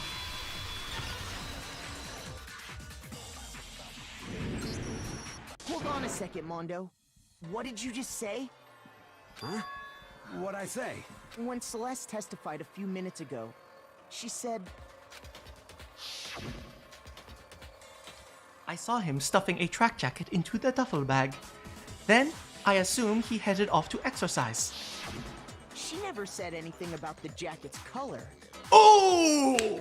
Kyoko, you are back on the I am okay with you list. Bam! So why did you say Chihiro's blue tracksuit? What are you... You just... Hey, Celeste, what color was Chihiro's tracksuit? As a matter of fact, it was... Oh. And before we began the trial, did you tell anyone that? The only one I told about any of this was you. Then, Mondo, how did you know what color Chihiro's tracksuit was? Oh my god! Do you know what's really interesting? Kyoko actually didn't know the answer to this. Kyoko didn't know that the tracksuit was blue. She was just trying to get some information from someone. I happened to be the only person who could find the contradiction. So to an extent, she went out and bluffed and put her faith in me to find the contradiction. She bluffed and then she put her faith in me. Okay, Kyoko, you're pretty cool list. You're pretty cool list. Because I'm sure he saw the clothes at some point in the investigation. No, that can't be it. The bag and clothes were surely disposed of by the time we began our investigation. Then the only reason he could have known what color the tracksuit was is if he saw Cherry with it before he died. Who the heck is Cherry? Cherry? Are you talking about Chihiro? So, how about it? Did you see the tracksuit or didn't you? Just by chance. I just happened to see it last night. He walked past me, and he was carrying the tracksuit in his hands. But he put it in the duffel bag. No, that can't be it either. According to Celeste's testimony, He put it in the duffel bag. She stuffed the jacket into her bag in a hurry. It was almost like she was trying to hide it. And just like that, she was gone. when Celeste noticed it, Chihiro made a point of making sure the jacket was completely in the bag. If you just ran into him briefly, you couldn't possibly have seen what color the tracksuit was. Rip Mondo. It would appear you've dug your own grave. Perhaps. But you handed him the shovel, didn't you? That's why you said what you did. Oh, Byakuya, if you were only as smart as us. But sadly, you will be on tier 2 of smartness. Focus on the tracksuit and it'll be obvious who he met with? What a bunch of nonsense. Ah, now I understand. It was all one big bluff, wasn't it? Your true intention was to draw a slip of the tongue from the culprit. That's why you said you knew who did it, to put them on edge. That's right. However, Mondo was my target all along. Hey! I had my suspicions about him from the very beginning. There we go, Kyoko. Me and Kyoko. Okay. She's slowly becoming top tier. Slowly, very slowly. But I'm gonna make sure this is clear, Kyoko. One slip up and you're back to the bottom. Okay? Okay? But why? What made you so suspicious? That's a good question. The way he talked. Because I hate him. There was a certain turning point that tipped me off. Maybe you didn't notice it, Mondo, but you tend to refer to men and women differently. Hey, she noticed it too! You only call guys dude. For girls, it's chick. And after he was killed, you happened to refer to him as dude. Once I picked up on that, it occurred to me that Mondo knew something we didn't. You noticed such a tiny detail? Because my girl Kyoko, she's pretty good. She's pretty good. Well, up top, Kyoko. Are you a witch? She's a witch! You're positively frightful! No, I'm not the frightful one. Not nearly as frightful as someone capable of murdering a friend. Ooh. It was probably an accident. Mondo, was it really you? Did you really kill Chihiro? It was probably an accident, guys. I didn't kill anyone. Oh, boy. You've been all over me, judging everything I say, putting words in my mouth. What gives you the right to treat me like a goddamn criminal? I mean, no offense, you actually are a criminal. Like, you lead biker gangs that cause mayhem all across the country. Yeah, he would never do something like that. Oh, look at Taka. Accusation. Oh, Taka. Taka's the. Oh, right, they're bros. It's true. My reasoning on that is pretty shaky. That was fast. Well, this does present us with a problem. It seems we are all out of leads.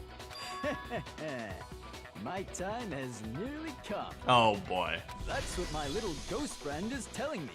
Oh yeah, that reminds me. Hifumi, weren't you telling me you'd found some evidence? Really? What kind of evidence? I suspect it's almost over, Caden. Actually, you know, now that I'm thinking about it here calmly, it might not be all that relevant. Just say it. Jeez, does your confidence just get up and walk away? Just say it. Fine, man. Just tell us. If you really insist. Here it is. A handbook. What do you have there? It happens to be an e-handbook. I found it laying on the ground. Oh my so god, I where? scooped it up. Where? Then it must belong to Chihiro. I got it!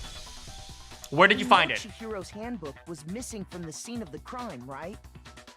No, we're probably gonna have a little bit of a chat afterwards, Caden. For a fact. For a fact indeed. I was totally sure I'd found it. Where did you find it? Hold some clue about the culprit, right? No, it's probably broken. It's probably broken because Mondo knows how to break the e-handbooks.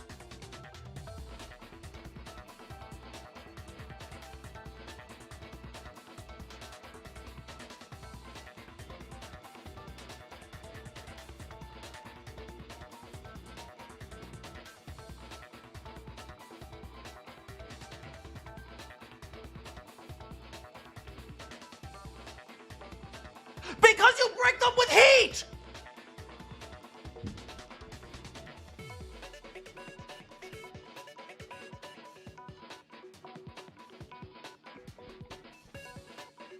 He knows the weakness, but by accident!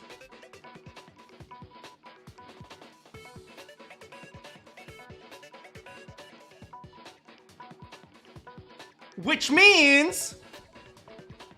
how we prove it's Mondo is by looking at his e-handbook. Because he has Leon's! That's it! That's it! He has Leon's handbook! We just need to ask Mondo to turn on his e-handbook and we got him! Well, that's what I was hoping. But it's busted. It won't even turn on. I imagine the culprit broke it to get rid of any evidence after the murder. That's odd. I didn't think the handbooks were quite so fragile. You're right. They're not. They're totally waterproof and shock resistant. It would take an awful lot to break one. Because electronics can also do wonky things in heat. And yet, this one does appear to be broken, as is Leon's, sitting useless in the main hall. It's not Leon's. For all your confidence, that is a remarkably high failure rate. Do you think there might be some kind of mystery in there somewhere? How precisely did the handbooks get broken? There's only one possible explanation. By hitting its weak point. I mean, heat. You already told us before that the handbook has one weak point, didn't you? Yeah! You remember that? Why would he say that?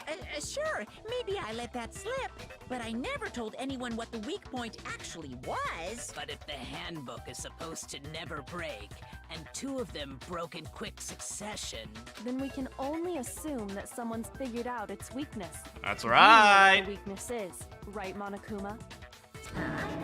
You're asking me? I think it's a necessary piece of information if you want this to be a fair trial. I think you're cheating, Kyoko, but sure. But if I tell you and someone else decides to copy it, that would be very not good. Exactly, Kyoma, because he put his clothes on while he was in the sauna. Just tell us already. Why would we want to break our own handbooks? Oh well, I have a weakness for pushy demands. But you're sure you won't follow their example? Yeah, Allow yeah. me to make a special announcement.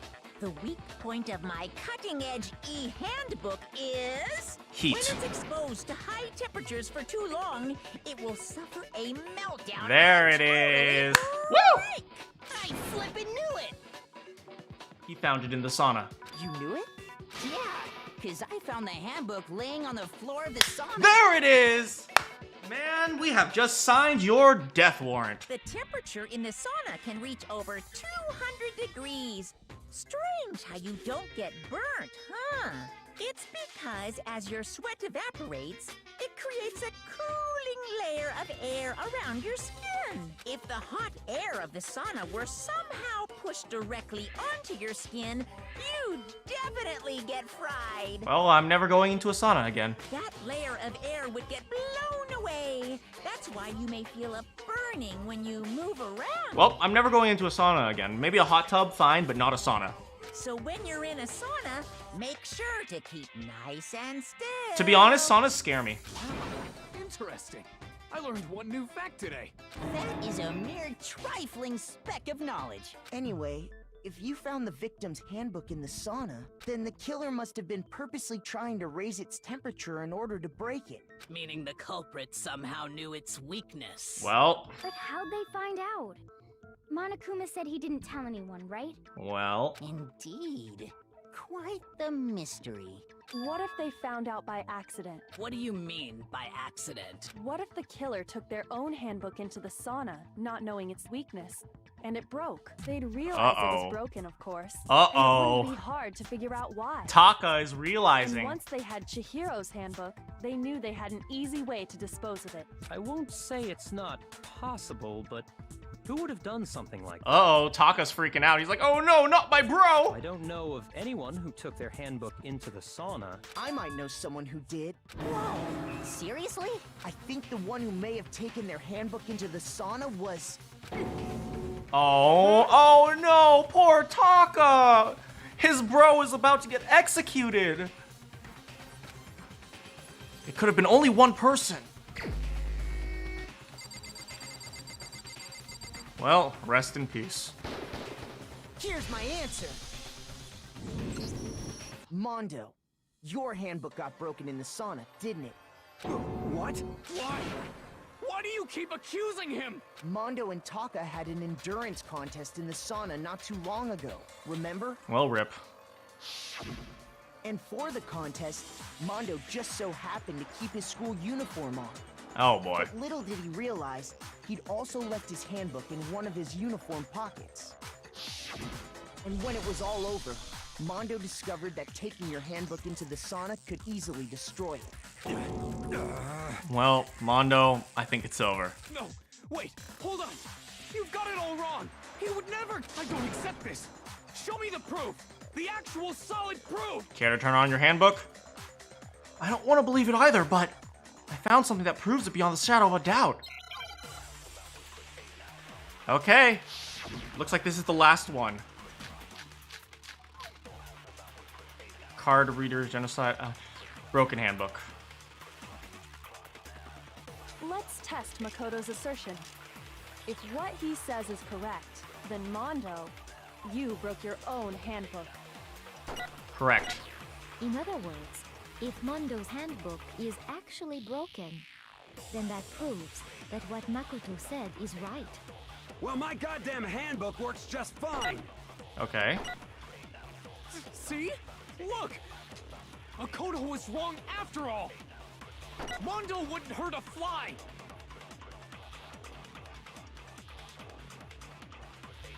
Wait. Is the solution saying... He said it's wrong after all. Is the solution seriously something like... What is it? Mondo says, my handbook works just fine, and you just say wrong? Is that it? Because it's the broken e-handbook. My handbook works just fine. One of the handbooks in the main hall has been broken. It is assumed to be Leon's. I think it's just wrong, because I don't feel like this broken handbook would work. What he says is correct, then Mondo, you broke your own hand. In other words, if then that proves... Well, my goddamn handbook... See? Look. Makoto was wrong after all. I can't believe I'm gonna do this. Hurt a fly.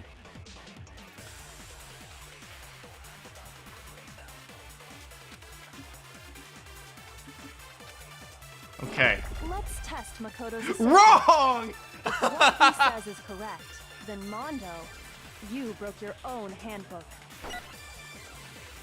In other words, if Mondo's handbook is actually broken, then that proves that what Makoto said is right. Okay, I'm gonna do Well, this. My goddamn handbook works just fine. Wrong! No. Shoot. I guess that wasn't the answer. Let's Okay, let's see. Makoto's assertion. Ali's account. If what he says is correct, Genocide. then No, Mondo, Chihiro's you e-handbook. broke your own handbook. In other words, Probably broken if handbook then. Mondo's handbook is then that proves... Well, my goddamn handbook works just fine. No, the white noise! Look! Makoto was wrong. Mondo wouldn't hurt a fly. Let's test if what he said you broke your own. In other words, if then that proves... Well, my goddamn handbook works just fine. There we go. I wish it was the other one, just like, wrong! My handbook works wrong! The handbook you have right now, is it really yours? The fuck is that supposed to mean? The broken handbook that was in the main hall. Isn't that one actually yours? What the heck are you talking about? What I mean is, I think Mondo swapped his handbook out for one that actually worked. Ooh. I think he took Leon's handbook and replaced it with his own. Ooh. After all, Monokuma said himself that Leon's handbook never should have broken. That's right! The punishment it suffered wasn't nearly enough to destroy it. I gotta say, that's some durable technology. So then, the broken handbook in the main hall is actually Mondo's, which would mean that the handbook Mondo has right now is actually Leon's. Just turn it on. Doesn't that violate the school regulation that says loaning out your handbook is... We've already gone over this, Aoi. Well, here's how I look at it. There is a rule about loaning your handbook to another student, but if they're dead, they're not a student. And I mean, you can't punish them regardless. Kind of a gray area, I admit. But no worries. If anything, it just makes things more interesting. Look at Monokuma's portrait in like on the side vibrating. Blah, blah, blah. As such, I decree that exchanging handbooks with a corpse is not a violation of the rules. That's really flexible. Well, Mondo, if I'm wrong about this, you're welcome to say so. I'm happy to admit I made a mistake, but... Son of a bitch. What's wrong, bro? Come on, tell him he's wrong. You are wrong. You have to be wrong. Everything you just said is wrong. You made it all up. Okay, then why don't we look back on this case one more time? From that way, everything will become clear, and we'll all see if I was right or wrong. Is it comic book time? It's comic book time! Woo! All right. So first, Chihiro's here, and then Celeste's like, "Ha! I caught you." And then she's like, "Ooh, using my gambler's eyes, I noticed that you have a blue tracksuit." And then she's like, "Oh, whoops, my bad." And then she runs away, and in Act 2, he is what? He goes to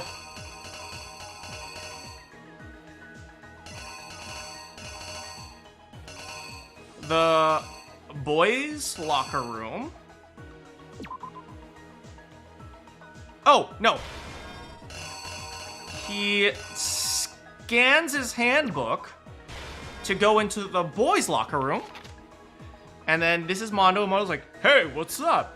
And then she's like, oh, I'm so ready to work out. And then Mondo's like, "Oh no, he's too cute. I can't take it." So he lifts up the dumbbell and he's like, "It's murder time." And so boo, and Chihiro's murdered. And There's the bloody dumbbell. Oh no, the bloody dumbbell was over there.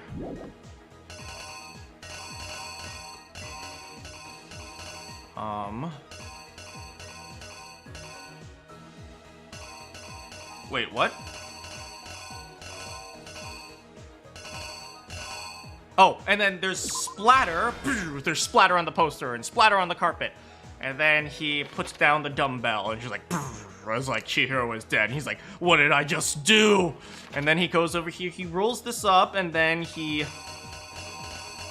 takes the poster, and then he grabs this, and then he goes to the girls' locker room.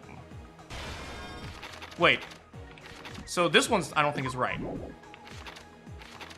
Okay, so he goes to the girls' locker room here. He uses this to get in. Oh, no, that one is right. Yeah, this one's right. Okay, wait, where to go? Here. Because that's Chihiro's sleep. Okay, so then he goes here, and then he goes to the girls' locker room. He gets inside with either Sayaka or Junko. Oh, Junko! And then he puts back the poster, and then he places Chihiro's body on the ground. And then the crime scenes are switched. And then Byakuya comes in, he's like, heh, heh, heh, now is my time. And so he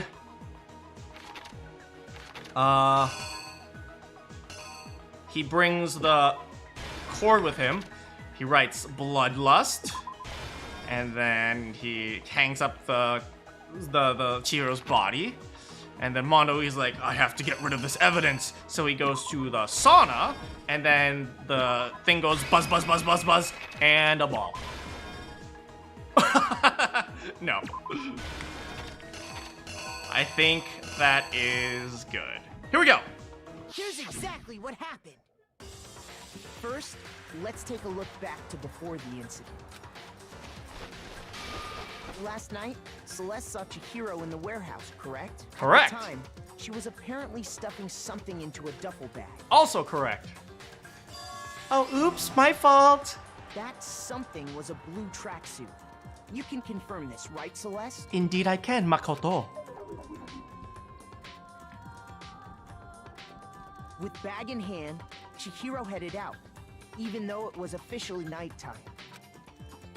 She made her way to the locker room, specifically the boys' locker room. But how could the victim, who was apparently a girl, access the boys' locker room? Beep. Simple, because she was really a he. It's like when I did my Sayori cosplay. Which is why he was able to use his own e-handbook to gain entrance to the boys' locker room. I was a pretty convincing girl, don't you think? Once inside, he met with someone there.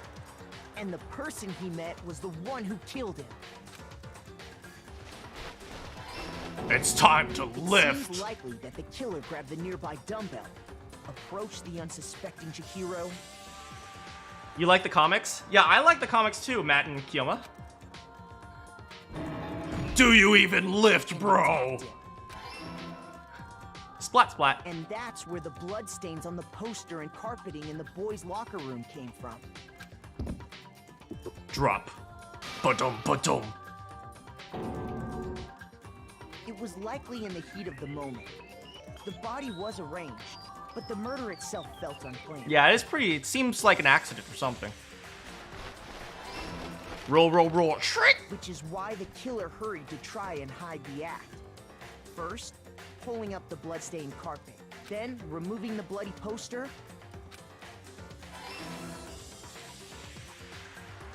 And finally carrying the corpse into the girls' locker room. Girls' locker room. A girl's handbook was necessary to get into the locker room, of course. Of course. But this alone doesn't prove that the killer was necessarily a girl.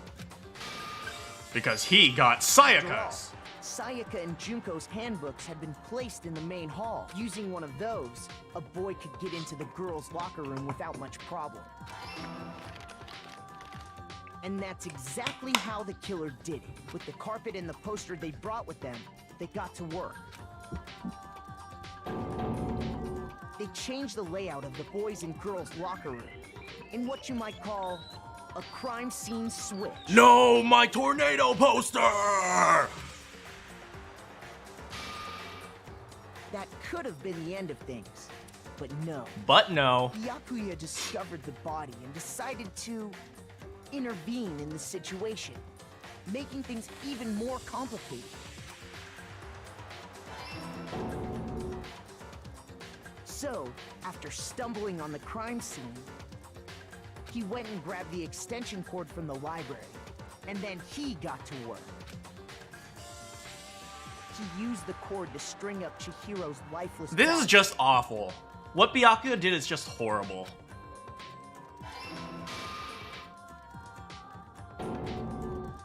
Then, using the victim's This own is just blood, freaking he left awful. a grisly message there at the scene of the crime.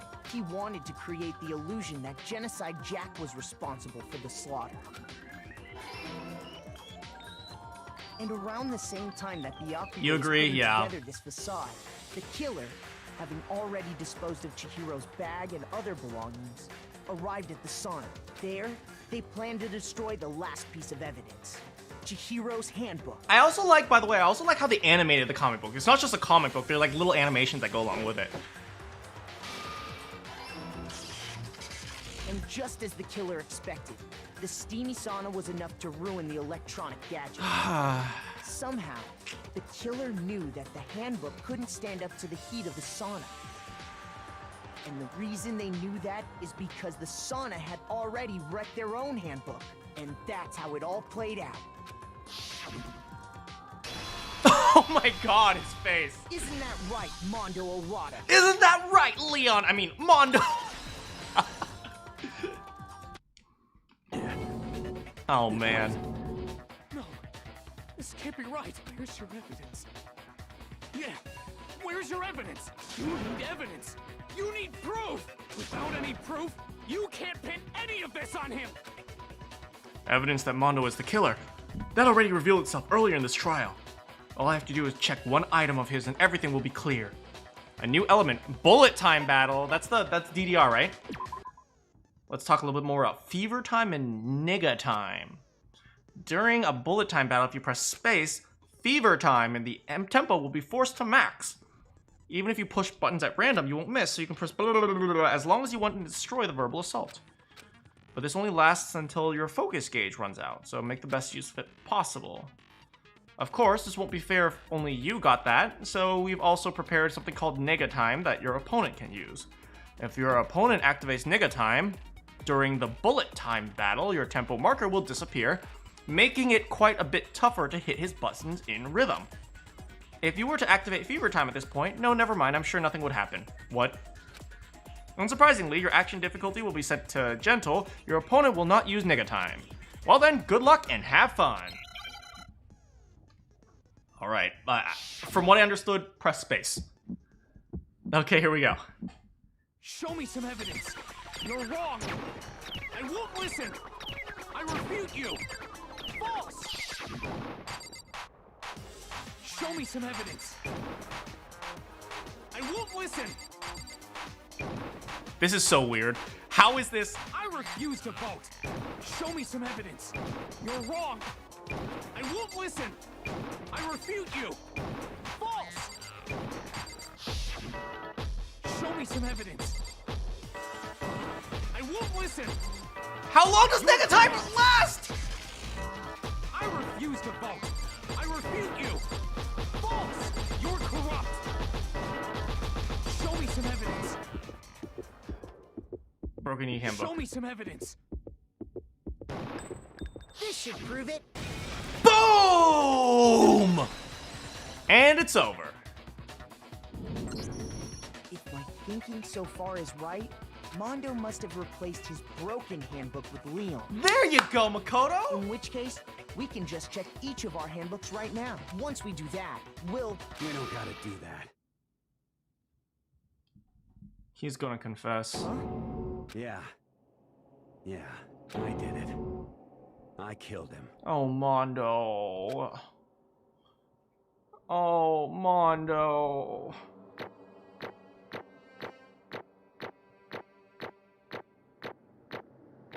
This is sad, man. I hate this. At least we got some money. Bro, what are you saying? I got no choice, man. At least I got an A+. After hearing all that, I gotta just give up. Go ahead, Monokuma. Get it over with. Ask for the goddamn verdict. Roger that. Wait, hold on. Oh, Taka. No holding on. Time for the moment we've all been waiting for. Grab your lever and give it a yank. His whole world must be getting shattered, Who will you Taka. elect as the Blackened this time around? Will you make the right choice or the dreadfully wrong one? Oh, Taka, I'm so What's it gonna sorry. be? What's it gonna be?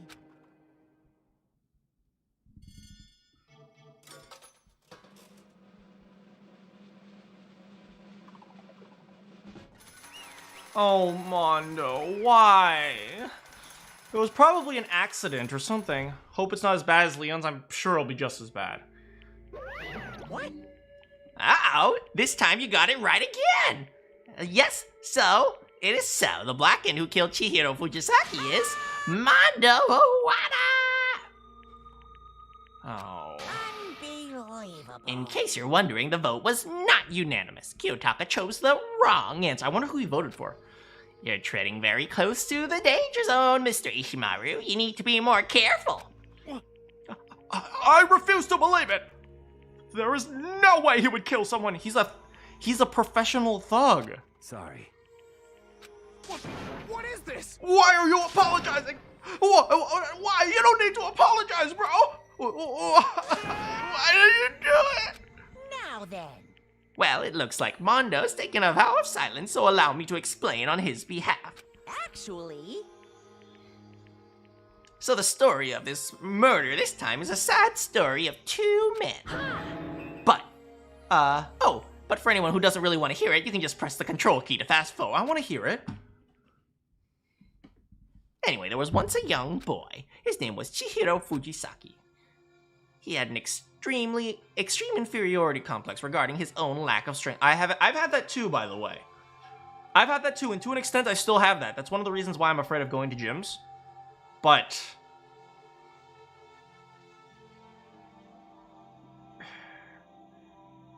I hope anyone who has this know this, right? Your lack of strength doesn't define you, right? Just because you can't lift more weights than someone, that doesn't define you. You can still go to the gym. You can still lift weights to try to get stronger, even if you're not going to be the strongest guy at the gym. I guarantee you, there are plenty of good people who will be there supporting you. So, yeah, don't let this take over if you have this complex, guys. You're so weak even though you're a boy. He heard things like that as long as he could remember. And he was bullied for it? That's awful. On the contrary, he tried to hide and buried himself further and further into that weakness to take on the fragile form of the petite young girl. He had chosen this as his way out.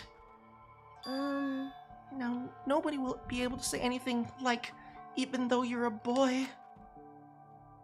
But no matter how tightly he wrapped himself up in that shell, the inferiority complex had already taken deep root, and it was not so easily weeded out. As it turned out, the shell was completely empty. The complex didn't disappear, instead it only grew stronger and stronger. I'm weak. Weak. Oh. Weak. Once the killing game had begun here at the school, he had no choice but to accept the fact. I mean, no, like legit, if you're not physically strong here, you must be freaking out. After all, this world is survival of the fittest. If you're not strong, you don't survive. And then the lovely and hateful Monokuma announced the revealing of their embarrassing secrets, which of course included Chihiro's embarrassing secret, which I am more than willing to divulge. Even though he dresses like a girl, Chihiro is actually a boy. Hey, And that was something Chihiro couldn't let anyone find out, no matter the cost. If that was revealed, it would be the end. The hardened shell would crack and the armor would fall away.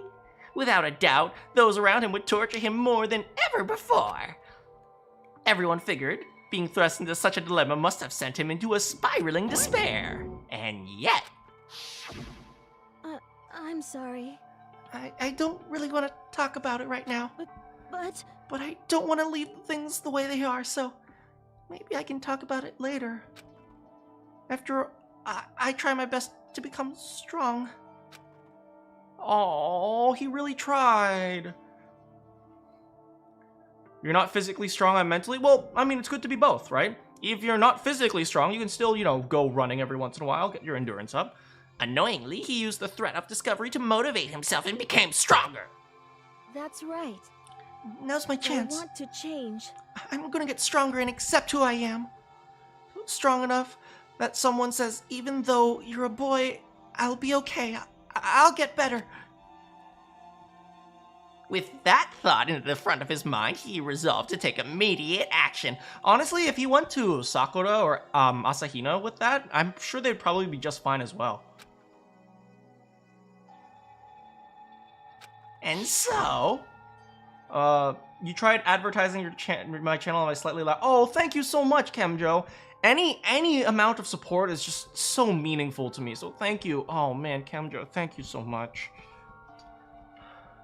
That day, he made a commitment to begin exercising. He was prepared to retrain his mind and body.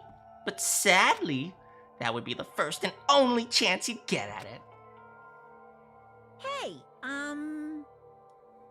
I don't think both Hina and Sakura would have not minded. I mean, no, like if, for example, if, he went to Sakura and said, hey, I'm a boy, but I wanna, try to get stronger. I'm sure Sakura would be more than happy to, like, bring the weights out of the girls' locker room and train, like, in the common area. When he decided to start exercising, he thought it would be a good idea to ask for someone's help. But he wanted to tell that person his secret first, and then ask them for them to help. But he wanted to tell that person his secret first, and then ask them to help him from there. I mean, they would not mind. Oh, yeah, exactly, right? I agree. And that person he went to... Yeah, that's right. It was me. Yep, it sure was. The biker gang fella had been painfully clear about how important his manly... I knew it. He was protecting the secret. So Chihiro probably figured that even if he confided in Mondo, his honor would make him keep the secret. Plus, Mr. Macho Mondo was the very symbol of a strong man that Chihiro always aspired to be. Maybe talking to Mondo will give me some help and courage. I guess this is Monokuma. So he went and asked Mondo to help him become strong. That was his aspiration. And he thought that only with Mondo's support he would ever be able to come close to that. Correct. So then, that must be why Mondo did what he did. To keep the promise he made to Chihiro. Huh? Did what? You mean that's why Mondo carried Chihiro from the boys to the girls' locker room? Indeed. Yes, that's exactly what I mean. Wasn't that to cover up what he'd done? Certainly. That could have been a part of it, but I don't think that was the main reason. The real purpose was to keep the promise between men he had made to Chihiro. But how does moving the body keep his secret? Because if everyone knew he had been killed in the boys' locker room, everyone would be arguing about how she got to the boys' locker room, right? Once that started up, at least a few of us would have immediately begun to suspect his identity. So, he tried to protect Chihiro's secret by putting him in the girls' locker room and stealing his handbook. Then Mondo did all that to keep the promise he had made to Chihiro?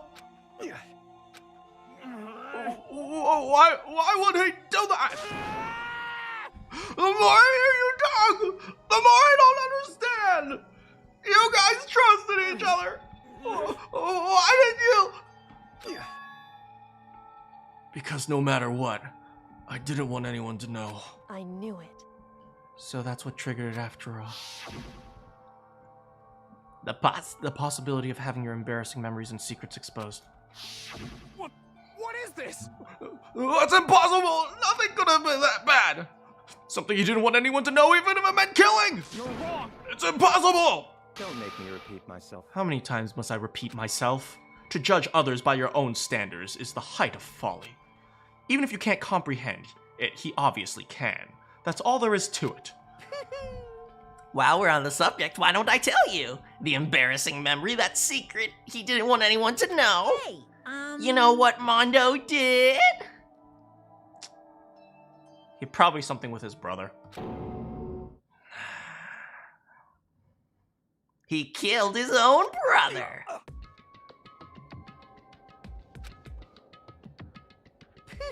Mondo, the ultimate biker gang leader, makes all the hoodlums and riffraff across the country tremble.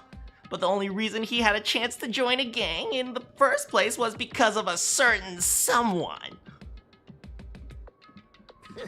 Mondo's older brother was named Daya Owada. Mondo had nothing but respect for him. It was because Daya had that Mondo ever got on a motorcycle. Mondo's brother was the only family growing up. He was the only one Mondo could trust or respect. He wanted to measure up to the big brother, so he had imitated him in everything he did. Mondo was the epitome of the starry-eyed kid brother. Meanwhile, the charismatic older brother had put together a local motorcycle gang, and before anyone knew it, it had grown into the biggest gang in the world, or the country. Daya, his older brother, the number one in the gang, and the number two, his younger brother, Mondo.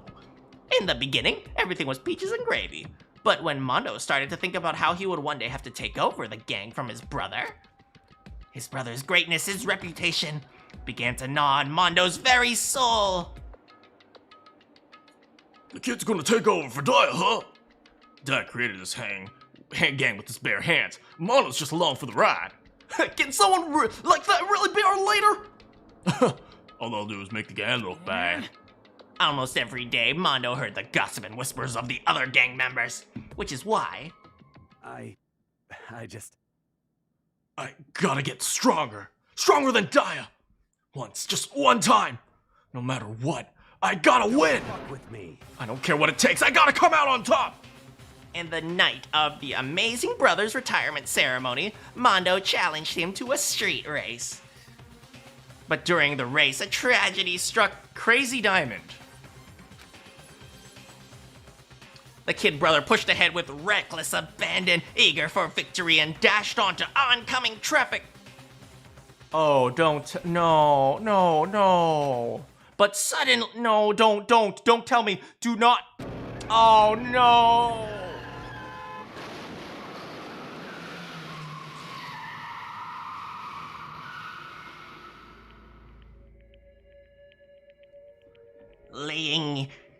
Laying in his kid brother's arms, the older brother delivered his final words. My bad, kid. I fucked up. I'm sorry, man. Of course he knew it was his brother's fault, but Daya never blamed him for what happened. Hey, kid. The rest is up to you. No matter what. Keep the gang together. 'Cause it's the team you and me put together. It's a promise between men.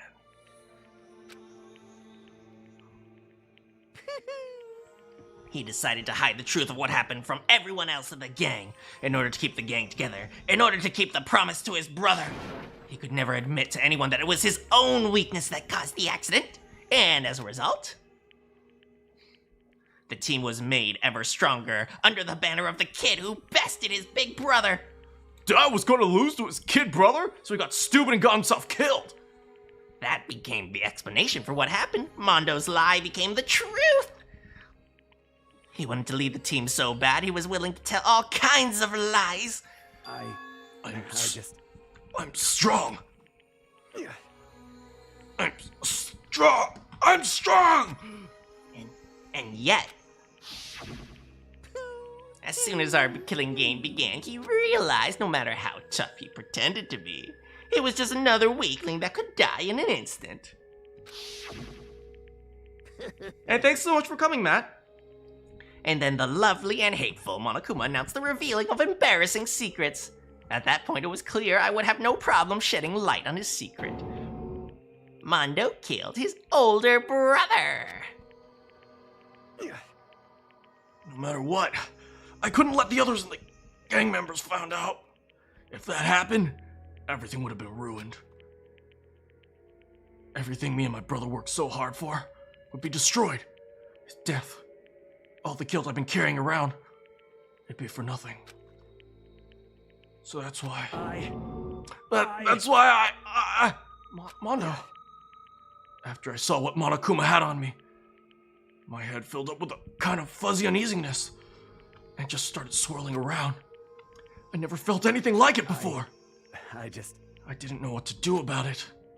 I wasn't sure what to think or say, but after a while, that fuzzy uneasiness turned itself into a rock-hard lump of anxiety way down in my stomach. And it was right around then that Chihiro asked me to start working out with him. Right there, he told me a secret. Seriously? Jesus! I'm sorry. I'm sorry I lied to you. But why?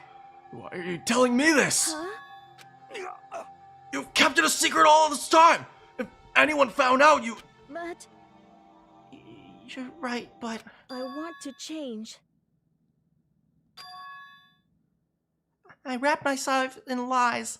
I'm weak. I want to destroy that version of myself forever.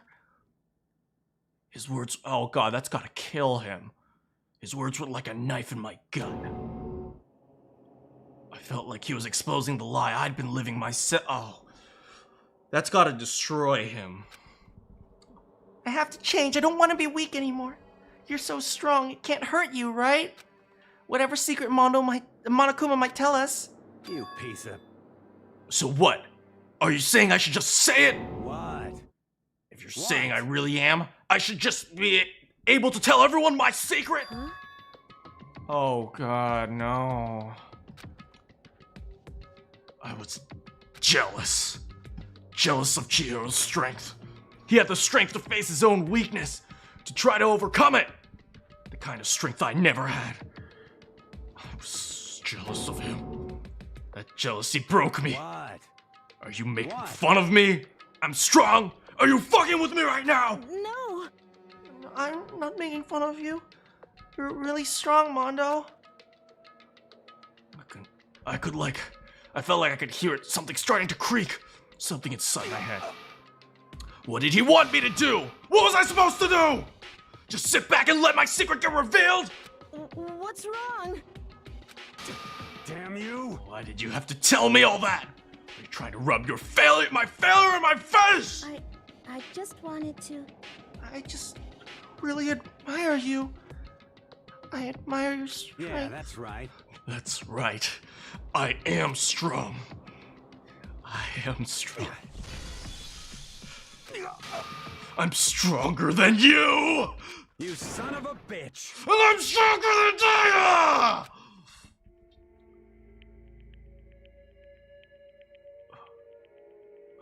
I don't remember anything after that. When I woke up again, he was laying at my feet covered in blood.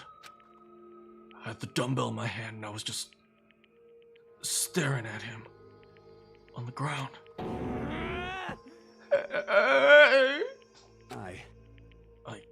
I killed Chihiro. Even after all this time, I'm still just as weak as I've always been. And thanks to that, I did something I can never take back. Mondo, he was normally so aggressive, so angry. He hid that weak side away from everyone. That was his secret. A weakness that, like that, lived in his heart. And it turned him cold-blooded. God damn it. Stupid freaking death game, man. God. Look at him, you see? You're all just like him. For a secret from the past, for a memory. For that, he killed another living human in cold blood. He couldn't cut free from his regrets of the outside world. He doesn't know what true strength is. Do you see any hope in there? 'Cause I sure don't. Stupid Stupid Monokuma. You bastard! Just shut up, you son of a bitch! Go ahead! Say that again, I dare you! Okay, I'll say it as many times as I want. Is what I want to say, but unfortunately, I can't do it right now, cause it's punishing time! Punishing? It can't be. You need execution! Well now. That's what I promised you, right?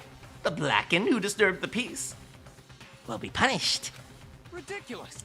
Hold on. Now then, I prepared a very special punishment. For the Mondo Wada, the ultimate biker gang leader. No, wait! Let's give it everything we've got. It's punishment time! Oh boy. Sorry, man. I couldn't keep the promise we made. From one man to another.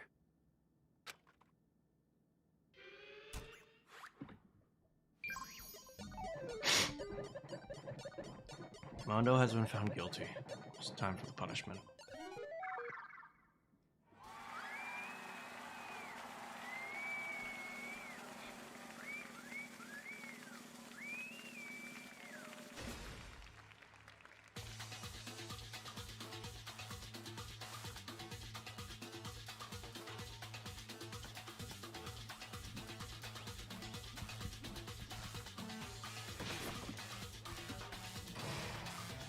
What do we got? The Cage of Death.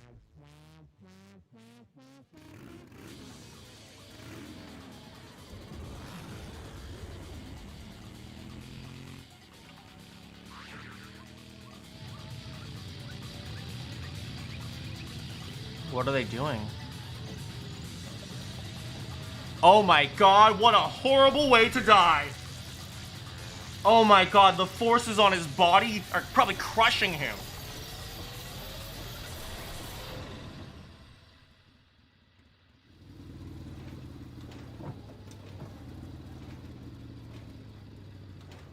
That death does not... Oh, that death looks awful. Oh my god.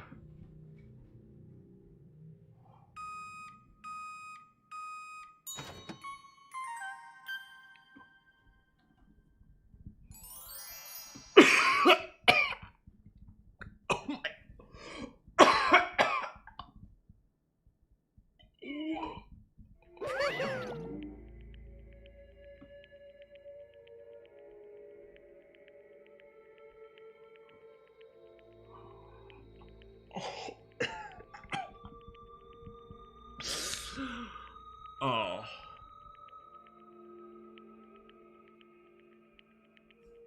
Now I want to throw up. Oh, God.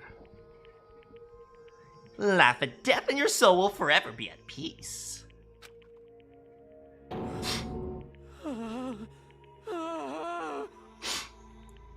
It can't be my brother. Another murder. Another execution. I want to feel again. Everyone's lives are just taken so lightly here. I feel like I might be going mad. Maybe I'll just let it happen.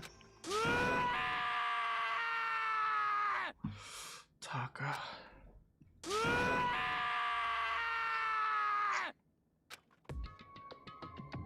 As Taka's sad screams invaded our skulls, we were each forced to realize once again. But of course he had to. What a disappointment. Is this the end of the game? Oh, shut up, Byakuya. Byakuya? What is this? Completely insane. Do you know that? A game? One of our friends is dead. Do you realize that? Naturally. Of course I do, because this is a game of life and death. Hey. I don't have anything to say to you. I don't have a response except that However, I just don't understand why. Why did you go out of your way to disguise Mondo's crime?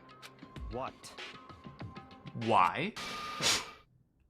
Isn't it obvious? Because it made things more fun. His voice was calm, emotionless. Like the voice of death. It chilled me to the bone. Last night, when the murder took place, I was in the library as usual. Honestly. So you ignored the nighttime rule too? That rule never mattered to me. I don't recall agreeing to it. There is nothing to be done. I don't particularly care. Please continue. The night grew late, and I decided to return to my room, which is when I stumbled upon him. I spotted Mondo coming out of the girls' locker room. After he'd gone, I looked inside and saw a corpse. What? Bro, you actually witnessed the murder! It was such a fool. He didn't have the slightest idea that I'd seen him. Well... So you're saying you knew who the culprit was from the beginning? That's right. Indeed. But if that had been the end of it, how boring would have that been? I mean, what a waste of time to have the answer revealed right at the beginning. Which is why I decided to lend a little helping hand.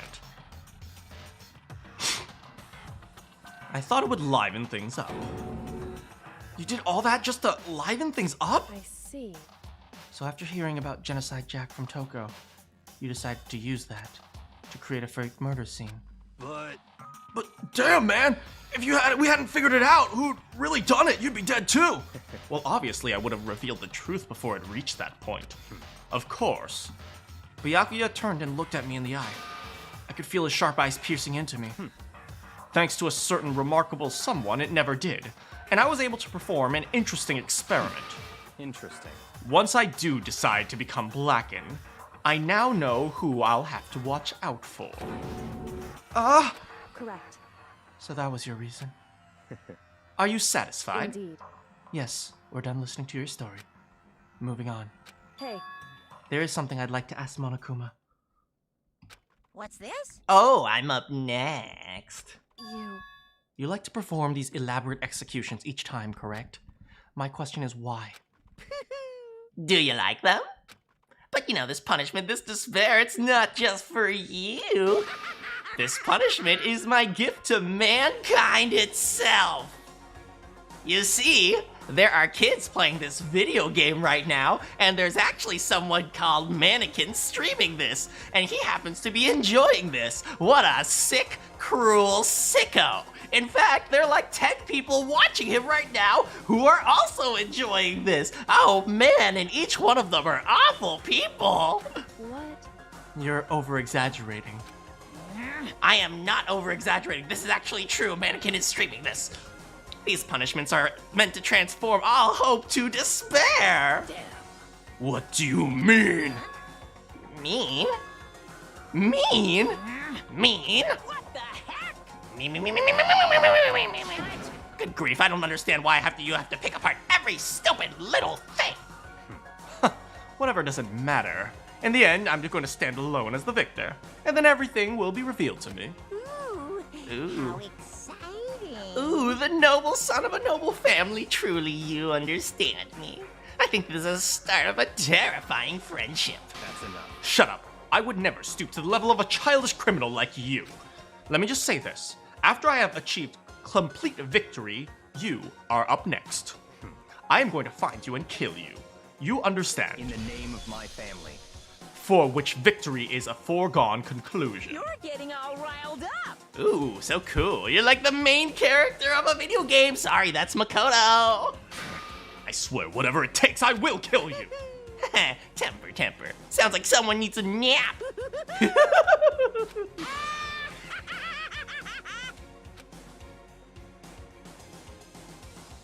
Monokuma's laughter peeled across the courtroom, and the curtain closed on the case of Chihiro and Mondo.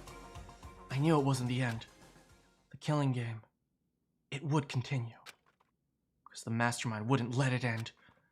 For those of us who were still alive, our worst fear and despair kept on multiplying. That was the despair. It was the kind of despair that felt like a blind puppy in hell had more of a future than us. Dang, Makoto, what up with that metaphor? All of our courage, our effort, our friendship, felt like it amounted to nothing. It was the worst kind of despair. Oh? Well, anyway, like I was saying, this is a pretty good spot. Yeah, a really good spot. Anyway, isn't it amazing how that girl went and killed someone before things even had a chance to get boring? Once things really get moving, it'll be like a roller coaster.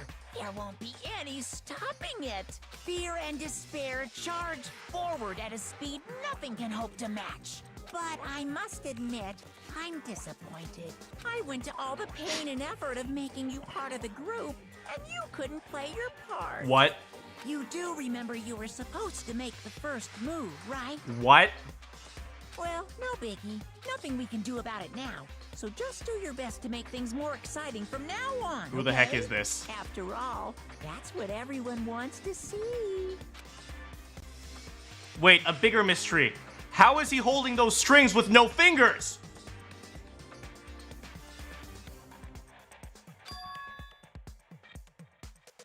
Every voice at once. There's just something I'd like to ask you. As long as you don't want to know my measurements, fire away. Who is it? The 16th student in the high school. My, you really took me by surprise there. 16th student, huh? I know I said you could ask anything, but super denied, ultra denied, demonic denied. Because you see, that's my ace in the hole. Oh? And nobody'd be dumb enough to reveal that, right? No matter how close they were to their friends. Why? What? There's another person here?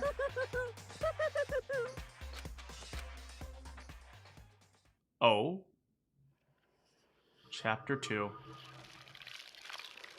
Complete. Beep, beep.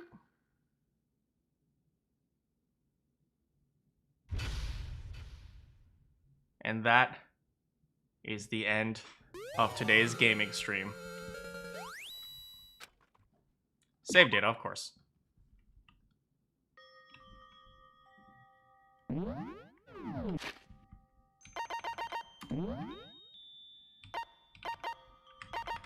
Save.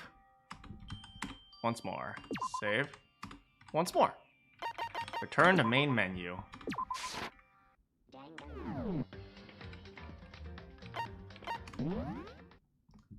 And that is the end of today's play of Danganronpa.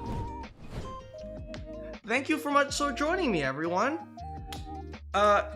Lately my streams have been going a little long. I keep saying like, oh, I want to play a little bit more, just a little bit more, just a little bit more, and then it keeps going super long, so I'm really sorry, guys. Do you guys want me to keep it a little bit shorter? You know, one thing I've been thinking about, as many of you might have seen on my community channel, is I was thinking of starting these streams maybe an hour earlier, and that way, if the stream is an hour earlier, we can go the same length, where if I accidentally go long, it's not too late for you guys.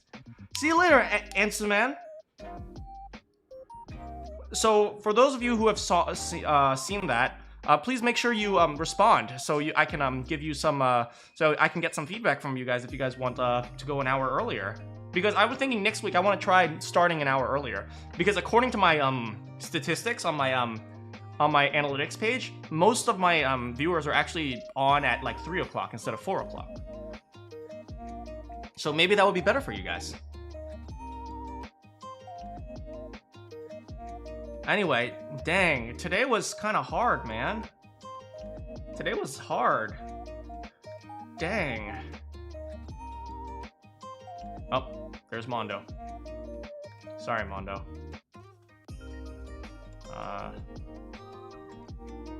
You gotta go? And yep, indeed. Thank you so much for coming, Kiyoma. Yeah, today was really sad, man. You know, what was it? The first one was kind of like an accidental murder. Well, not really an accident, but like a murder of passion, but...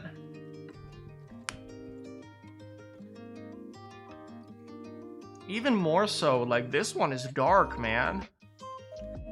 Some poor Chihiro just wanted to go to his friend for help, and Mondo was just having a breakdown. Poor guy. Poor both of them, but it's like, dang. That's just, oh man, I don't think I can deal with that, man. That's a really dark story. Don't what, Kemjo? Super dark story, unfortunately. Who is supposed to be my Jotaro replacement now? I don't know. Yasuhiro?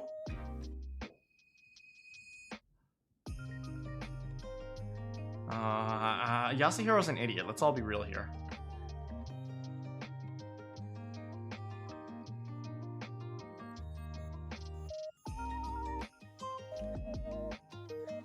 But what did you guys think of this one? This one was kind of dark this time.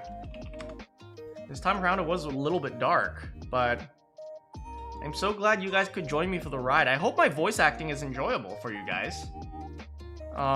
You know, sometimes I'm afraid my voice acting might be stupid or silly, but you know, I try to take the serious scenes really serious, and I try to read it as best to my abilities. But yeah, it seems like a lot of you are signing off right now, so I'll let you guys sign off, and I gotta eat dinner anyway.